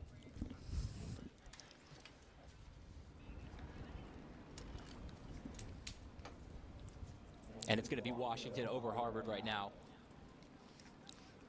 with Stanford in the middle. Yeah, Washington here vying for the Bulls Cup, which is a very historic cup shared between the two races. Named for a former Washington Husky coxswain who moved over to coach the Harvard team back in the 1920s and later served as the athletic director for Harvard. But now we're well through the 1,000-meter mark. It's still going to be Washington here over Harvard, with Stanford just trailing back about a length. Washington beginning to press on here, but Harvard sticking really with them. Stanford just dropping back a bit, with Washington pressing on again. Washington looking really strong here. This cup means a lot to them. And Harvard's just falling back just to about a half a length disadvantage over Washington. Stanford still hanging on to the stern section of the Harvard crew. But it's going to be Washington who's continuing to maintain the advantage here.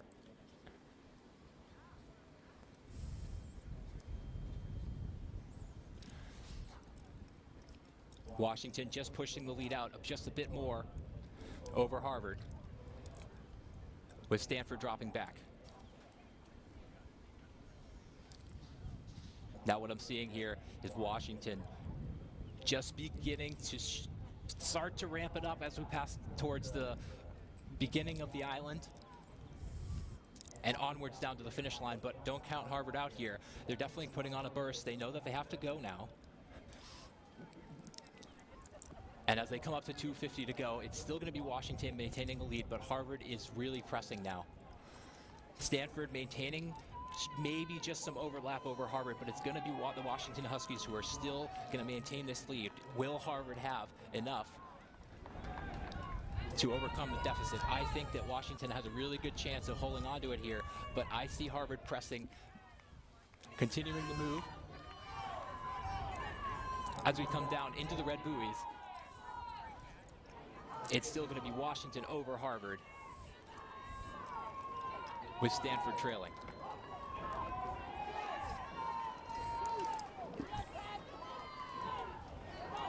And approaching the finish line here, it's going to be Washington with about a half a length lead over Harvard, with open water, both of those crews back to Stanford.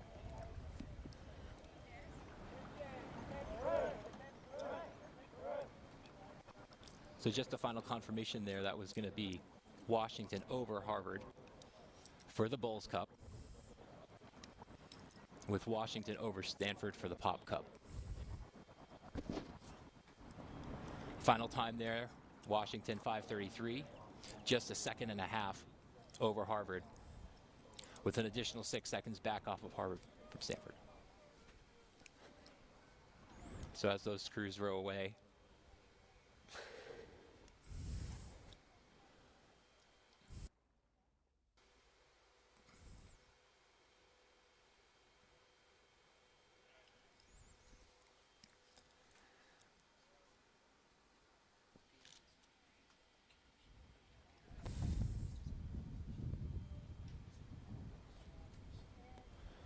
and we're going to go back up to the starting line for the final race of the day, which is the men's varsity 8s.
We still have the last crew locking into the starting blocks here, but this is going to be for the last race of the day. In lane 3, we have Brown. In lane 4, in the middle there, we have Northeastern University. And in lane 5, we have just locking on here. That's going to be Yale. So there's also 2 cups in contention for this race here versus, for Brown and Northeastern. We have the Dreisagacker Cup, named after Dick Dreisagacker, the founder of Concept 2, inventor of the carbon fiber ore. And we have the Albert Cup up for grabs here between Brown and Yale.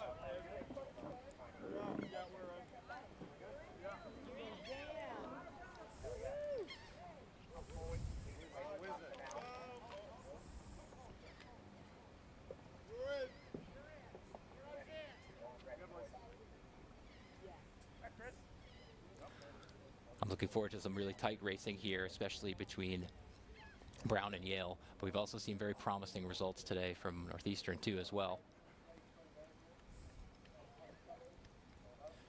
And with a cup up for the grabs, I think the racing is going to be fast and furious. Brown, Northeastern, Yale, attention. As you can see here, the crews have managed to put their blades in the water, meaning a start is probably imminent here. And the boot is down and the crews are off. All 3 crews going through their starting sequences, with Yale with a bit of an early lead here. Now we saw that earlier today when the Yale 2V jumped out to a pretty significant lead over the rest of the crews. But then we saw Brown and Northeastern come back through. So is Yale going to implement the same race strategy that we saw earlier?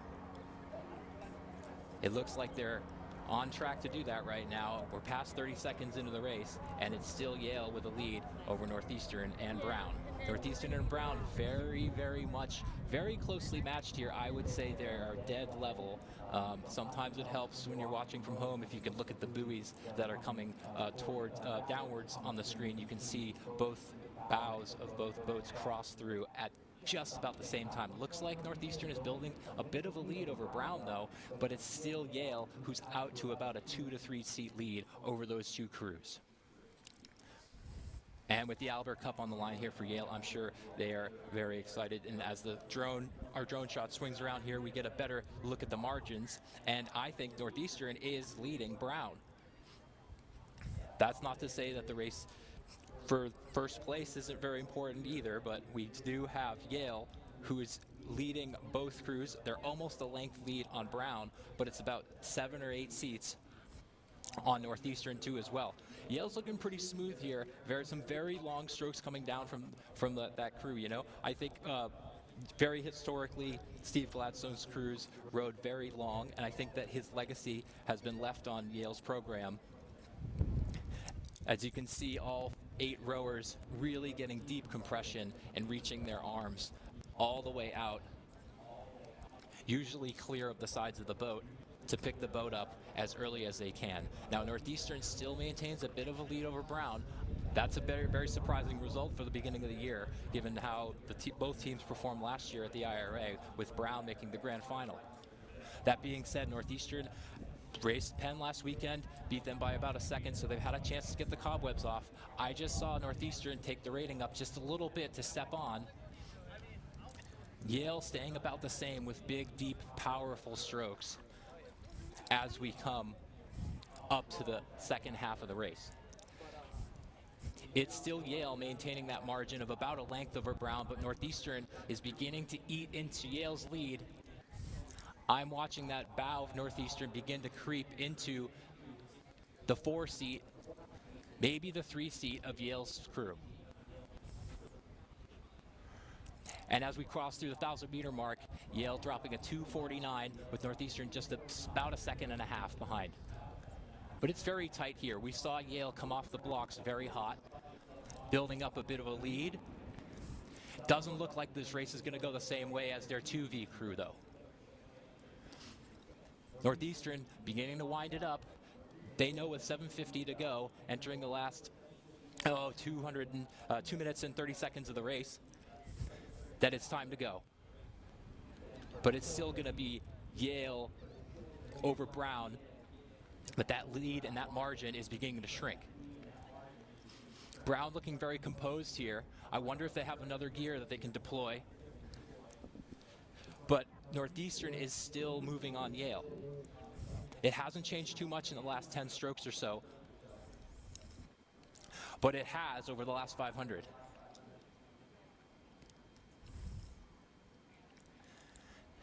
The lead's beginning to run out here for Yale. Northeastern on the charge.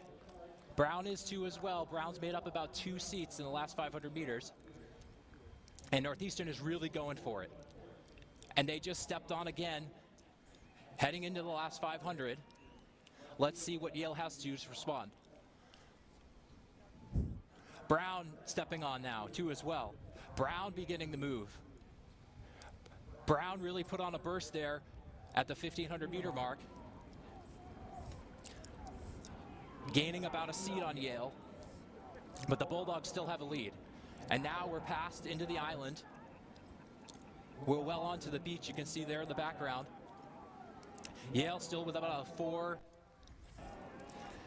depending on what you want to call it, whether it's the bow ball or whether it's the bow man of the Northeastern crew. I would say Yale has about a 2 or 3 seat lead.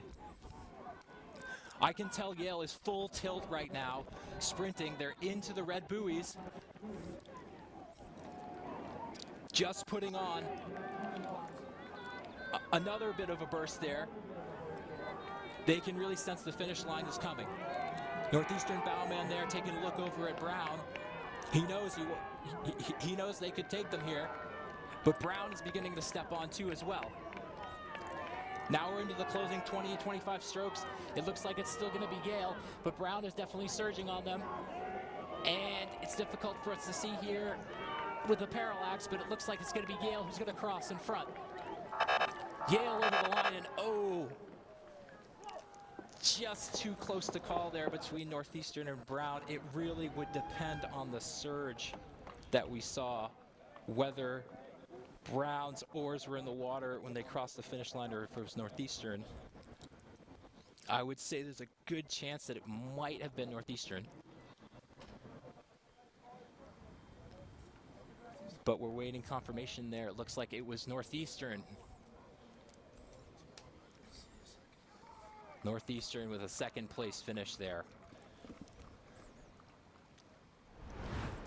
But a great race by Yale there to build a margin right off the start. And as you can see here, our finish line, just a bow ball between Northeastern and Brown. What a fantastic race that was the whole way down the track. And we'll see these crews back here tomorrow.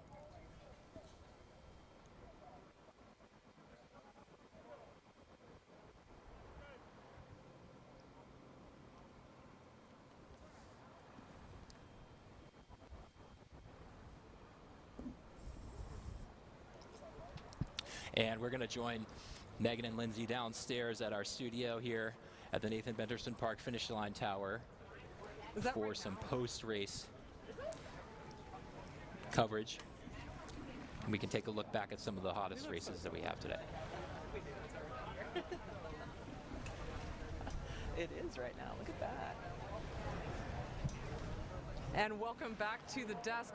Wow, what an outstanding finale to an incredible program today. That last race between our IRA men, Brown, and a photo finish between Northeastern and Yale. That's the way you want to cap off day 1 of the Sarasota 2K, Lindsay.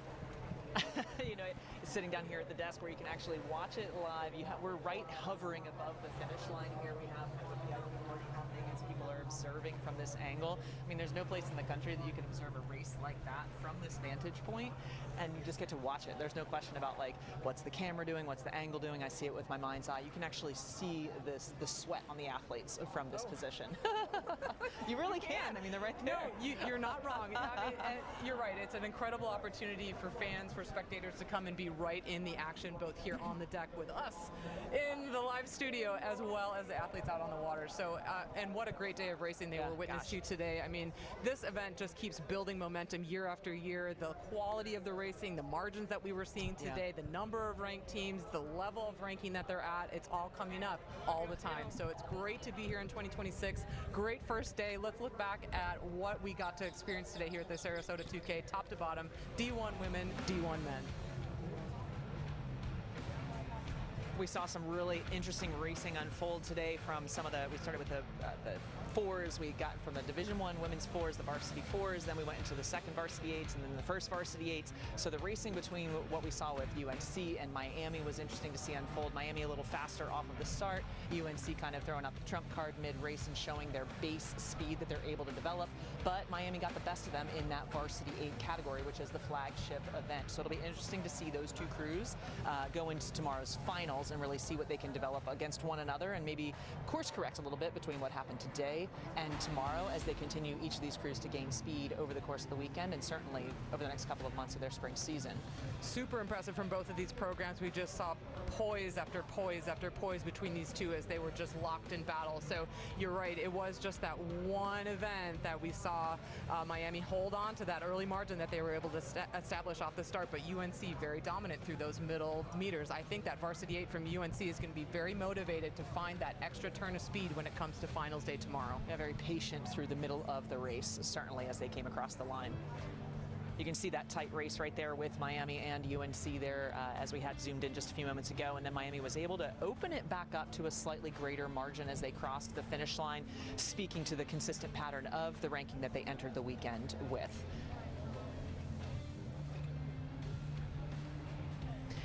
Apart from what we saw developing between UNC and Miami already today, we saw some really, you mentioned holding court UCF this weekend. Oh, yeah. Starting out with good starts, not worried if they were a seed or two down out of their start sequence, but certainly then asserting their dominance in their base of their races and just continuing to create more and more space gappage between them and the rest of the field in all of their events today. Well, and if you're one of the programs that drew UCF in each of your races today, you knew you were just going to have to go out there and pretty much throw everything that you had at them. And we saw that time after time. Everyone would just launch their attacks early on to see what would stick. Unfortunately for them, nothing did. UCF was able to handle anything that came their way. So very impressive from the Knights. I think we should expect to make them favorites going into tomorrow's racing. They're going to look to do a back-to-back execution of perfect sweeps at this event. So very cool stuff from Mara Allen's program at UCF.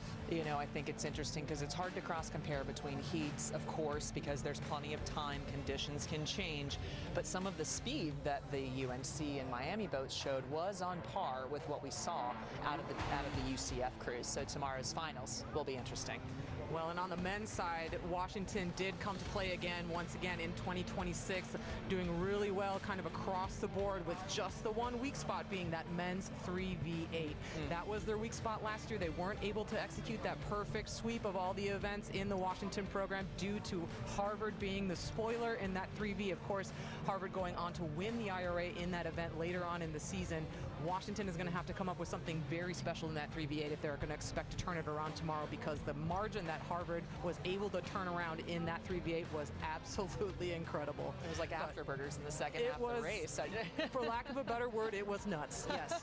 Very impressive from the Crimson in that 3v8, but some great racing across the board that we saw between those two programs, along with Stanford, who were welcoming back to the event for the first time after taking a break in 2025. So great to see the Cardinal back here as well. And then, of course, I don't want to leave them out, even though they weren't featured on the screen. Great racing from our other Ivy League teams and Northeastern as well, showing up and really rowing up to their ranking in 2026. The Northeastern Huskies doing a great job executing against Yale and Brown. You know, and of course tomorrow's racing, we keep talking about what to anticipate and when. It's going to happen starting tomorrow. Pre-game pre-show starts around 7:40 tomorrow morning. Get here early. Racing due to go off at 8 o'clock in the morning. All of these crews are going to be amped to really take to the course tomorrow.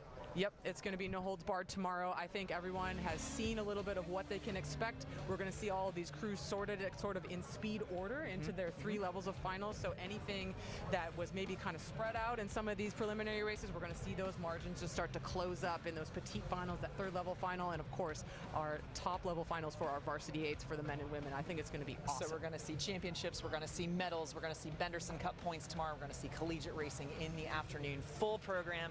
Make sure that you are here with us because we will be here live from start to finish tomorrow. I'm Lindsay Shoop, sitting at the desk downstairs with Megan Kalmoe, and it's been great having everybody up in the booth between Lindsay, myself, and Joe. We've enjoyed the program immensely today. We can't wait for tomorrow, so make sure you tune in. 7:40 a.m. local time, 4:40 a.m. on the West Coast, and sorry about that, but we're looking forward to it. So thanks so much for joining us today, and we'll see you again tomorrow.